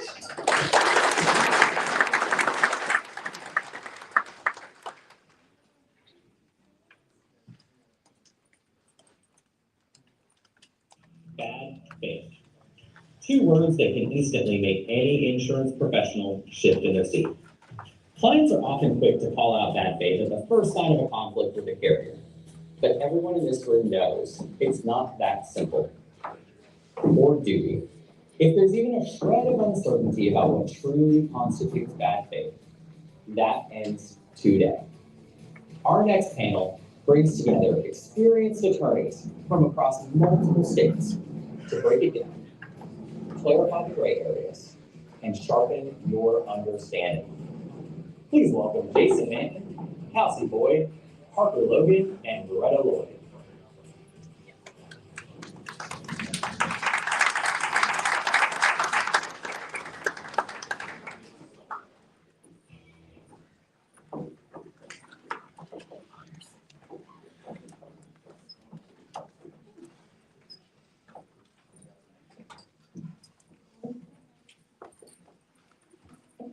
All right, guys. Well, before we get started, why don't we get each of you to introduce yourselves? Let's start with Greta. Hi, my name is Greta Lloyd. I'm an attorney in Chicago, Illinois. I handle claims throughout all of Illinois. I am Kelsey Boyd, and I currently practice in Texas and Florida, and I'm also licensed in Arizona. I'm Jason Mann. I practice in Florida. I'm Parker Logan. I practice in Louisiana. It's so nice when it's like a captive event because they don't spend 10 minutes plugging how great they all are. But they're all great. Take my word for it. So same thing we're going to do as before. We have a slide, so go ahead and open that up on your phone in case you have questions as we progress. And that way you can submit your questions. Should be the same QR code as before, but who knows? All right. So let's talk to kind of get started. Not really state specific right now. Let's talk about like a high level recap of the duty of good faith. Kind of how that relates to common law versus statutory, whoever wants to take this one. Greta's ready to go. All right, well, everyone has a duty of good faith. Obviously, insurance adjusters have a duty to their policyholders to investigate, to evaluate the claims properly. Obviously, we're here because not everyone does that. Otherwise, a lot of us probably wouldn't have a job. But everyone, in Illinois, it's statutory. There's a statute 215 or 5-260, well, whatever. It's a bad faith statute. And basically, it's case by case specific. So it says that if there's unreasonable delays that are vexatious, you might have a bad faith claim as well. What that means is it's very case specific. You can't just, there's not a set standard of what that means, but every case has to have specific facts that you lay out and to show that a case wasn't handled properly. Yeah, and we'll get into some of the state specific stuff, but yeah, I mean, I think Greta, you hit the nail on the head, and I put this up for people, so let's talk about that. There's like a few different ways that good faith generally, before we get into bad faith statutes works, right? Let's talk a little bit about, you talked some about the statutes. Can anyone talk about just kind of common law, case law, how that affects good faith? Y'all don't have to all jump in at once then, if you don't want to. Yeah, the civil code guy probably shouldn't talk about the common law.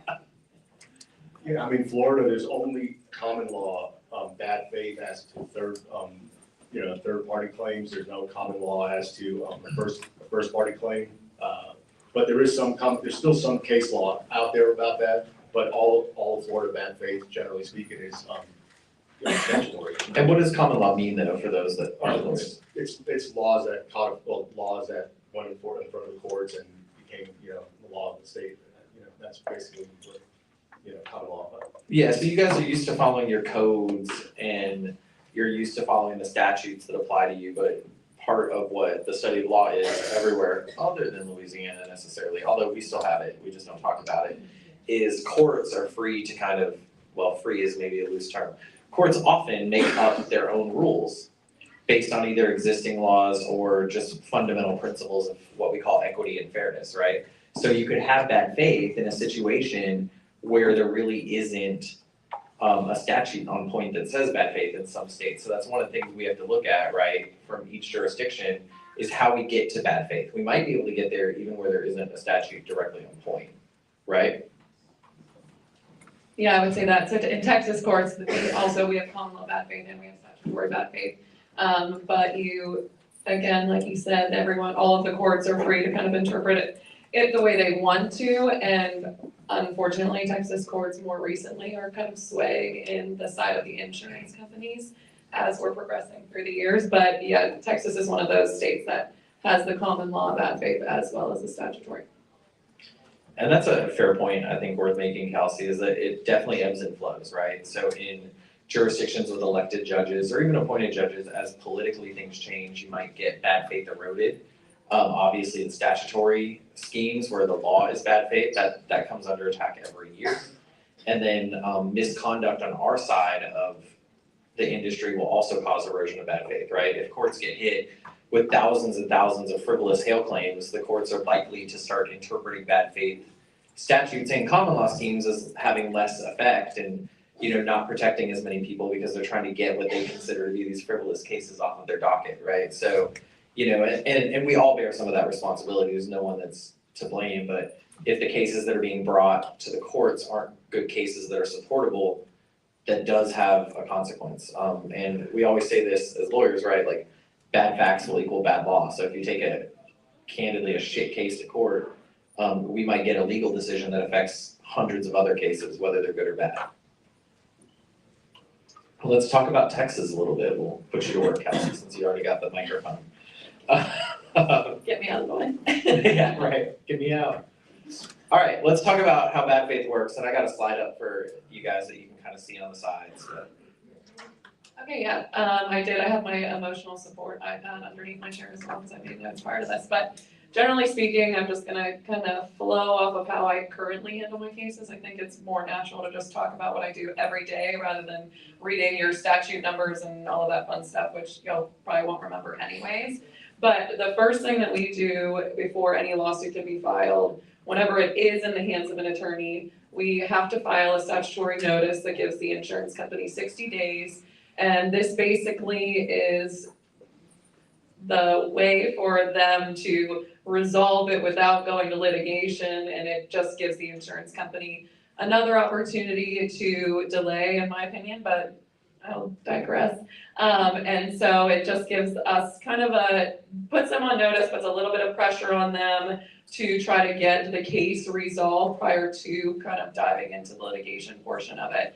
And so within that notice, you have to tell them, basically you have to outline the damages that you're claiming, you have to outline your attorney's fees you're seeking, you have to outline specific behaviors that they did that you're claiming. That's kind of where the bad faith comes in and why it's super, super important for claim documentation from the get-go, because all of that information is what is going to need to be in that demand so that the insurance company has a specific idea as to everything that went wrong in the claim or what they could later see in a lawsuit.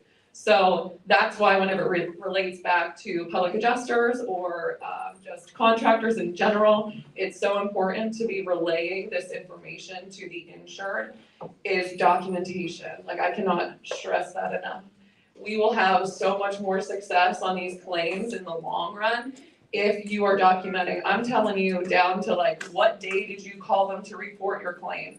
What day did they respond? What day did they do this? And just having a timeline that you can literally like copy and paste into the demand that says exactly how this claim progressed. You can then see where they messed up in the time frame, because in Texas, there are certain like deadlines they have to meet. There's like a 15-day notice to acknowledge. There's specified deadlines, and you can find that in the statutes, and I won't try to call those off the top of my head. But they have to be meeting those. And if they don't, then aside from the bad faith, I mean, generally speaking, this is technically bad faith as well, but the penalty interest, which is more what you're going to see, that is easier, it's easier to collect in Texas because, like I said, bad faith is kind of this anomaly anymore where it's great to talk about, but at the end of the day, it is very hard to recover. Like, the insurance company has to just do bad thing after bad thing after bad thing in order for you to be able to collect like the treble damages on the property damage portion and just the excess damages. But if you're able to document the claim, I'm sorry, I'm going off on like a all over the place. But if you're able to document the claim from the get-go and point out everything that the insurance company did wrong and where they messed up down to the day and outline that, it will be so much easier to come around in the back end and be like, hey, this is where you messed up and it's great that you paid this claim, but you owe statutory interest. So it's one of those things where they can't kind of turn around and be like, oh, what? No, we don't. It's like, no, this is what it is. And generally speaking, it is, I think it's 18% per year, but then if it's a force of nature, it alters. So currently, I believe the rate's 12.5%. So depending on the size of the claim, that can be a lot of money, and you do not want to leave that on the table. So in speaking, the notice does a lot, but you cannot leave any holes in it because the insurance company will find every hole possible and try to like just defeat your notice. And then when you go into a lawsuit, they'll even be able to claim that they didn't get proper notice, which in turn can then delay the claim further, which as we know at this point, it's probably already been delayed enough for your client. And so you don't want to have to go into the whole phase of the case getting abated, providing proper notice, or in the worst case scenario, the defense counsel files the accurate motions, and then you're not allowed to get your attorney's fees if you didn't get proper notice. So that all to say, really, really important for the notice. Yeah, and the reason we're kind of covering these 4 states, because some of you may work in one state or another, and we went back and forth. Do we just do a general panel or do we dig into some of this?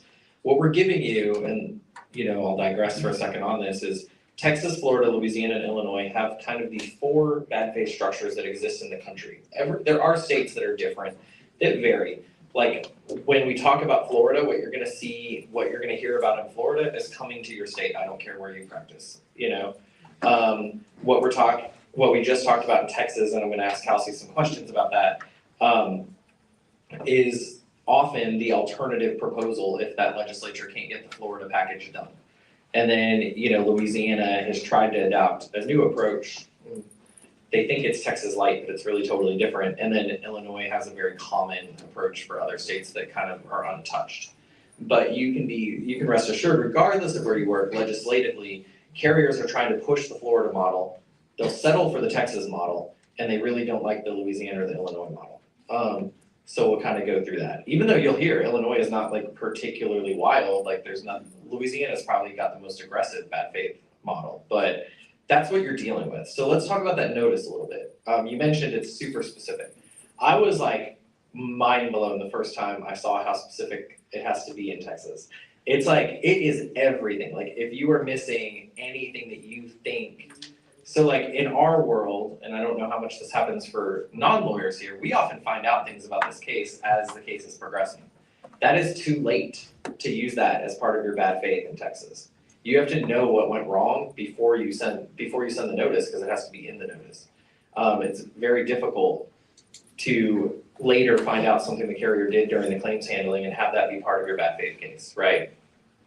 Oh, yeah, absolutely. Sorry, I just kind of was thinking about what I was going to say, but yes, that's correct. That's why, as annoying as it can be and as frustrated as the clients might get, I always tell them, I have an intro call with them, and I'm like, this is what you have homework. If you want this to be successful, you have homework. I want you to send me an email of everything that you've experienced in this claim today, and then we're going to talk about it. And so we're not missing anything. And then, of course, if we get down the road and we realize like, oh, we missed this information in the notice, it doesn't need to be one of those situations where, okay, do we need to amend the notice and then wait another 60 days? So yeah, it's. And that 60 days hurts, right? Like that literally means, we get the notice done, we realize there's a mistake, we're costing now everyone an additional 60 days. If you're a contractor, that's 60 more days you don't get access to that job.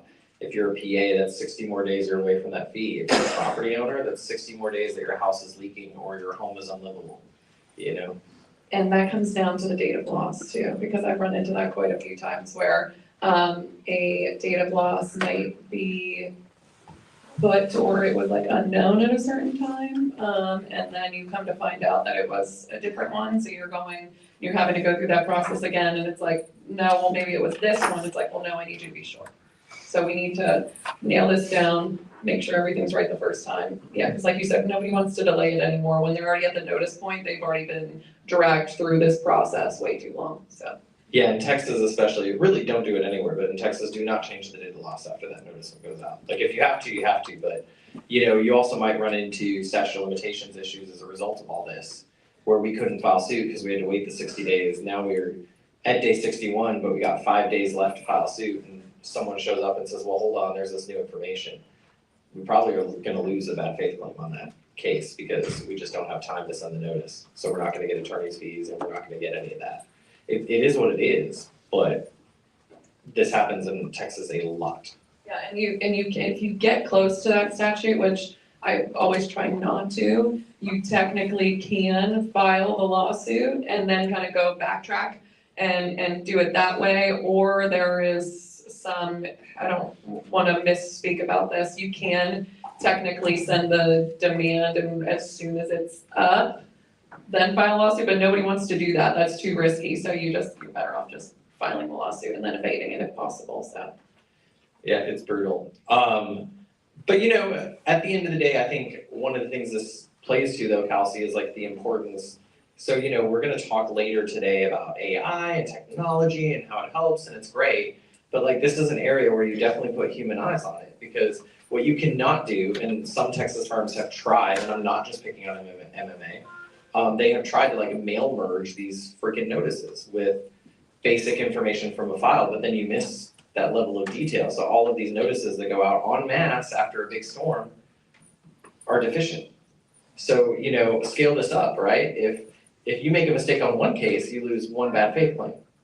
Yeah, and it kind of brings me back to the discussion with our engineer earlier, where he was discussing the report and how it's, the certain percentages are form, CV, all of that. Well, yes, this notice can be a large percentage form, but it is so important to get the case-specific details in there so that it isn't just the form. Even if it's that like 5 to 10% is case-specific, these notices have to, and at least in the top subject of mine, I always have it broken down like damages, deductible, attorney's fees, everything is right there for them to look at, so they can't turn around and be like, well, you didn't explicitly state that, which they still say in their response letters most of the time. But aside from that, just it is so important to do the case specific. You can't, this isn't something where you can just send it out and all of them be the same.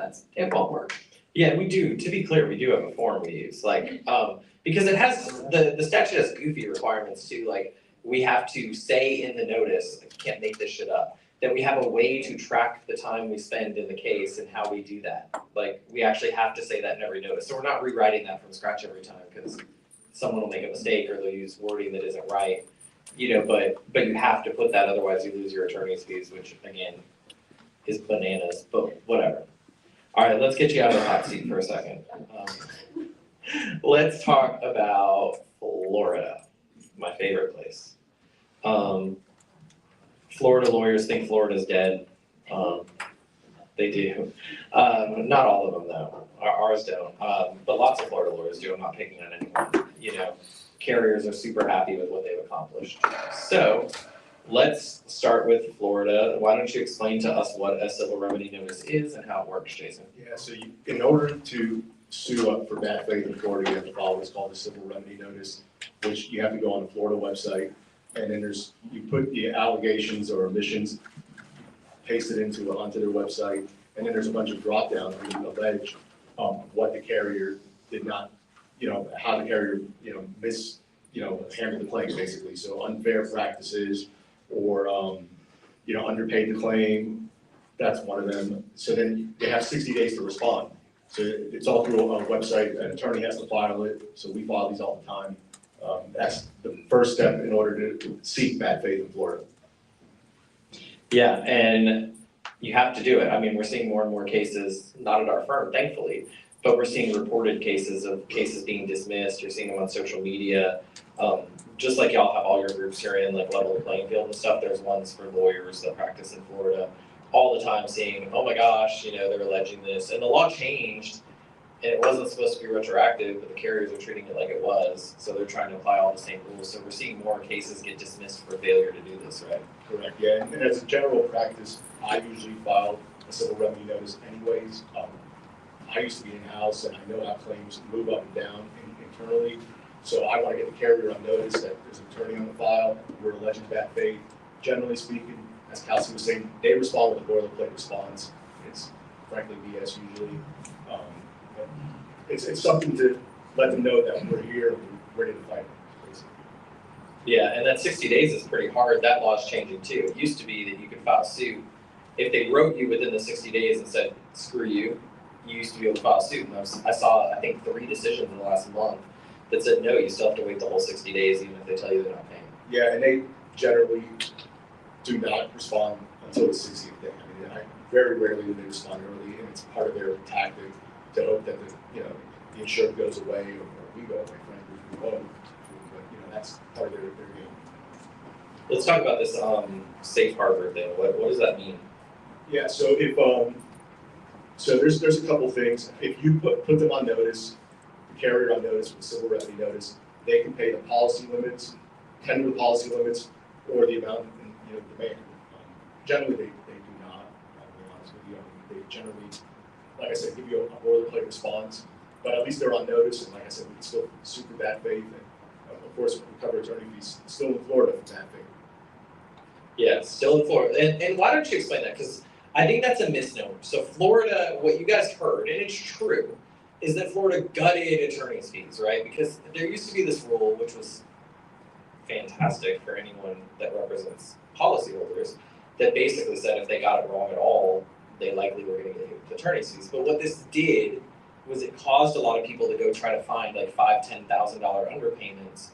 They'd send them to law firms that would litigate them, they'd litigate the heck out of them. And that's still a model that sometimes is utilized in Texas by some law firms, where they'll fight over $5-10 grand, but they'll fight over it for 6-7 years, and then they'll be like, okay, well now my client gets their $5 grand, and I get my $600,000 for my attorney's fees. Lawyers were getting rich off of it. I'm not complaining either way. You do you, but it was pretty obvious what was going to freaking happen as soon as they had a legislature that would kill that. And the second they did.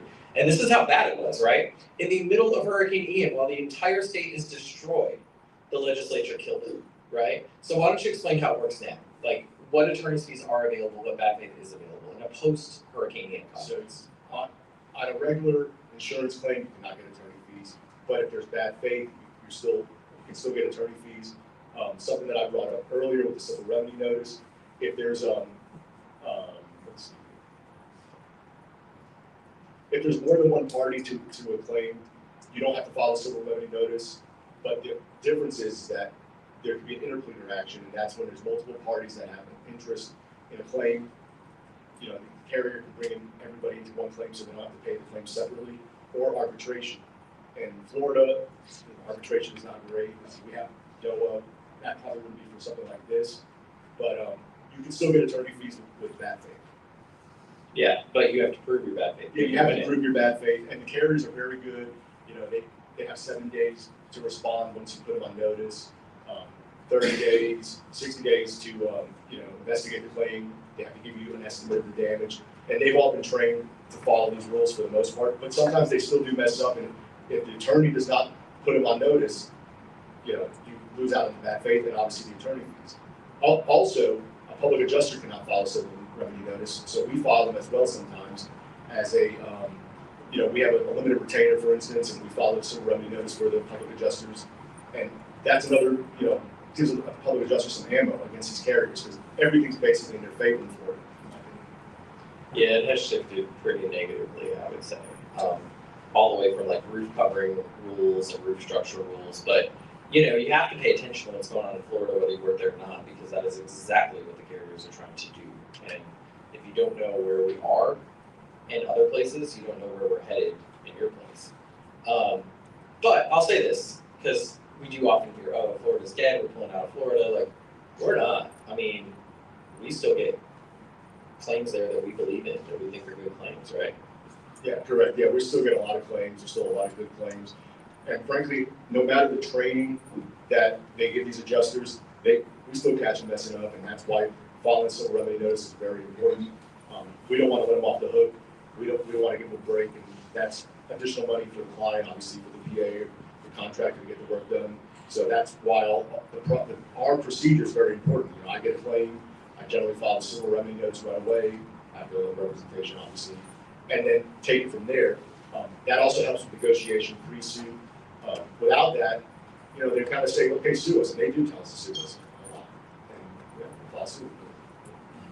And they're fucking crazy in Florida. Like, I mean, how many trials do we have a year across the whole firm in Louisiana? We get like a couple maybe if we're lucky because they all settle. In Florida, they just try cases all the time. Like, all the time. Yeah, they're really like under high horse right now due to the legislation in Florida.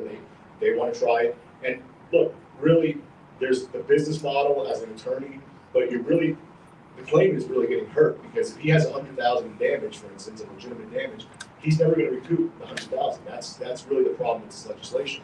They want to blame the attorneys and PAs also, but really, you know, the client's the one that gets hurt. Absolutely. All right, let's talk about Louisiana. So we did have some changes. We had changes back in 2024. So, you ready, Parker? Yeah. Let's do it. Sorry about Florida, Jason.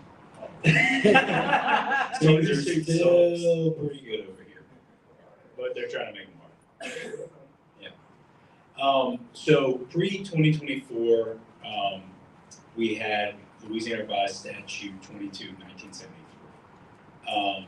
That was a statute that was nicknamed the double damage statute. Basically, it said if you could prove that an insurer was arbitrary and capricious in withholding payment without probable cause, you could recover up to 2 times the damages proven to be owed. The damage is caused by bad faith, right? Caused by litigation, yes. And so that statute has been repealed completely. However, some of the enumerated duties for insurers have been incorporated into 1892 and another 1892.2, which deals with catastrophic losses, cat claims. Post that amendment, which was effective July 1st of last year, now the original 1892 still exists. The duties for insurers under 1892 are, in essence, the exact same. They still have 30 days to pay after receiving satisfactory proof of loss, and their duties to the insured pre-2024 are still the same under 1892 for non-catastrophic losses. And post-2024 amendment, there's a different way of dealing with claims for insurers and insureds, having to do with timelines to pay, how long they get, what insureds or what insureds have to do, putting them on notice similar to what's done in Texas, and also duties enumerated in the statute that are on insurers, not just insurers. And that's the big change. So yeah, it had been the wild, wild west here. Right. Like, y'all PAs, I love y'all. Some of y'all were getting bananas with your estimates. Like, I mean, I'd see like a house worth 120 with like a $474,000 estimate to fix the roof. But now, yeah. Every action has a consequence. So what would happen now with that estimate? So basically, that was one thing insurers and their lobbyists pushed for in this new legislation. I guess we nicknamed it reverse bad faith. Yeah, that's what they're calling it. They really pushed hard for it. That's basically what they call it. Now enumerated in the statute are duties that the insurers have. And what constitutes a breach of the insured's duties is failing to comply with affirmative contractual duties and obligations, misrepresenting pertinent facts or policy provisions, and this is the big one for the situation Galen was just describing, submitting estimates or claims for damages that lack a basis for coverage or evidentiary support. What would happen in that situation that Galen described is that the insured could be found to have breached their duty by submitting an estimate for damages that lack the basis for coverage or evidentiary support. It's important to note the determination of that and the breach of the insured's duties is reserved for the trier of fact, which is a fancy word for a judge if it's a bench trial or a jury if it's a jury trial. Yeah, so it's not automatic, but one of the things some of you that practice in Louisiana have seen is the weaponization of that statute in the last year. Look, if we're being honest, I was very involved. LAPA was very involved. Gordon McKernan, the board was very involved this year in the legislative session. None of us were involved last year. LAPA didn't really they weren't even fully at doing anything. Gordon wasn't paying attention, the board also wasn't paying attention. I was in trial all the time and frankly, physically not doing great. This one just snuck by us. And, I don't know that we would have been able to stop it anyway, but it's here and it's here to stay. It'll be here at least until we get a big storm and we see some counters. But some of you that are practicing, who does appraisal in Louisiana? You maybe saw it directly, didn't you? Are you one of the ones that got sued? Yeah, you're one of the ones that got sued. So definitely y'all wish him your condolences because he was an intentional victim of another statute that got passed at the same time that basically said appraisers are out of work. They can't handle an appraisal against a carrier if the carrier has litigation against the appraiser. So what a defense attorney did, I won't call him prominent because he's not, but what a social media defense attorney did in Louisiana, am I wrong? I'm not wrong. A social media active defense attorney sued a bunch of appraisers on behalf of his insurance clients. I think his 3 he has left that haven't gone under. You know how I feel about him at this point. But the reason for that was not because he thinks they did anything wrong. He did that so they couldn't handle appraisals. I mean, it's very transparent. So sorry you're dealing with that. And again, I'm sorry that was a statute that just kind of slipped by us. We thought it looked innocuous enough. Hey, if you're in a lawsuit with a carrier, you can't appraise. Well, that makes sense. We didn't realize anyone was going to weaponize it. Pendulum swings, it'll come back. It'll come back to roost. And I know there's things in the works, so we won't talk about those. But the reverse bad faith is really interesting because it is a trier of fact. But what does that mean for you guys if you're working in Louisiana as a public adjuster or contractor? What do you need to do, Parker? You need to submit legitimate estimates. Very legitimate. Very legitimate estimates. Only include items that you can prove. And I think we could say have a reasonable basis to prove. But if you can't show me a picture of the damage, or if you can't justify some type of general conditions or some other thing that is absolutely necessary to complete repairs on the claim, it doesn't need to be addressed. And that's basically because of this new quote reverse bad faith.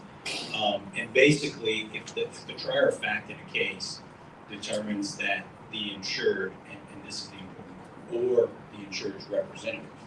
And that's what it says. So if you send it in directly as the PA, your client will be held responsible, same as the contractor. And so if they determine that the insured breached any of those duties we already talked about, then the trier of fact, whether that's a judge or a jury, must consider that conduct when they consider whether or not to award bad faith penalties or attorney's fees to an insured based on alleged breach of contract. And I would think, and again, this is a new law. We haven't seen much case law on this stuff yet. But my educated guess is if a judge or a jury finds that the insured breached any of those duties, I would say it's very likely that they are not going to penalties and fees for any bad faith alleged bad faith conduct by the insurer, unless it's just absolutely. I tend to agree, and the penalties are automatically applied right now in Louisiana, so I think the judge, if they find a reverse bad faith, is just gonna say no penalties now. So even if you have a great case, like, I wanna be very clear, you could have the worst set of facts possible, where the carrier didn't show up on time, they showed up and said, yeah, this whole house is destroyed, they only paid $5,000, at a deposition they collapsed and started crying, my boss told me I'm not allowed to write for more than $5,000, even though I know this is $200,000 all day. You know, everything you can imagine that you imagine actually happens and probably does, we could prove it all at trial in front of a jury. And if your estimate is too high without evidentiary support, the bad faith goes out the window. Even if it's not the estimate you produce at trial, as long as it was submitted to them at one point in time. So what does that mean? You, in Louisiana especially, but it's probably good practice everywhere, you should make sure you've got photographic or other evidence to support what you're putting in there. Don't write to gut the whole house and redo all the wiring if you think it's possible the wiring was damaged. Find out, right? I mean, just find out, please. Get a report that says it was damaged before you do that. Don't write to do like silly things. Like I saw the same room like repainted like 6 times because, you know, like look for those things. There's no evidentiary support for that. If you have something you know is kind of out there and you're stepping out on a limb, put very detailed notes as to why you're stepping out on the limb and give them some evidentiary support for it. You know, no, this statute does not fundamentally change the game, right? It just means that you really have to do the things you should be doing anyway, if we go back to our conversation with Chad, to have a good, solid expert report.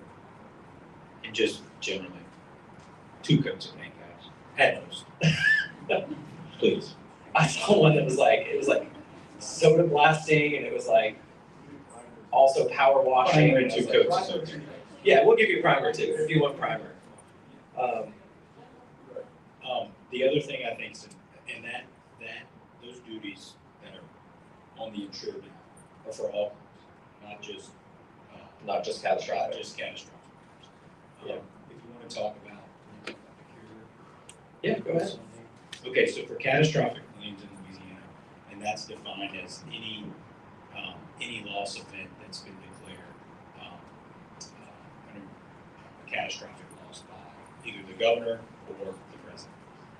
And as you know, basically, if we have a named storm, hurricane, tropical storm, whatever, they're going to declare that type of catastrophic loss because it opens up the state to get federal funding for FEMA and stuff like that. If FEMA exists, but yes, it'll happen if we continue to have FEMA. But basically, for that statute now, if it's a catastrophic claim, if it's a residential claim, insurers now have 60 days to pay after the receipt of satisfactory written proof of loss. The key word there is written proof of loss. In the other statute, the term was just satisfactory proof of loss. We used to make the argument as attorneys all the time, and we had some case law that supported it, that an insurer's own inspection of a property constituted satisfactory proof of loss. That is still the case for non-cat claims in Louisiana. However, for catastrophic claims, it is satisfactory written proof of loss. There hasn't been any case law developed on that, but I've seen. But well, we haven't had a catastrophic loss really. We had some Francine, I guess. Yeah, that was almost really not. Yeah, it was a nothing burger. But yeah, written is the key word. So the way I see it, until they get their own inspector's estimate showing they owe an undisputed amount, that clock doesn't start until they get your written competing estimate. That clock doesn't. And honestly, like I have enough humility to know when like something actually hurts us and doesn't, right? This sounds, okay, great, get your proof of loss. It's actually just terrible for us because we have some of the best Louisiana property casualty lawyers, period, bar none, hands down. I would put them against any of our competitors. I'm dead serious, not bragging. So we didn't give a shit about written proofs of loss because we would use the date the carrier inspected, and our lawyers are good enough that they could go rip the adjuster apart in a deposition, establish that they didn't write for anything they actually saw, and we would have them, by the metaphorical balls, It's settlement because we're like, the statute says proof of loss can be verbal, it can be your own inspection. We caught you, we pointed out how shit you are at what you do for a living, we've got bad faith. That was a strategic advantage for us because other law firms that like would show up after a storm and be like, I'm a storm lawyer, I still don't know what the fuck a storm lawyer is. But they couldn't do that because they didn't know how to do that. Now we're all on an equal playing field, we all have to hire experts, we all have to submit reports, we don't care. But it was one of those, when I saw it, I was like, oh man, life's about to get a lot harder for us. Yeah, and pre this amendment, and I forget the year and what judicial district it was in, but it was a state court judge and I think a parish. It was what we called the napkin case, where this guy basically said the insured could have a contractor or somebody write an estimate on a napkin, and that's satisfactory. Basically, pre the amendment, it was wide open. Yeah. Anything could be satisfactory. I won the first bad faith trial that happened after COVID in Shreveport. I just posted about it the other day. And it was a verbal proof of loss case because the engineer, the adjuster came out and said, oh, you really should tarp that, we'll pay for it. And they didn't. That was it, that was enough. This would not fly in a catastrophic claim now. All right, let's talk about Illinois. Let's move off of the depressing stuff. This is my favorite market, y'all. If y'all are doing work in Illinois, congrats. If you're thinking about doing work in Illinois, you should, even though everyone that does work in Illinois will tell you not to because they don't want you to know about it. Illinois is fantastic. Yep. The biggest difference from what I'm hearing too is that we don't have this notice requirement. So technically, you could bring a bad faith claim right before trial.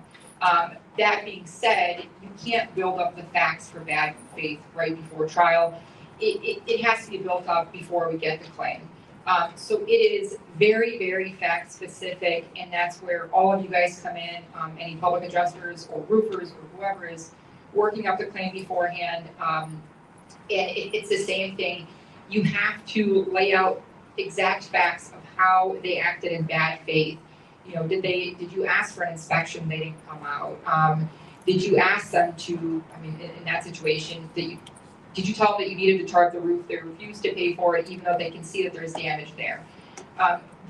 So you can get bad faith in Illinois if there's unreasonable delays, and it's like I said, a fact-specific situation. That being said, the insurance companies, their defense is whether or not they conducted an investigation, essentially. It's supposed to be a bona fide dispute. I mean, there's case law that says if there's a bona fide dispute, if there's any legal defenses that they have, if there's any coverage, defenses that they have, you're not going to get bad faith. So, I've had cases where so it comes down to the judge. The judge says whether or not you can proceed with a bad faith claim. So to be able to proceed, like I said, you have to have specific facts, and this is where we need everyone to document, okay, I came out this day, I did an inspection, I contacted them, and one of the, kind of to off of that, if your policyholder doesn't cooperate, doesn't allow the investigation, if, let's say the insurance company says, hey, we need to look under the tarp and you don't let them, your bad faith claim is probably gonna get dismissed. So they have a lot of defenses in Illinois to get bad faith dismissed. But if you set the claim up right, if you document everything, there is a chance that you're able to move forward with it as well. But they're also terrified of Greta, so that helps. She's just so mean. This is the statute that she couldn't quote earlier because, as you can see, it has 17 different numbers in it, which makes no sense. It's the slashes that got me. I was trying to remember where the slash went. I know the number. It's called Section 155 essentially. I mean, you remember everything else beforehand, but I was getting caught up on the slashes. So my apologies there. But basically, in Illinois, if you can prove that there were unreasonable delays, if you can prove that the conduct was vexatious, then you're entitled to attorney's fees, costs, and basically up to $60,000. Yeah. So Long way of saying it, depending on what the settlement is or what the jury verdict is, but that's basically what it comes down to. That's what the legislatures do, right? Let me do this actually. So here's kind of just a comparative chart for you guys to see a little bit so you can see some of the differences of what we talked about. I don't know that I totally agree with 45 days because there's still different time periods, but kind of just gives you an idea. All right, if you have questions, I've got more questions for them, but if you have questions, go ahead and one more time, feel free to submit them, or you can raise your hands. We got these folks for about 15 minutes. I can ask them, by law, they basically have to answer any questions I ask them. But you guys can also use that time to ask things you care about. All right, Randy T. Thompson. In Louisiana, what about pre-2024 losses currently in litigation? Old law applies. The statutes that were amended, the new law, the statute that was rescinded, they were pretty good about putting language in there saying it was not retroactive. So there still hasn't been, that I know of, any case law developed in terms of what happened if a claim was made on the date the law changed. But the way we've been proceeding with cases, and I haven't had any pushback, defense counsel for insurers, is pre-July 1st, 2024. Previous law applies. Yeah, that's completely right. So compare that with Florida. I still think previous law applies in Florida for Ian, but the carriers have attempted a couple of times to claim, despite the legislative history and the actual negotiations and the actual statements of the legislators during them trying to get it passed, they have intentionally tried to allege that it applied to even pre-Ian cases, right? They're trying to say that it retroactively applies. I just had an instance where a Hurricane Sally claim where this notice of intent statute wasn't even in place. The carrier tried to allege that my client didn't comply with the statute because he didn't file a notice of intent that no one even knew about in 2020, whatever, even before that. But they're continuing to fight us that it retroactively applies, and there's some case law, and it's up to the fourth DCA now on this.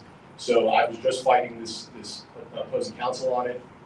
We were getting ready for trial. Luckily, we settled it, but they weren't going to follow Bush and dismiss for failure to comply with the notice of intent. I know that's not what we're here with bad faith, but in Florida, they keep trying to say even though the legislator's intent was that it didn't retroactively apply, there's cases it's going to go to our Supreme Court, frankly, to address the retroactiveness of these statutes.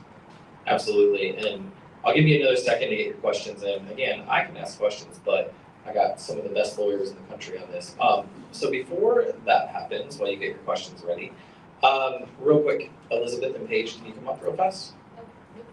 Just for a second, calm down, it'll be okay. As you guys know that have been here before, I do try to thank our team that worked on it, but this year's a little bit different. Just come right here so they can see you. It's not that bad. I'm not going to make you talk. Oh, I didn't listen. I didn't hear you, or I didn't care. So I try to thank everyone that's involved. This year's different though, because this year everyone's coming to dinner. So these two lovely ladies, Elizabeth Barbier and Paige Carter, are actually not going to be here at the end when I thank others. So I wanted us to give them an opportunity to thank them now for everything they've done.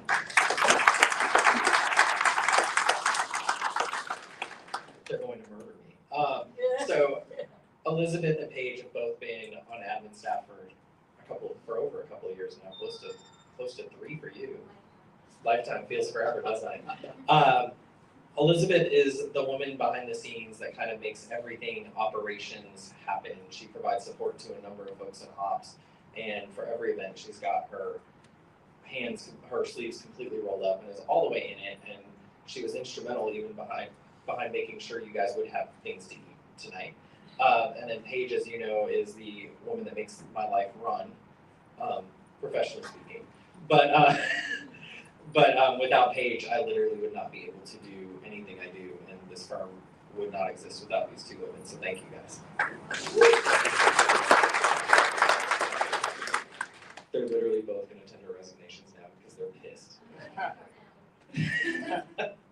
All right. Was there a bill that passed this week that changes the contractor's ability to communicate and negotiate with carriers? You know, I don't think it was signed. There was a discussion of a bill in Louisiana. You're talking about Louisiana? Who did the anonymous? Louisiana? Yeah. I saw the bill.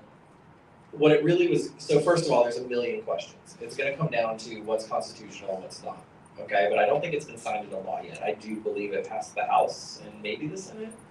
It probably will go through. We're not sure, so Florida did this. Y'all remember? You wanna talk about the Florida version and then I'll talk about the Louisiana version? Do you remember what happened with Florida? I can talk about it if you know.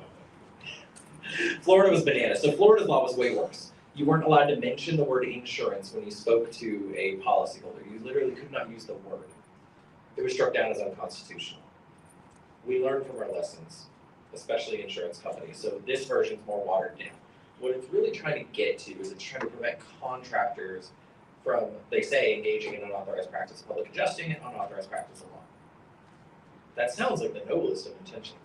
But what they really want is they don't want you guys out there handling a claim.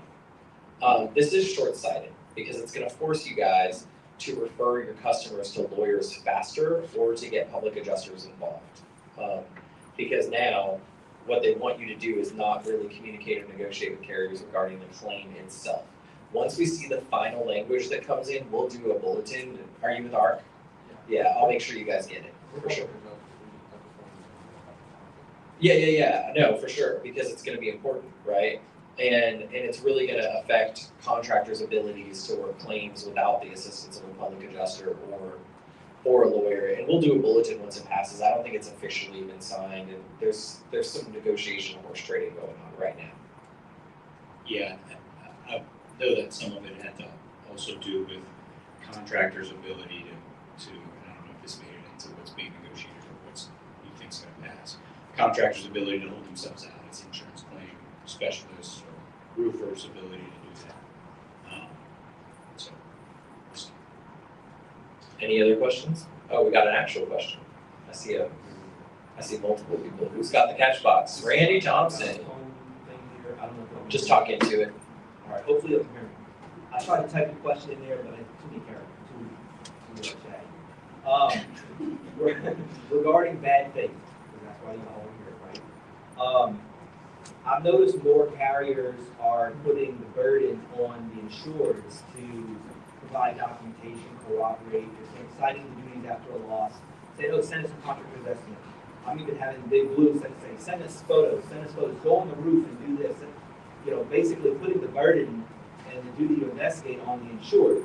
So where is that fine line of bad faith of the insured cooperating and complying with the duties and the carrier's duty to investigate? Yeah, so there's not a lot of case law on this in Louisiana. And it's interesting because I think you're exactly right. This reverse bad faith passage, as well as just people paying more attention to duties after a loss, has caused some of the carriers to put more onus on the policyholder. I think, and Parker, tell me if you disagree, in Louisiana, the duty to cooperate extends as far as remotely reasonable. I don't think an 80-year-old man has to get up on a roof. I don't know if a 22-year-old man has to get on a roof if he's not comfortable doing it. But I think if a contractor or public adjuster is involved that's already doing all that, I think they probably got to take a photo of the roof while they're up there. Now, if they're charged to come back out a second time, that's different. I don't know that they have to do that either, right? But if they have it in their possession or it's something reasonable for them to do, I think they got to do it.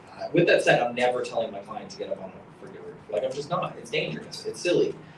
They have people that can do that. Yeah, no, I want to speak to that in Texas as well, because I was reading an article, and it's so important going back to like just communicating with the insured on what they need to be doing. But like, I know through whenever I started doing property claims to now, before it was kind of like just do what you handle the claim, do what you need to do, get it to the point you need to get it to. But now it is so important that you comply with all of their requests, and it's so you're just at their mercy at this point, because they can make the argument that you didn't comply with their reasonable requests, and then that causes an issue with all these timelines starting.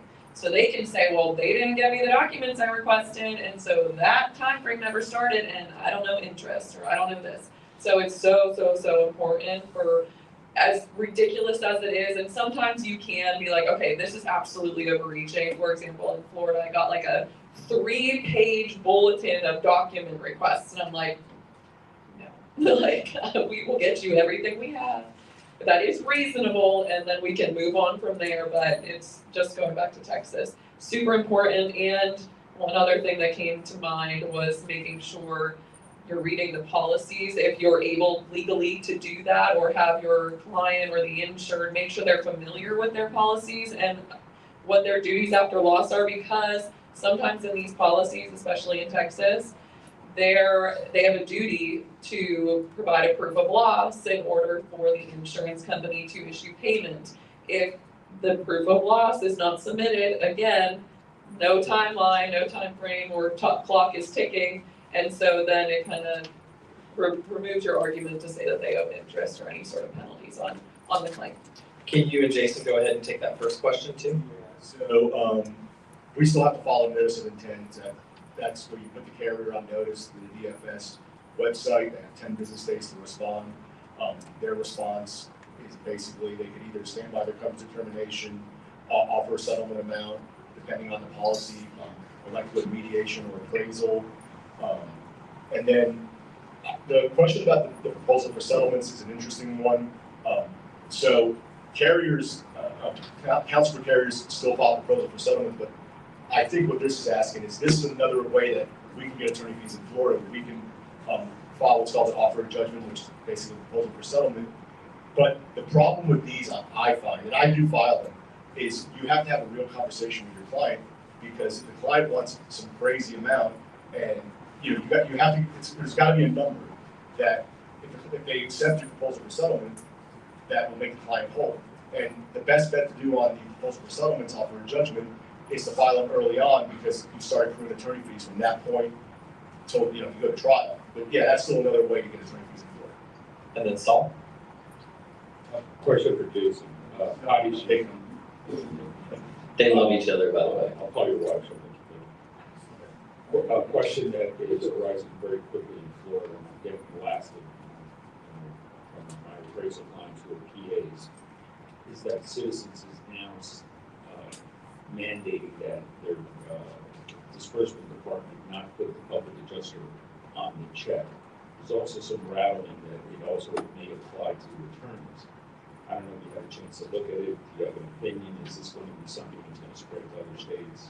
Yeah, I don't know if it'll spread to other states, but I did see something about that Citizens will not include PAs and potentially attorneys on the checks, and that could be a problem. But like in our firm, we know the files, we know there's a PA, but we're not going to not pay the PA. So I mean, we'll recover it, and we'll actually go after them if they do not pay us. And then the only risk is that the client steals from us, which frankly happens all the time anyway, through the mortgage company. Yeah. Like, I don't mean to sound that way, but like we get the check, we're on it.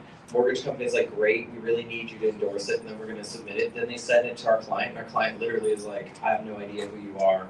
Despite the fact that I called you every 10 minutes for 2 years to get an update on the case, I've never heard of you, and I don't think I signed with an attorney. Yeah, so the way that I handle this, and the accounting team loves me for this, I just request 2 checks, and I get a PA fee on my check, and then the client's portion with the mortgage company on their check, and let them handle it. I'll help the client, obviously, if they need anything from us, but that's the way that we can avoid them not paying us. We're gonna take 2 more. George is next.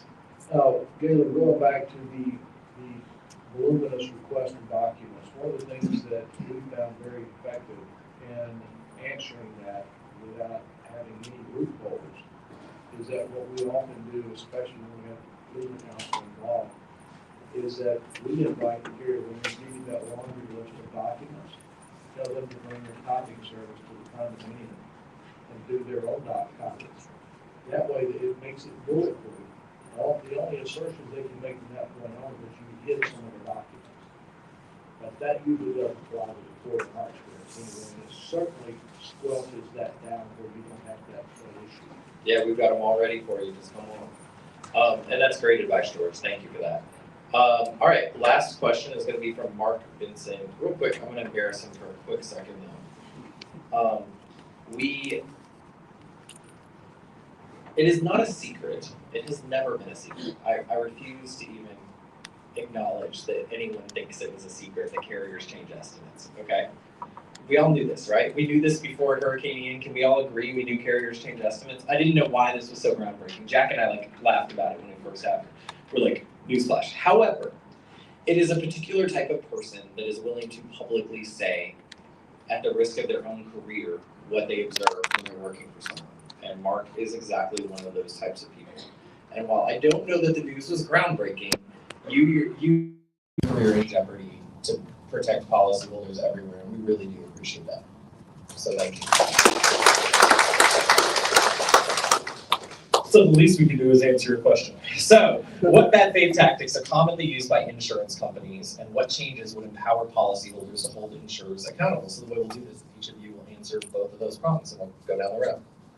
So what I see a lot in Illinois is that they'll send out an adjuster who will just, do a quick adjustment, not actually look at the property, get on the roof for, even if they get on the roof for 5 minutes, and then just say, here's $700, it's under your deductible. We're denying this claim, it's wear and tear, it's not hail damage. I think a tactic that you can use to avoid that or kind of get past that is put an email, don't just call them, put in an email, hey, here's the things that you missed, here's photos, here's whatever it is, bullet points of here's the things that you did not cover, please either reconcile or come out for a second inspection. Because in Illinois, the biggest thing is if they say, hey, we investigated, we did an inspection, we did everything we need, we're not agreeing with you, but if you put it in their face and then you can say, listen, we brought it to their attention and they sat on it for 8 months and didn't come out for another inspection, even though there's no reason for that, that's evidence of bad faith. So that's something that we've seen work, and it's very helpful if you push for that second inspection so that they can look at everything again. Yeah, and I think I've already touched on it a little bit, but what I see most is after they do the original document request, you comply with the request, then they turn around and we're like, oh, well, we also need these things, or these documents didn't comply, or we need evidence of this, this, this, and this, and they just continue to send document requests until you're just like, oh, well, no, we're denying the claim, it's still under the deductible, nothing's changed our minds, all of that. And I guess that goes back to you helping answer my question, give them access to all of it, and be like, here you go, have fun. So thank you for providing my answer. What I've seen is basically that they don't come out to investigate the loss in a timely fashion per the statute. But they're getting really good at just basically making a small payment and complying, and that way they get around the bad faith in Florida. That's what I'm saying. Yeah, here most of it is retaining experts, namely engineers, to come out and say what they want to say, pre-existing wear and tear, not related to stone. So. And to give you guys a different answer, I tend to focus on pre-hiring an attorney, pre-hiring a public adjuster, pre-hiring a contractor. The amount of misrepresentations a carrier is willing to make when they think no one is watching what they're doing is absolutely mind-blowing. So this comes down to education. So one of the things we try to do is we educate people before they ever consider hiring us to document. And when you get those clients, so LA wildfires is like a gorgeous example. We had like 6 or 7 clients who've onboarded in the last couple of weeks who we were working with 3 months ago. No one knew we were working with them. So we were helping them draft emails. We were making sure that everything was documented. And one of them, we have over 74 misrepresentations made by State Farm over the course of 2 months. That'll be a fun one. And it's a policy limits case all day. The house is literally burned to the ground. They have still not received more than the traditional advance. But as I said, 74 misrepresentations.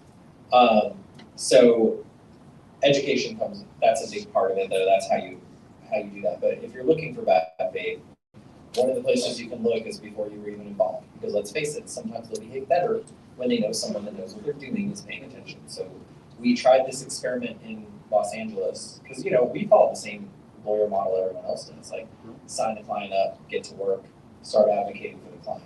We figured these are very smart, very frankly wealthy people that didn't want to just rush to a lawyer. So we said, you know what, why don't you let us help you in the background for free? If the carrier does the right thing, you owe us nothing. If the carrier does the wrong thing, you hire us. They're like, deal. And it's been, we walked away from some fees as a result, but they weren't ours to have in the first place. And we have a number of, as a result, multi-million-dollar claims of bad faith is a slam dunk. They never would have behaved that way with us involved, ever. So, with that said, I guess we're done with the panel. Thank you guys so much. Thank you. All right, just a couple of quick things. Before I move, all right, we're gonna get you guys some lunch soon, don't worry. I spent a lot of this last year thinking about kind of who we are as people, who we are as a firm, who I am as a professional. And I meant to bring this up in my opening, but honestly, I get nervous when this thing starts every year because I have so many questions about like what's gonna go wrong because things do. So I feel terrible for not mentioning this. He will feel terrible that I mentioned it at all. New Orleans, at the turn of the year, suffered something that it had never suffered before.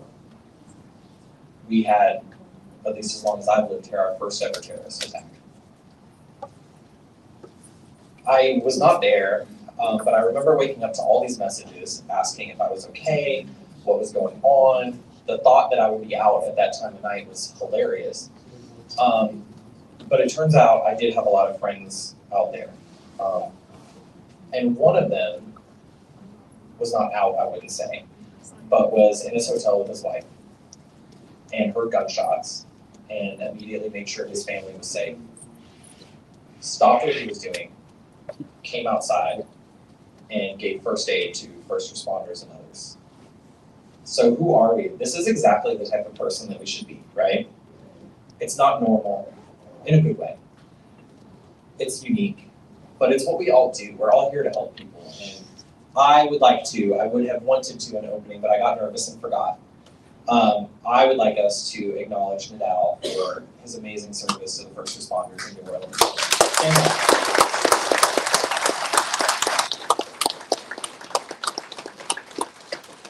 Sorry. All right. So, on a much less somber tone, again, as I said, that's what this year has been about for me. Like, who are we? What do we do? So, I'll talk, and this will not be emotional, I promise. I'm going to talk to you about someone that's not here. Not in a bad way. This is Cal Spoon. Cal Spoon hosts Public Adjuster Boot Camp. He owns his own public adjuster agency. You guys know who Cal is, many of you do. You know how Cal feels about a particular subject at any time, and you know why you're wrong if you know Cal. Okay? I love Cal. I disagree with Cal on a whole lot of shit, okay? But the one thing he taught me was after a big storm, one of the first things we can do is we can reach out and help people before we worry about how much money we're gonna make. That is not right for everyone, but it felt right for us. So after Hurricane Ida, I started volunteering with him at his barbecue operation. I then came, and multiple of our people, I mean, Paige was there, Bobby was there, Renee was there. We volunteered with him after Hurricane Ian. Pretty good experience, right? Made no money, no, but had a lot of fun and helped a lot of people, right? But this interesting thing happened while we were volunteering with Cal, Hurricane Ian. Just we're all handing out food. Have any of you been to Cal's operation? It's like a little bananas, okay? It's not like hamburgers and hot dogs. It's Cal Spoon, so he likes to show off how well he is at barbecue. So it's like pulled pork and brisket, and that's great if you are out of your house and you really want a hot meal. So this family walks up with this little boy, maybe like 8 years old, and the mom is there. The dad kind of grabs his food and runs off. And they got people like hawking, if I remember, like as you're walking in line, because this line's huge, they got people yelling like, "We got brisket, we got pulled pork, we got sausage." And as soon as you walk up, you tell them what you want. They hand you the little like styrofoam container with the meat already in it, and then you like go down the line, pick your sides. It was really quite an impressive operation. But this 8-year-old was not having it because it was overwhelming for him. So, you know, I'm like yelling to this poor kid as he's walking up, "Here's what we got." That was my job that day. They thought I was loud. And he just kind of stops. And his mom's like, "What do you want, honey?" And he goes, "Can I have a pizza?" And I said, "Oh, I'm sorry, buddy. We don't have any pizza, but I can get you like a sausage. It'll be kind of like a big hot dog. I just want a pizza." I was like, "There's no pizza. You know, I can get you a burger. Would you want a burger? I can go make you a burger right now," because we did have some of that for the kids. He just starts crying. He's like, "I just want a pizza." The mom's like, "Whatever, just get him pulled forward. Thank you, sorry." She like rushes him off. And that bothered me for like days afterwards. I didn't know why it bothered me because it's so silly. Like at the end of the day, it's free food. Like the 8-year-old was not trying to dictate what someone would make for him. He wasn't like that. He just was an 8-year-old that wanted pizza because he wanted something more. And I'm driving around, the power's still out, and there's no pizza places open. Why? Because Domino's, Pizza Hut, they're not gonna operate without power. And I realized there's no pizza. There's no pizza. Because I would have gone and got this kid pizza at that point. I felt so bad watching an 8-year-old cry. So I came home from Ian, a little worse for wear. I walked in, we had like our operations meeting, and I said, here's what we're gonna do. We're gonna make pizza during storms. And they're like, this is the dumbest thing you've ever done. But either because they're great, my team, or because they have to do what I say for jobs, I don't know which one, they figured it out immediately. Bobby became like the pizza czar. He, Ashley, all the others really like, because before you could do the pizza, we had to have a way to do the pizza, right? So we had to research, like, what does a trailer look like? Oh wait, we can't just order a pizza oven, we actually have to have a trailer to store ingredients. How are we gonna keep the ingredients cold? How are we gonna power those things in a no power situation? Wait, you actually have to have water in order to be clean? Okay, now we need a way to transport water. So like we went overnight from a law firm that would like show up in a couple of pickup trucks and volunteer, having like a fleet of unnecessary vehicles so we could make pizza, right? Then we had to actually make the pizza. That was a clusterfuck in and of itself, okay? It went okay. We tried tons of dough recipes. Bobby, you can turn around, he lost a lot of weight. He was about 100 pounds heavier for trying pizza, right? And then Ashley Schmidt came in and kind of took over. I think she's the official pizza czar now. But, you know, because we had to figure out how to actually distribute these pizzas. And, but that's all because of Cal Spoon at the end of the day. Like, it was his idea. But I think it went pretty well. We have distributed thousands of pizzas post-storm already. So kind of in thinking of like who we are, what we do, we had to figure out for this event. Yeah, there's Ronnie standing there with boxes piled higher than him. But we had to figure out who we are, what we do, and what that means for the summit. So we chose this year, instead of doing a taco bar, which granted sounds awesome, instead of having the caterers do a taco bar for you guys, my team has been outside all day in the sun and now the rain, busting their ass to make you guys lunch. So you guys enjoy and see what Herr Shannara does when it comes down to pizza.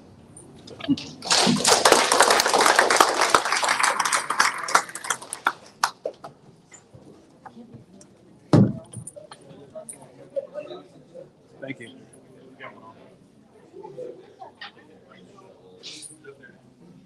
It was a bad thing that they've all walked off. Well, that crew's gone.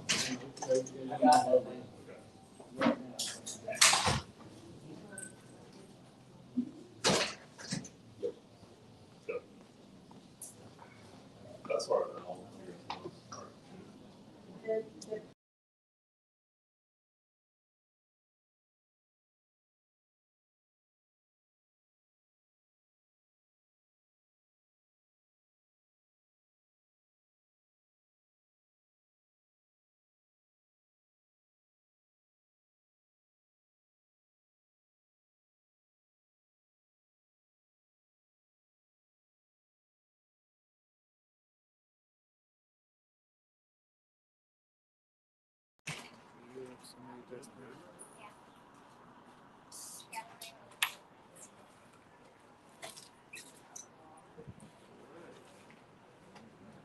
Hey guys, they're all labeled.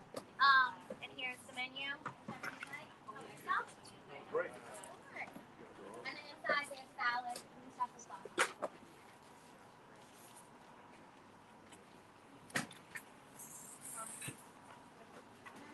How you doing, man? Good. Transpo.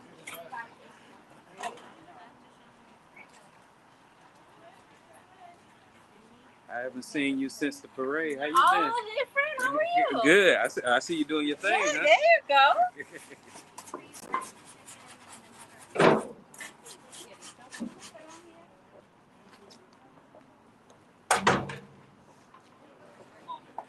And then inside there's salads and stuff as well.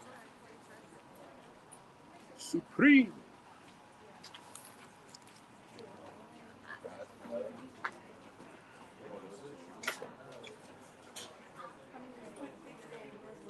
We did really good. Caesar salad.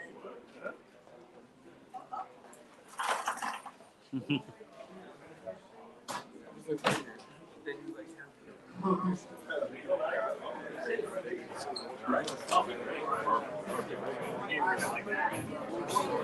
how you been, man? Good, and you? I ain't seen you what, about a year? Yeah. I think it was last time. Yeah, you had a little bit then. Where you going at? I mean, y'all were with each other the whole time. Oh, blood. You got a hip surgery, so. Yeah. Spanish, Everything good with you? What about you? Man, I can't believe that.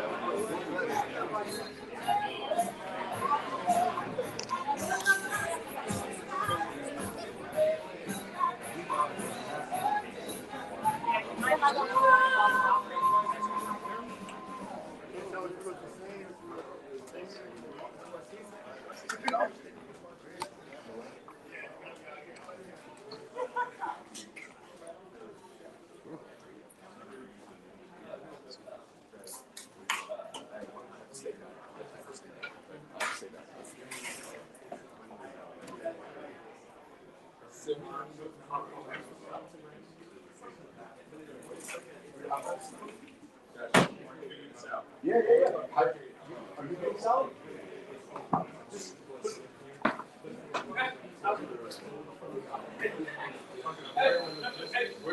It's not you. It's him. You saw it. It's not you. It's him. Yeah, my comment is fuck you. I'm honestly wrong, but I didn't do something.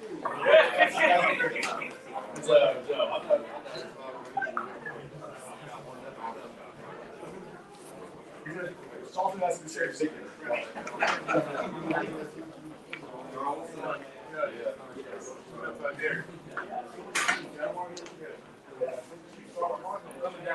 Oh no, I also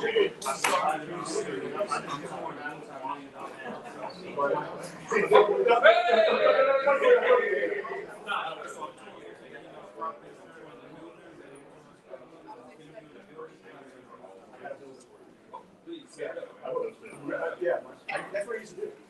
I did construction before I.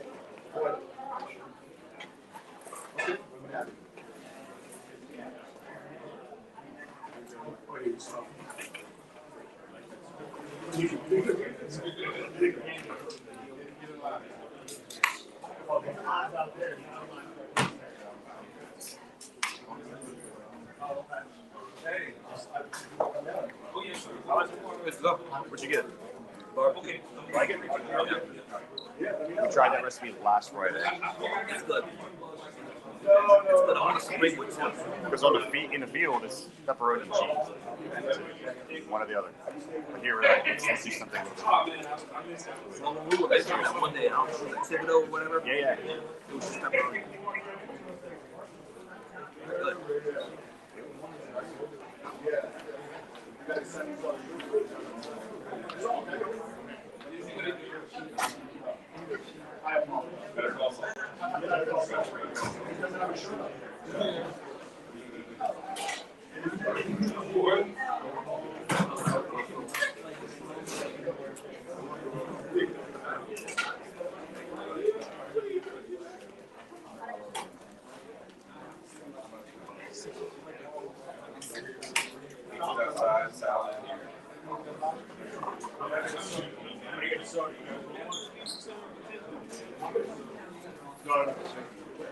Nothing.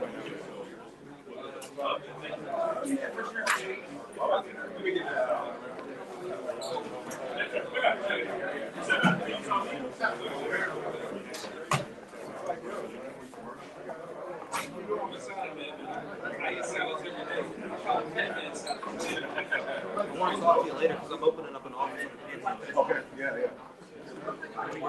Here now, but we're 19 states, but we're getting ready to open. Yeah, like I said, my father is similar. I just joined Fabnic. I'm like, I'm so nervous to do anything. Oh yeah. Any questions? Give me my call. Any questions you have, always feel free to call me. What's your name? Randy Thompson. Oh, hey. Randy, where are you based at? Sir? Where are you based at? Here. Yeah, I feel pretty good. And I had the salary plan. One of my TAs works. She lives in Pennsylvania. The judges are really fascinating. Yeah, any questions?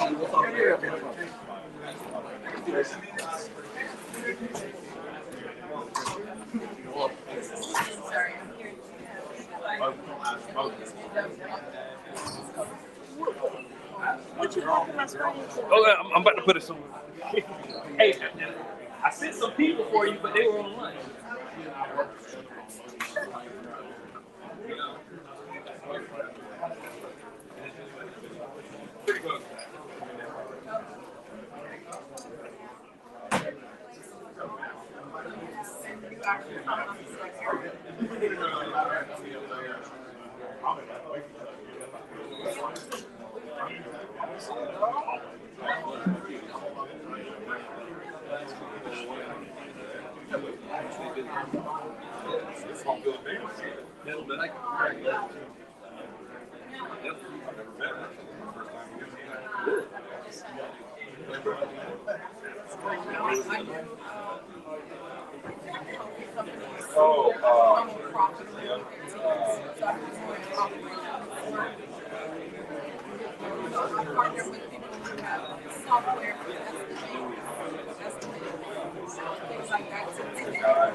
So basically, she has like a story. So I'm going to be working with her to help her really make sure that like people have to understand what they're doing and how they do it on software. You can buy this software if you're not like putting someone in, okay, this is something that came in, this is an adjustment, whatever. But you're still really not going to get what you want out of even this. So it's not necessarily like, are you able to back up if what I'm doing is effective? I'm helping you see where your gaps are and then getting your team to focus on the right things. Because a lot of people just focus on, I check out everybody. If you know what you should have been doing. Yeah, so literally like I would come to you and you're like, okay, the outbreak is estimates right now, right? You're not getting what you want from the resources, this is happening, that's happening. So we like literally scan on the page, bring it up, that's 90 days, and that's like increase what you're getting back by 10%, 15%, whatever is realistic. Some people can get 25% increase on the next one. Whatever that was estimate comes in, they literally don't have any manpower to fight it. And they're like, there's so much money to take. Where most people aren't going to that. So I think I'm back in the room now. Like one way from my room. They don't want to be here. Oh, it doesn't matter. So I find that most people don't communicate well. They just hand out tasks. So if you're only handing out a task, they're not actually helping you. They're just checking in. Oh, well, no, the email is to respond to what it is. This is what, you know, like, here is the problem versus here's the task.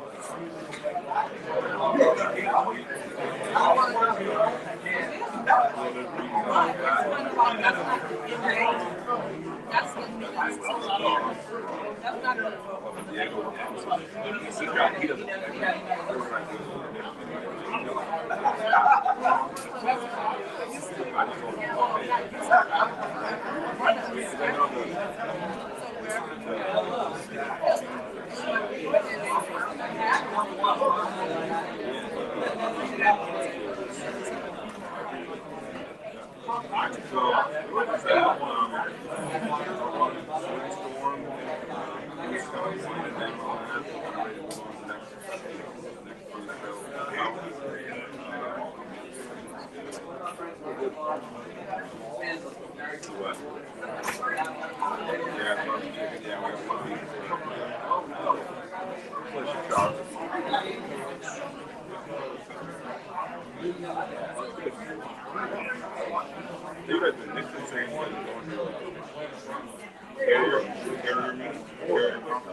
Like David said, it wasn't new news, but I think what it was after the Bixby systems, if you make a change, you have to document the name of the agent that's to make a change. And they, from what I understand, they weren't doing that. Well, they okay.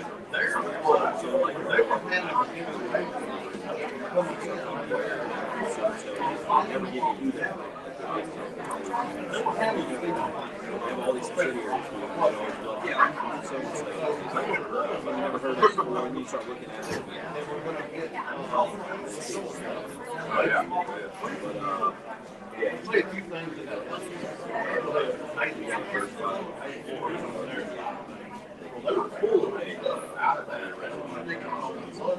Wow.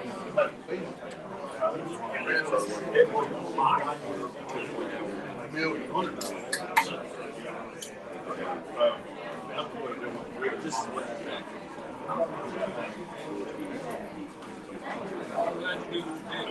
You've been doing what you're doing. Are you much? Did they also sue you too? We didn't have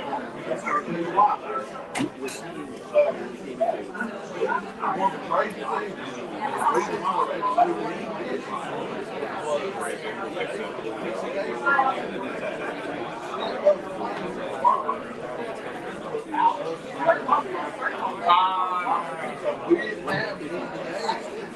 Right? Jordan did. Right?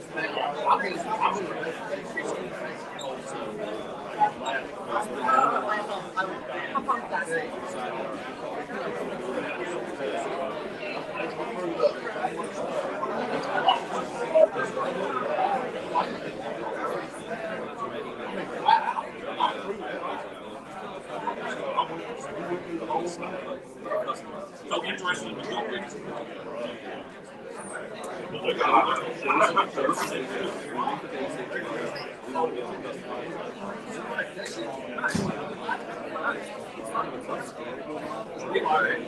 Is it Maryland? Or like they're trying to hear about the same man?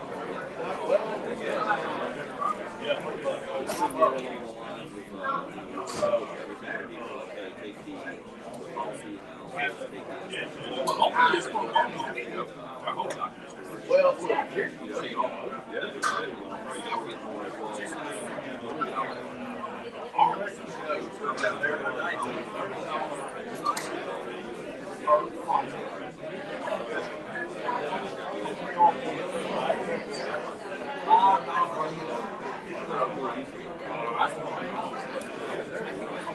Now,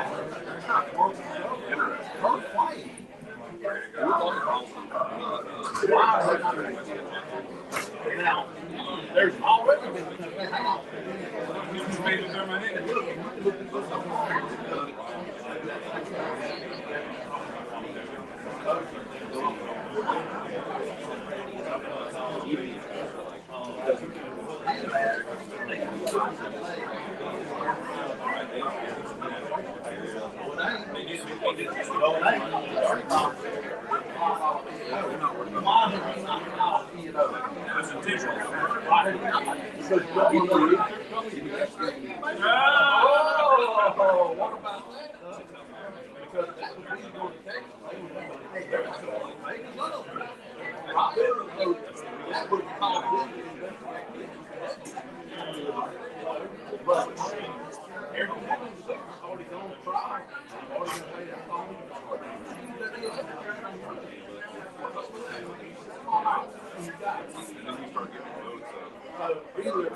I'm not sure it's there.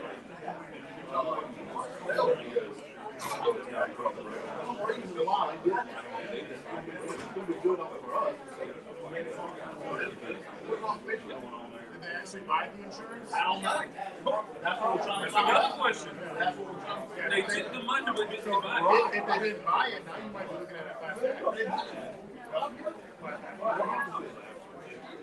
But when they put that group together, they mentioned what about it. I was like, oh, I'm sure there's something going on here. Yeah, I caught that. That's how they see things. Good. I know it's like David versus Goliath, but have you received? Yeah. To me, that seems, it seems like I can imagine a typical senior college about this. But so for me, it would make me think it must be orchestrated. Oh, it's and look, I want people to come over there. I think they weren't able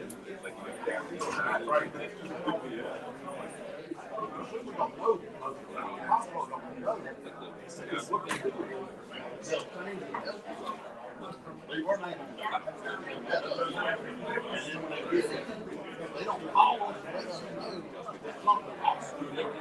We wouldn't know unless we offered our own payroll. Nobody else.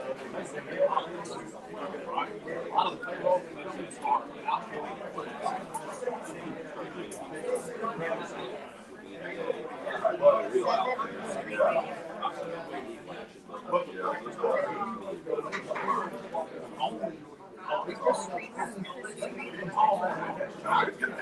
Yeah, there's still a lot of work.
So we come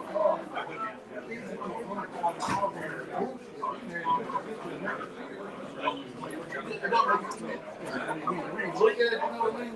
It just doesn't make it matter. There were about 6 of them out of the 40.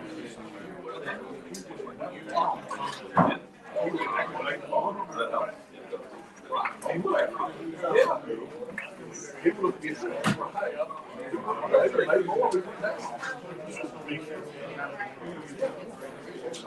you can clearly look at it.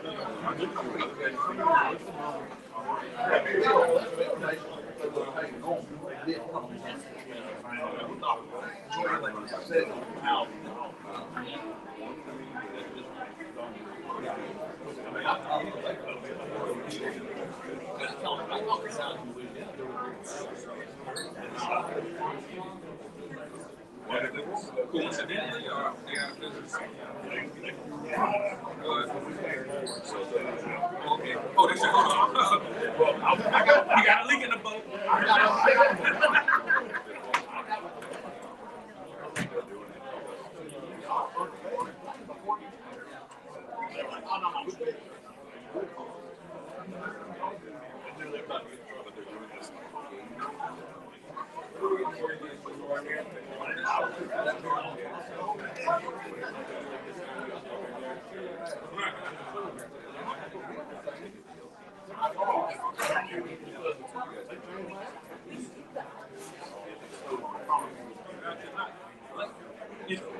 Every time I hear people say, because to your point, every time I hear people try to complain that the field adjuster has no authority, like that's the common saying. They just did take a picture. No, the field adjuster, if put under scrutiny, under the lights, in front of reasonable people, they have to say out of everybody there, the adjuster that's licensed has the most authority. Because they were there.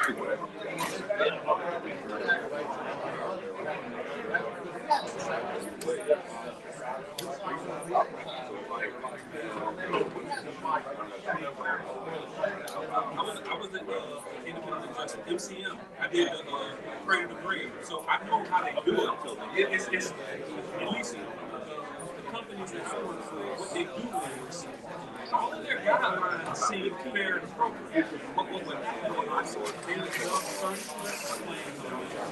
I would submit those 30 minutes, they would give me another 30. But then while I'm working that 30, they're sending me back the group of 30 saying, oh, you did this. And now they only had to do it once or twice. Because after that, I just stopped including it. And now they never had to tell me not to include it again. They said,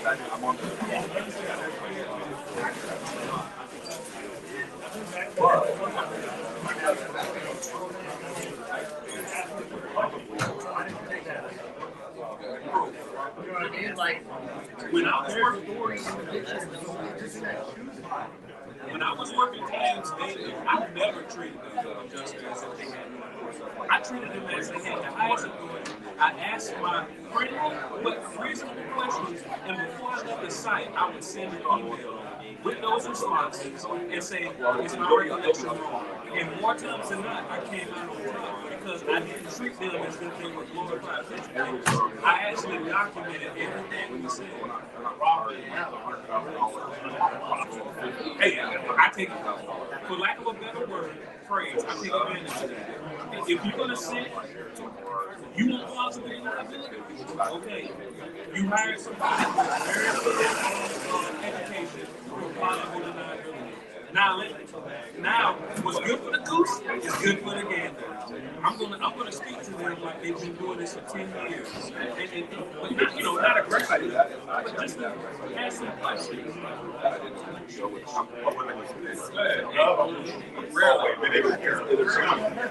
I just speak with enthusiasm.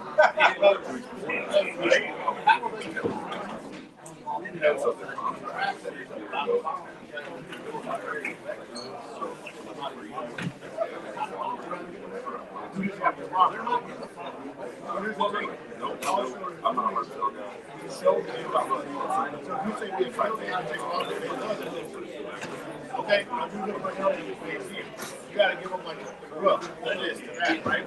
Now they have something to have to investigate. Until they have something to investigate, because our field is acting wrong. There's no, it's also the duty to prove the lie. You have contractors out here like, oh, hail damage, come look at it, we'll take a look at it.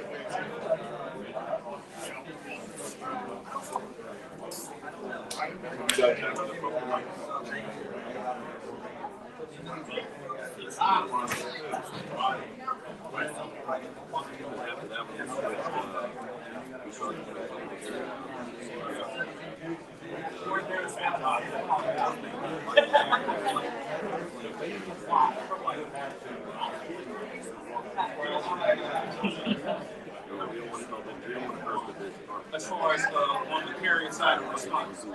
Yeah.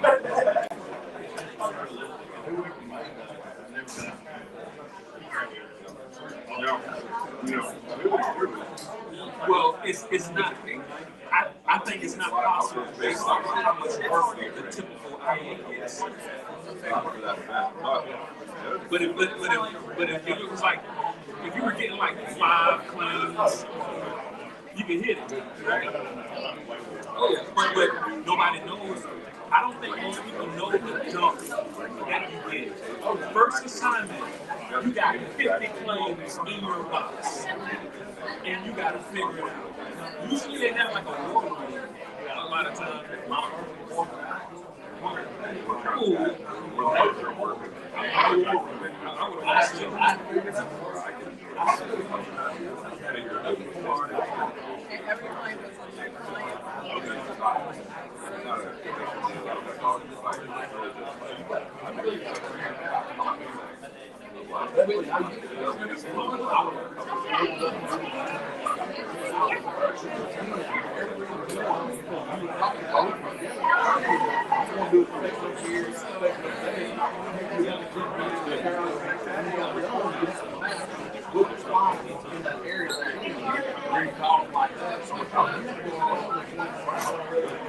I use a zip code. I use a zip code.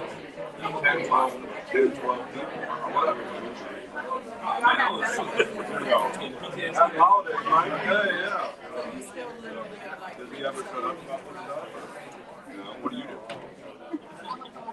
Oh, okay. Well, that's my man. So you're you guys.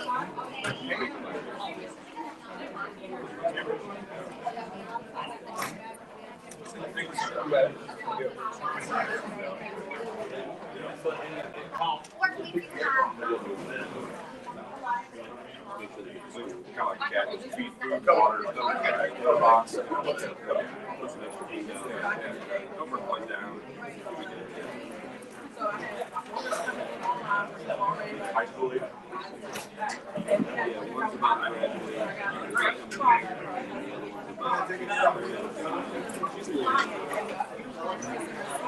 we really did the first one, then we realized the first one was died, in the third, second, or whatever. They're like, they're little, it's like, the first one is dirt, I think the dirt. The second one, you wash your mouth out, but one like, because you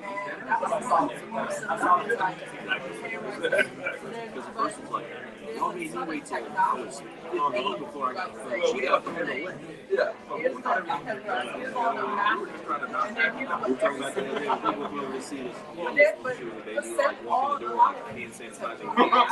The second one, like, you want to take a look. My brother had his first kid in October of 2019. And I was like, we need nothing.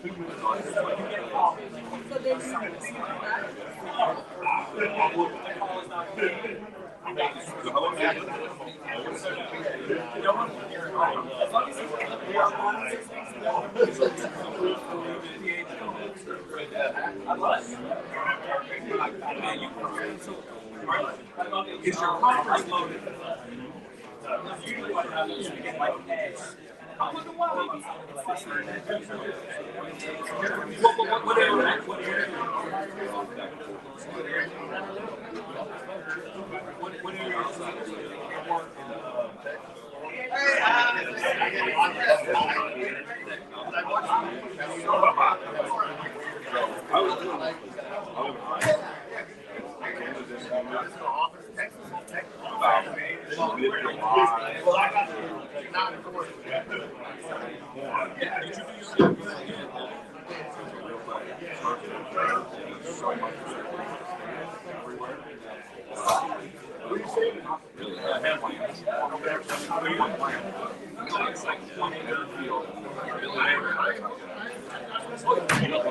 switched to milk.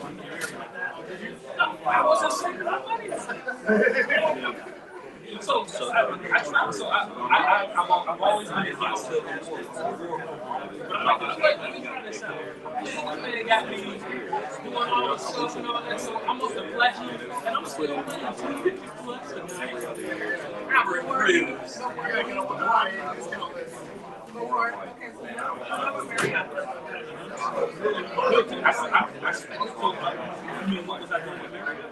I mean, I traveled. I didn't get to be a leader, but I get that now. For the past 2-3 years, and my prices weren't lower than I was checking Hilton, and reasonably clean, not crazy fancy, just like most Marriott, but their prices are always at 20 to 30% lower, and I'm like, I'm not going to mind do a psyop on me, thinking that I'm saving you. So this is not switching that to. I mean, travel is like expensive in the middle of nowhere. Saving $30 to $50 a night, and then it adds up. Oh,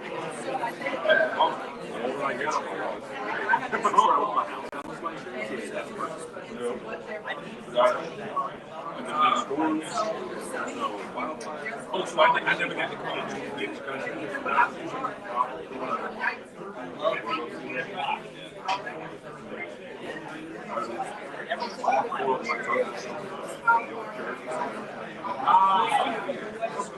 How many, like, you're able to, like, 3 rooms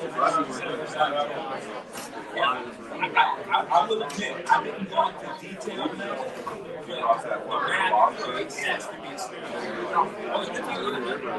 No, let's admit, because you seem like somebody that should have a load of plan. This seems like an engineering let's admit.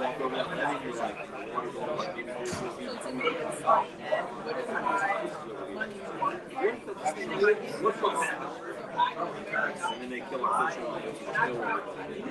They gotta do something.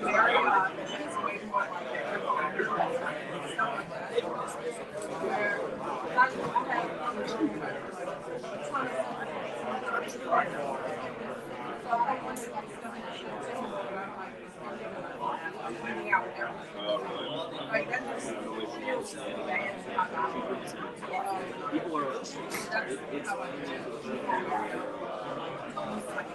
people are making honest decisions based on so it really is happening.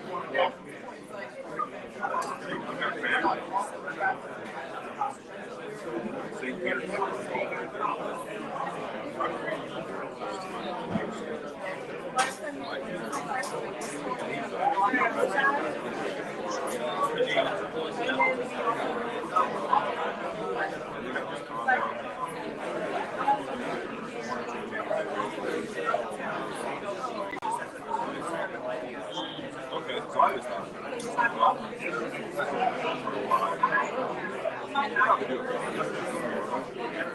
do you get up? Do you all get to elite?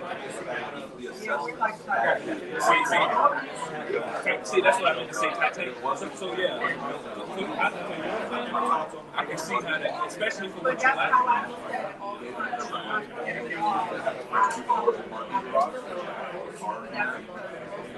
And so people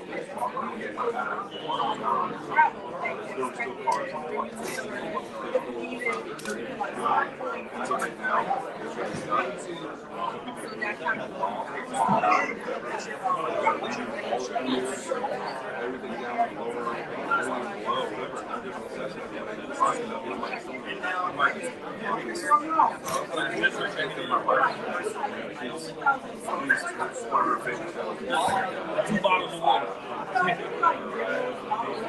Oh, see, and you probably got access to the property.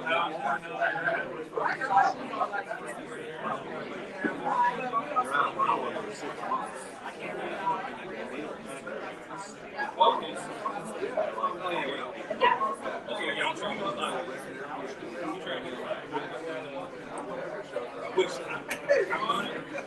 I got a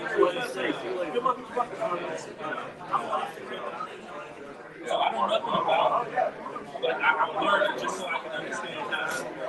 I guess they're treated. Yeah, so I'm trying to get on that.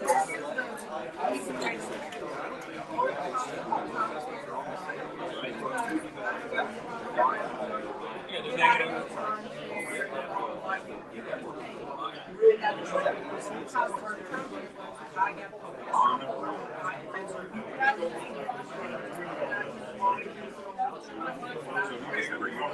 I didn't come last year.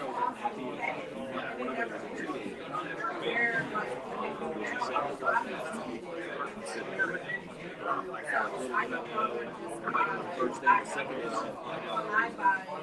it was a Friday and a Saturday. Oh no! Yeah, I should not have done that. So the first year was big. Like they were probably 4 or 5.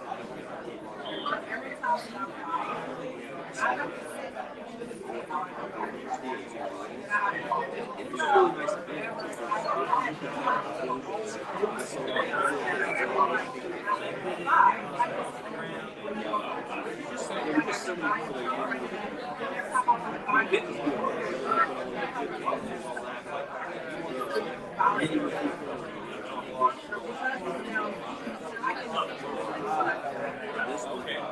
I really think this I don't know what it is.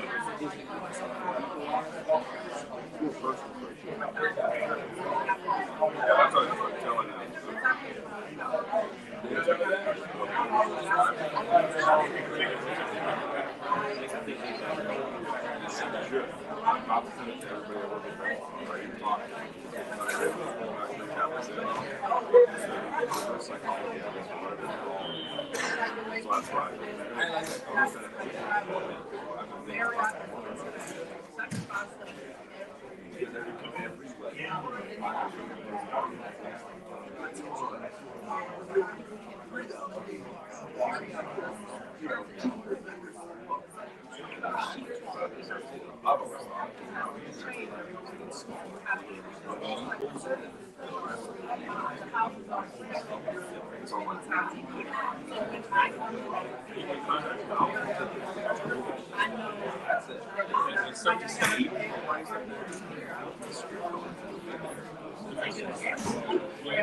So anyway, I think that's the way a lot of even some of these much larger events, See, I didn't realize you're an expert. When it comes to this, do you ever like share your knowledge and giving them some of these things? So much topics that Now, check this out, because it probably can't even which I am proving a lot, right? Because no matter what, if the building did not have if the bathroom is oh yeah, I would definitely take but I stay in and I don't want to. That money pays for nothing. The trade show that money just pays for the room. Everything else is still premium. It's not. It don't just cost. You got a bottle of water in your room. Everybody's just standing around $200. It's like lunchtime. Everybody comes in there, get a couple minutes. The restaurant downstairs, the breakfast no, it ain't complimentary. You're in the trade show. So I look at things looking at you. But I saw this part. I also pay money and stuff like that. People like, what's wrong with you? Like I try to be more on those things that I can be just so I can go crazy. But yeah, Mary, it was just killing me. Like because I had already been so long a person that was against that thought the world program. Because you figure out how to do that. But I had already been so long against somebody like, all right, it's just a psyop. And then I got into it. So, but I'm still doing what so.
Getting up there and stuff.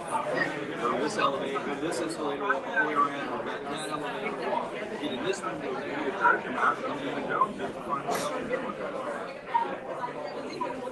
but this is, you guys work. Yeah, I'm about 3 years in the program, and then they're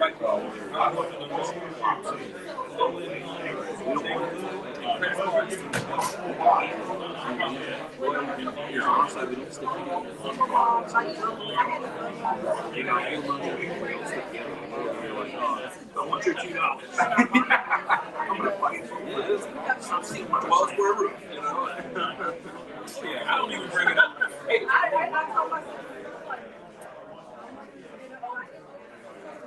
what else we got?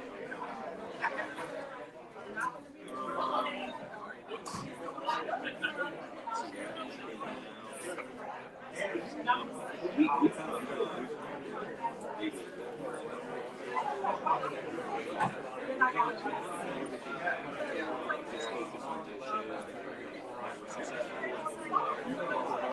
all process.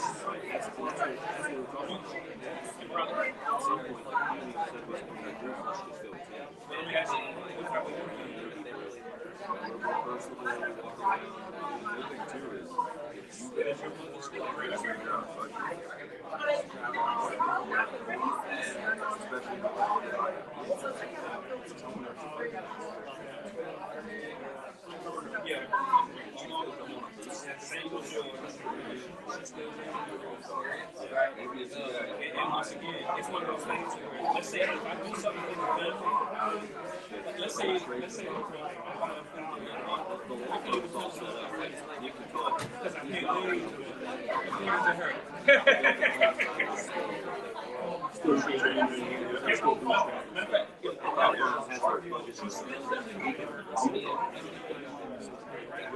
Even though I'm excited. Somebody paying for it. I mean, indirectly, but not always directly. Like, so, you know, it's the mindset.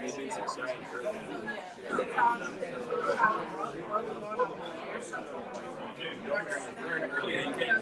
That's what I'm talking about.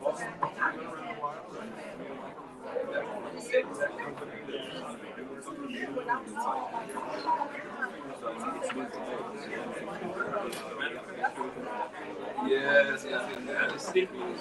It's not a big thing.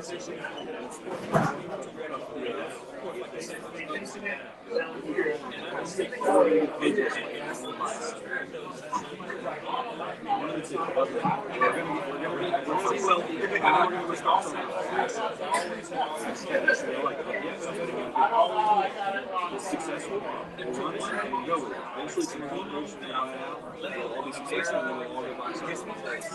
I'll work all together. Law firms to get fund everything. The good thing with Aaron is that he's into a lot of things. He's in a lot of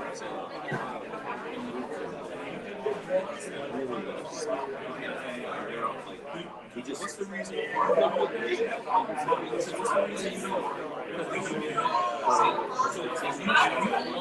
Stop coming. Don't give up. Stop giving me that. Just say yes. Yes. No lessons. Because you know sometimes people don't realize that. I never read that one. Just it's what the top was talking about. Oh yeah, but I have one.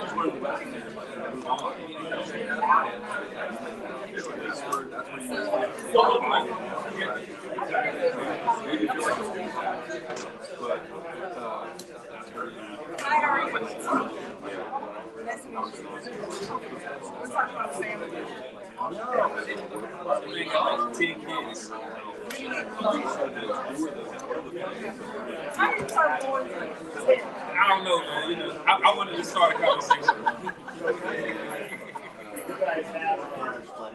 How was Oh, man.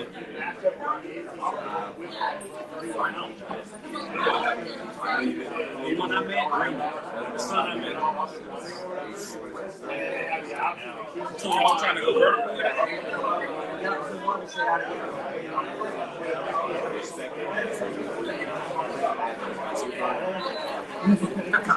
Is your son going to be one of the people, he's going to try so hard not to be you? And he'll be exactly. And in his mind, he's going, he's thinking, all right, I'm completely out. I can figure this out.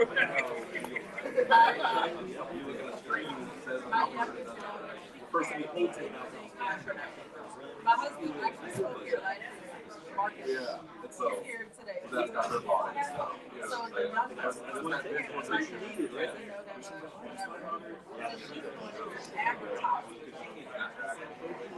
which is most It's exactly. And in your mind,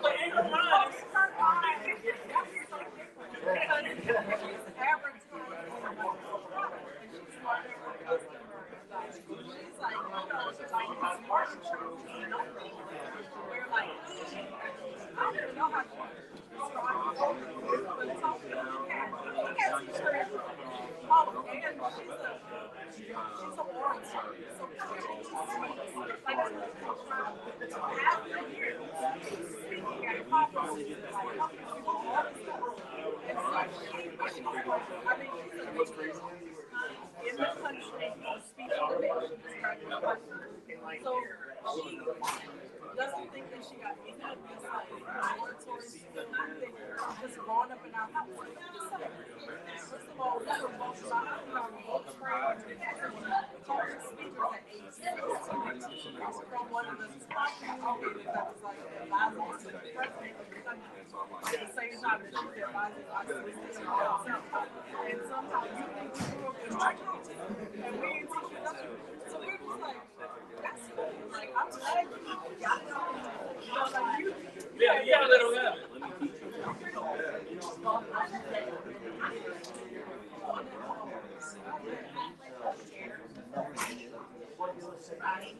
I wish I had nothing to tell. I wish. Golly.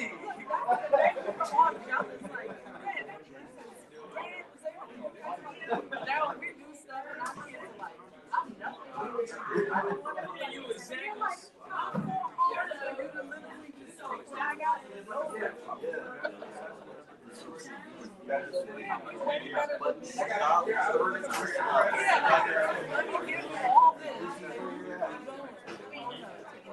Eat the meat, spit out the bones. So the net sold is what I do. The net sold is. The nets. You say yes. Oh, that's all.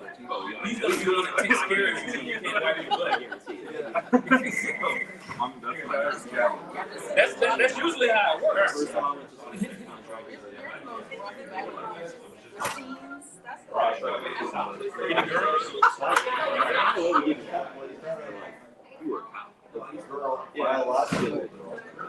You a girl yet? Hold on, you good. Yeah, okay. So you do, I mean, I assume he's a byproduct of that. Let's have.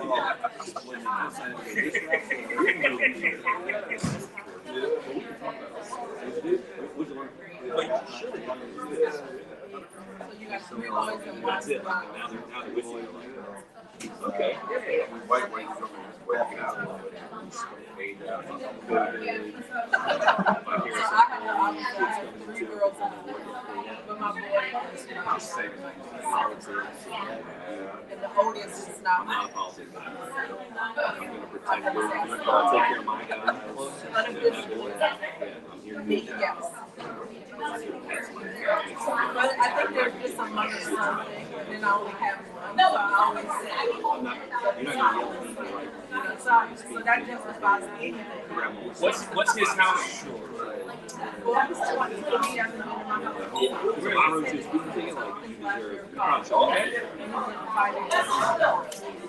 So he's currently in New York City, discovering city life.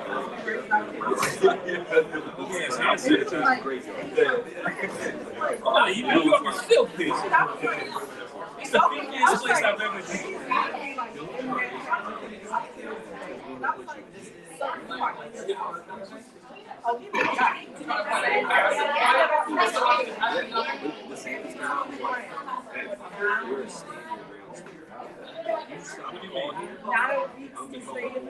Oh, so they paid him 15? No, he had to pay him to live there. And he was just like, no. And I was like,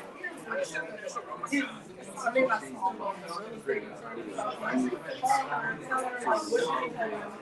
So we got free rent for the next 2 years? They gave it back. They gave it back. It was illegal.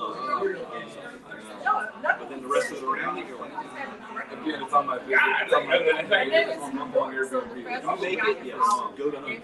Forget the rest of it. There you go.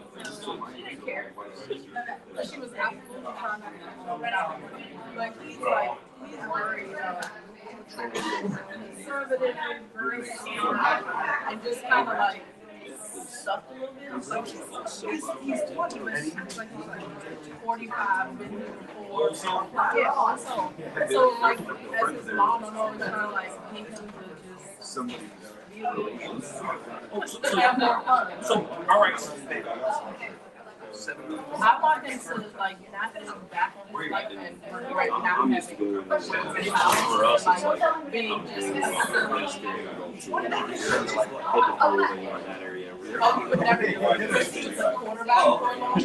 So your son is just risk averse. Okay. No, yes. You're like, oh, It's hard and it's just like, it wasn't anything extravagant. This was just like, this was like, you know, nothing extravagant. We were out there last night. I had a smoothie at like 7 a.m. I don't know what you were talking about, but I just wanted to let you know. Oh yeah, I We drive by. No. Look it up, then we do like. You know, I was a yellow softball guy, but as soon as I think of somebody talking about something serious, I'm like.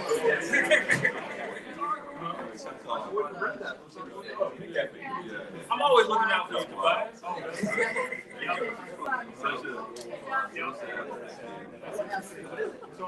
Hey, did you ever move down the path? I've never been like what made you start? Send me over the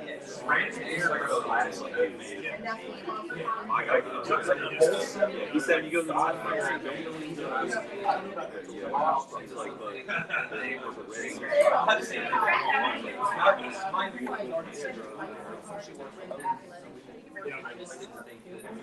Right. I've been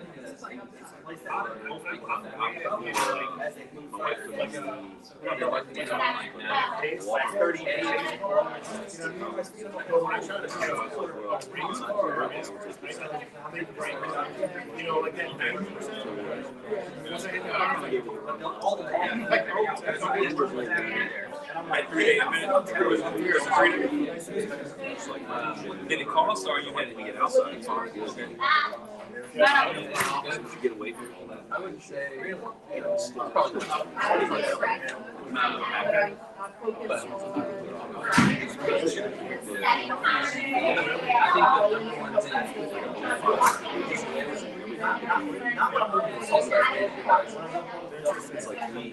That's groundbreaking. How long is that on day 3? Or did they raise your prices?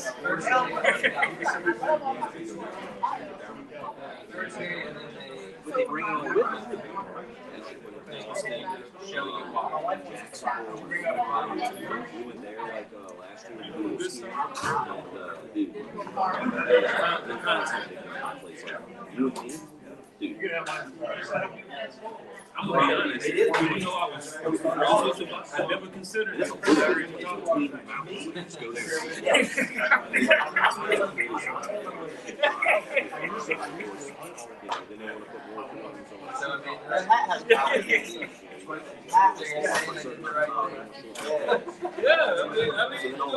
Collaboration. Nah, what it was as soon as you came out with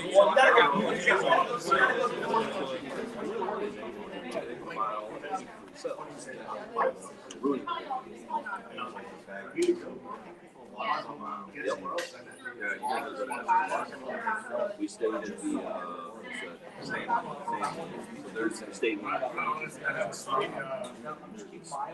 and your Florida, which I've watched. You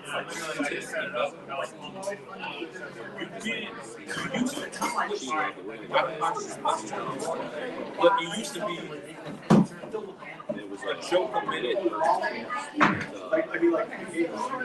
It seems like you're spreading your joke. Is it intentionally you're spreading your jokes?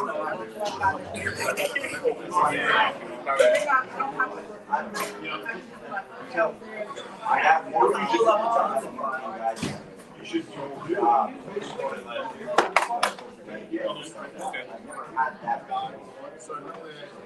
I know I like that it's categorized.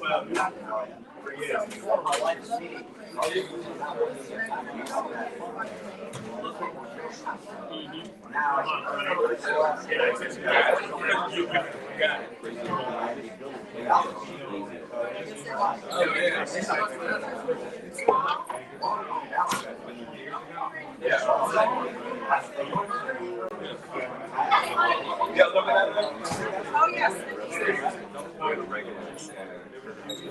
I figured you would. The reason why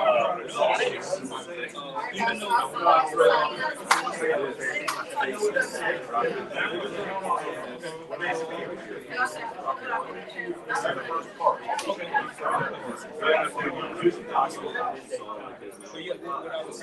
the reason why so many people listen to you is because it's not just that you're smart, but you show so much personality.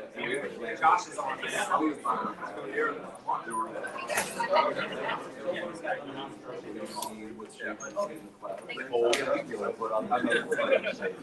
So that's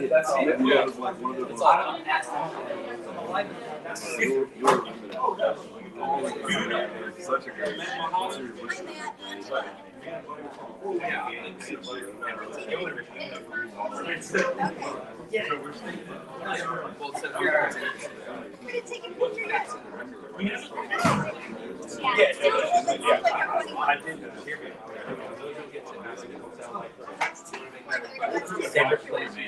So it's just me and you.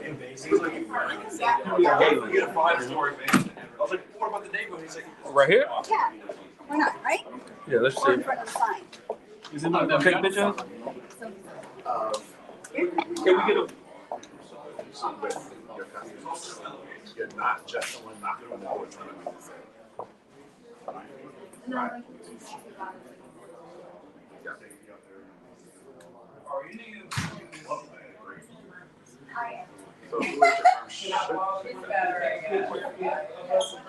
Thank you so much.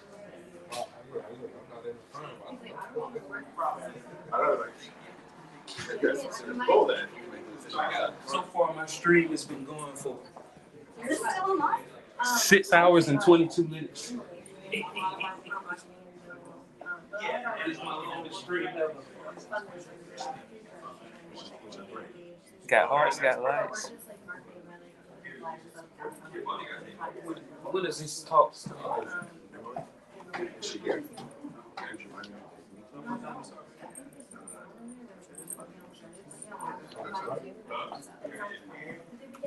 Yeah.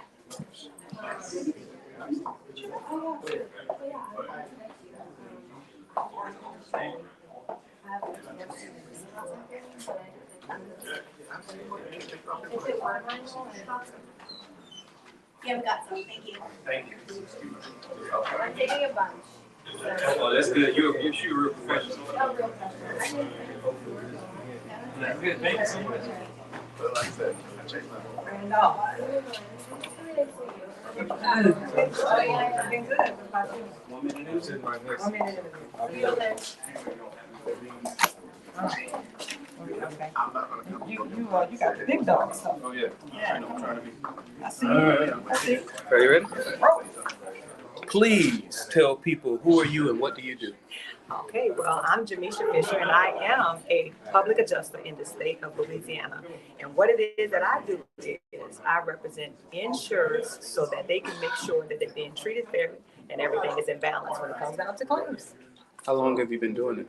I've been doing it now for about 6 years. Is there nothing you know now that you wish you knew when you first started? Say that again. Is there nothing that you know now Uh-huh. that you wish you knew when you first started? There are several things that I know now that I wish I knew when I first started. One of those things being that I wish I knew the importance of keeping in front and being prepared for what's coming ahead of time. That's one of the major things that I think that I've learned in this industry, is that you have to always be on guard to watch and see what's coming and prepare a strategy ahead of time, because at some point in time, it will come into your front door. Be Be ready for it. Be very proactive. Yes. They say you don't rise to the occasion, you fall to your highest level of preparation. Yes. Last question. What's the most that somebody can make annually doing what you do? Doing what I do? Well, if they do what I do, but not doing it the way I do it. If they do what I do, I would say that they would probably be able to make maybe about 100,000 a year if they do what I do. But if they do it the way I do it, then they can probably make anywhere from 500,000 to $1 million a year. It just depends, because you just have to be very effective and efficient. And I think that's the problem. A lot of people are doing things that are efficient, but they're not effective. If you marry those two things together, then you'll be able to achieve in any industry you're in. Oh yeah, and that's one thing. Being a public adjuster, you make 100,000 a year by accident, but being the exceptional public adjuster, it goes far and beyond. Please, one last time, tell people who are you and how they can get in touch. Well, I am Jamisha Fisher, public adjuster. They can contact me at 225-472-60. My number 472-6551. She got so many numbers in her head. She can't keep it straight. Thank you so much. Thank you. Yeah. Thank you. Appreciate it. Yeah. That was good. Yeah. So you're still doing your thing, huh? Oh yeah, trying to do. Matter of fact, I've invited Antigua. I've invited Charlie. Okay. But if y'all ever come to Jacksonville, I do a monthly event now. Okay. I mean, there's 80 plus people come, all business owners, investors, franchise owners. Wow. So That's awesome. if you ever want to speak in that market, Yes. let me know. We'll Yes. set it all up. Yeah, definitely. I gotta do it. That's amazing, because I know you've been doing this work for a while now. Oh yeah. It's building, it's increasing. Oh yeah, it don't stop. Yeah. It What don't about the stop. insurance thing? You Oh still yeah. doing that? So what I do now is, which I know that's another thing that me and Charlie connected on, because he had it. Does he still have his life license? Yeah. He went back and got that. Let me tell you, let me put this over here.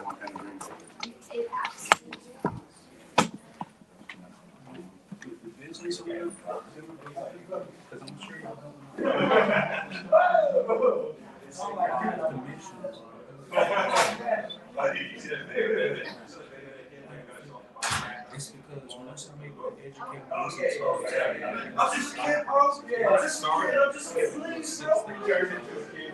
They start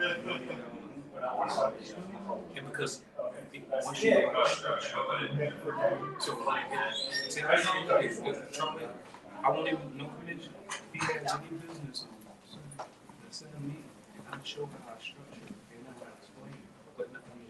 So that's what I do. adjusters, attorneys, all types of people structure their money so they can.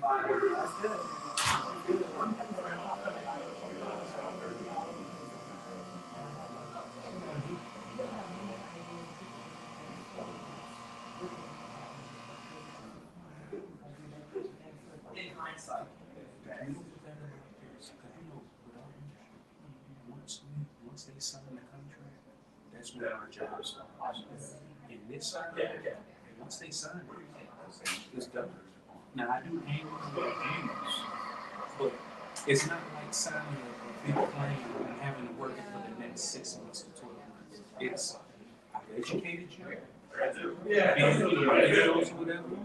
We had a couple conversations, nowhere near as many conversations as we had as a public adjustment, and then go commission.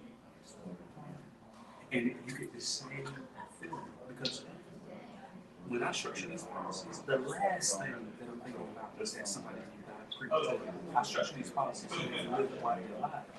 But it's the same thing. Not only am I generating money for them to live while they're alive, but let's say when they die prematurely, so if I can get to 20, at least What number is that?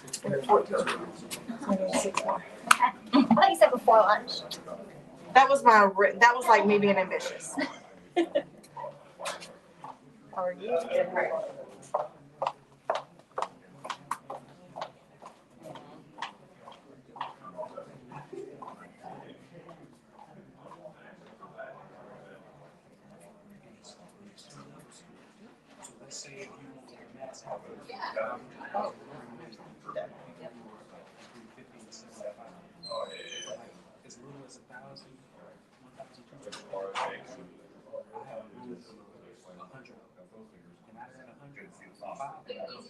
Yeah. But let's say you, and you know, that's a good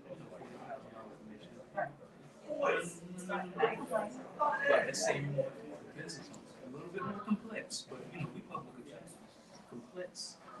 And also for about $6,000. And when I'm talking about $2 million, I'm talking about $6,000. Like I say, if I can, you know, all my like, yeah, right back there. Right, you're gonna follow me. Take care. I'll be out here. All right. 10,000 people retiring every day. That's what's happening. We'll make it straight to Their business owners, they're mass but yeah, once again, if y'all ever want to learn more about it,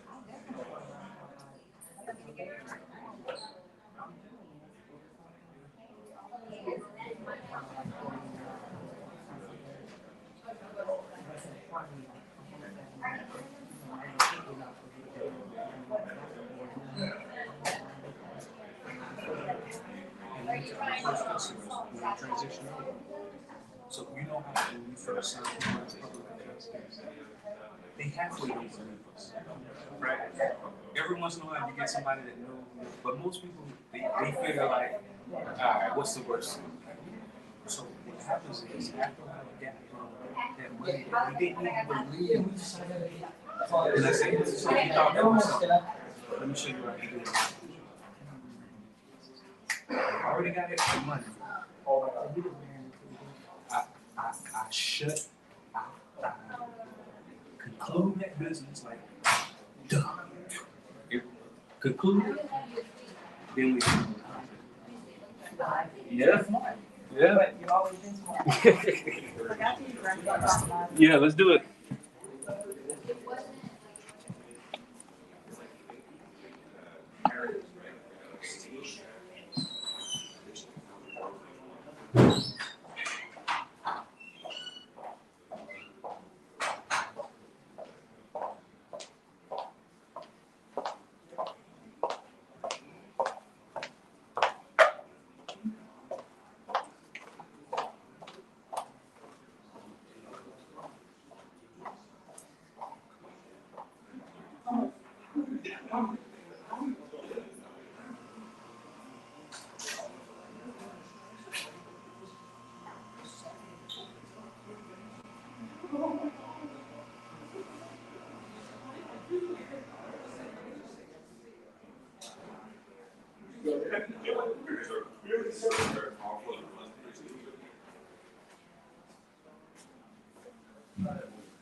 Oh, never mind, there's a bunch of dudes here.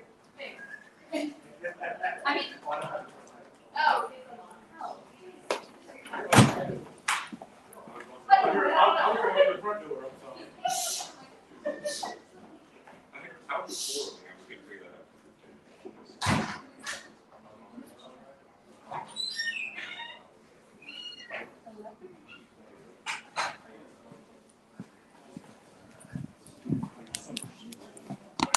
I don't know if you ever. Right. You're great marketing messaging that speaks directly to your client's pain and trigger points. And I'll show you how to do that, how to use AI to really extract that from you and from your market so that you don't have to guess. Deep research that you can do in seconds. This is stuff that used to take months that you would pay some firm like $15,000 to do some market research. I want to show you how you can literally just talk into your computer for a minute and get all of that out in a few seconds. You can model some of the greatest marketing and sales campaigns in history in a snap. And then you can also repurpose any of the stuff that you have for social media, email, ads, billboards, anything you want, again, in seconds. And then finally, you can multiply your productivity. So supercharge your existing workforce by having them leverage AI in their work so that they can become exponentially more effective and productive. What I call a hybrid AI work model helps you get things done 10 times faster. And then you can also leverage AI prompts, which we can talk about a little bit later, but you can use that to basically get everything done a lot faster, and you can do the work of 10 people so that you can get 10 times the profit. So let's talk about reducing liabilities. This is Tom Monahan, and my lady and I watched this show on History Channel called The Food That Made America. And I saw the episode with Domino's. This guy, Tom Monahan, takes over a restaurant called Dominic's, and they had 47 menu items. They had sandwiches, they had salads, they had pasta, and then they had this weird, little-known bread thing called pizza that nobody knew about. And it wasn't really a thing, but it was cheap to make, and it came out really fast. And so he gets overwhelmed and realizes, no, you know what? This is stupid. Like, we're making like 17 different sandwiches. It's taking too long. Quality control is horrible. People are canceling orders. Let's take everything off the menu. We're just going to make pizza. We're going to make one size of pizza, and that's it. What kind of, you want pepperoni on it or not, basically. And so they had a small menu, and they had a small venue as well. And they were like, no, you know what? We don't want to mess with messy customers either. We're going to keep our footprint small, and we're going to be to-go only. And before they ever started selling breadsticks, they opened 5,000 stores just selling pizza. One menu item. This is what their menu used to look like, and this is what it looked like after the change. Basically, you want a little pizza or a slightly bigger pizza, and here's some other things you can put on it if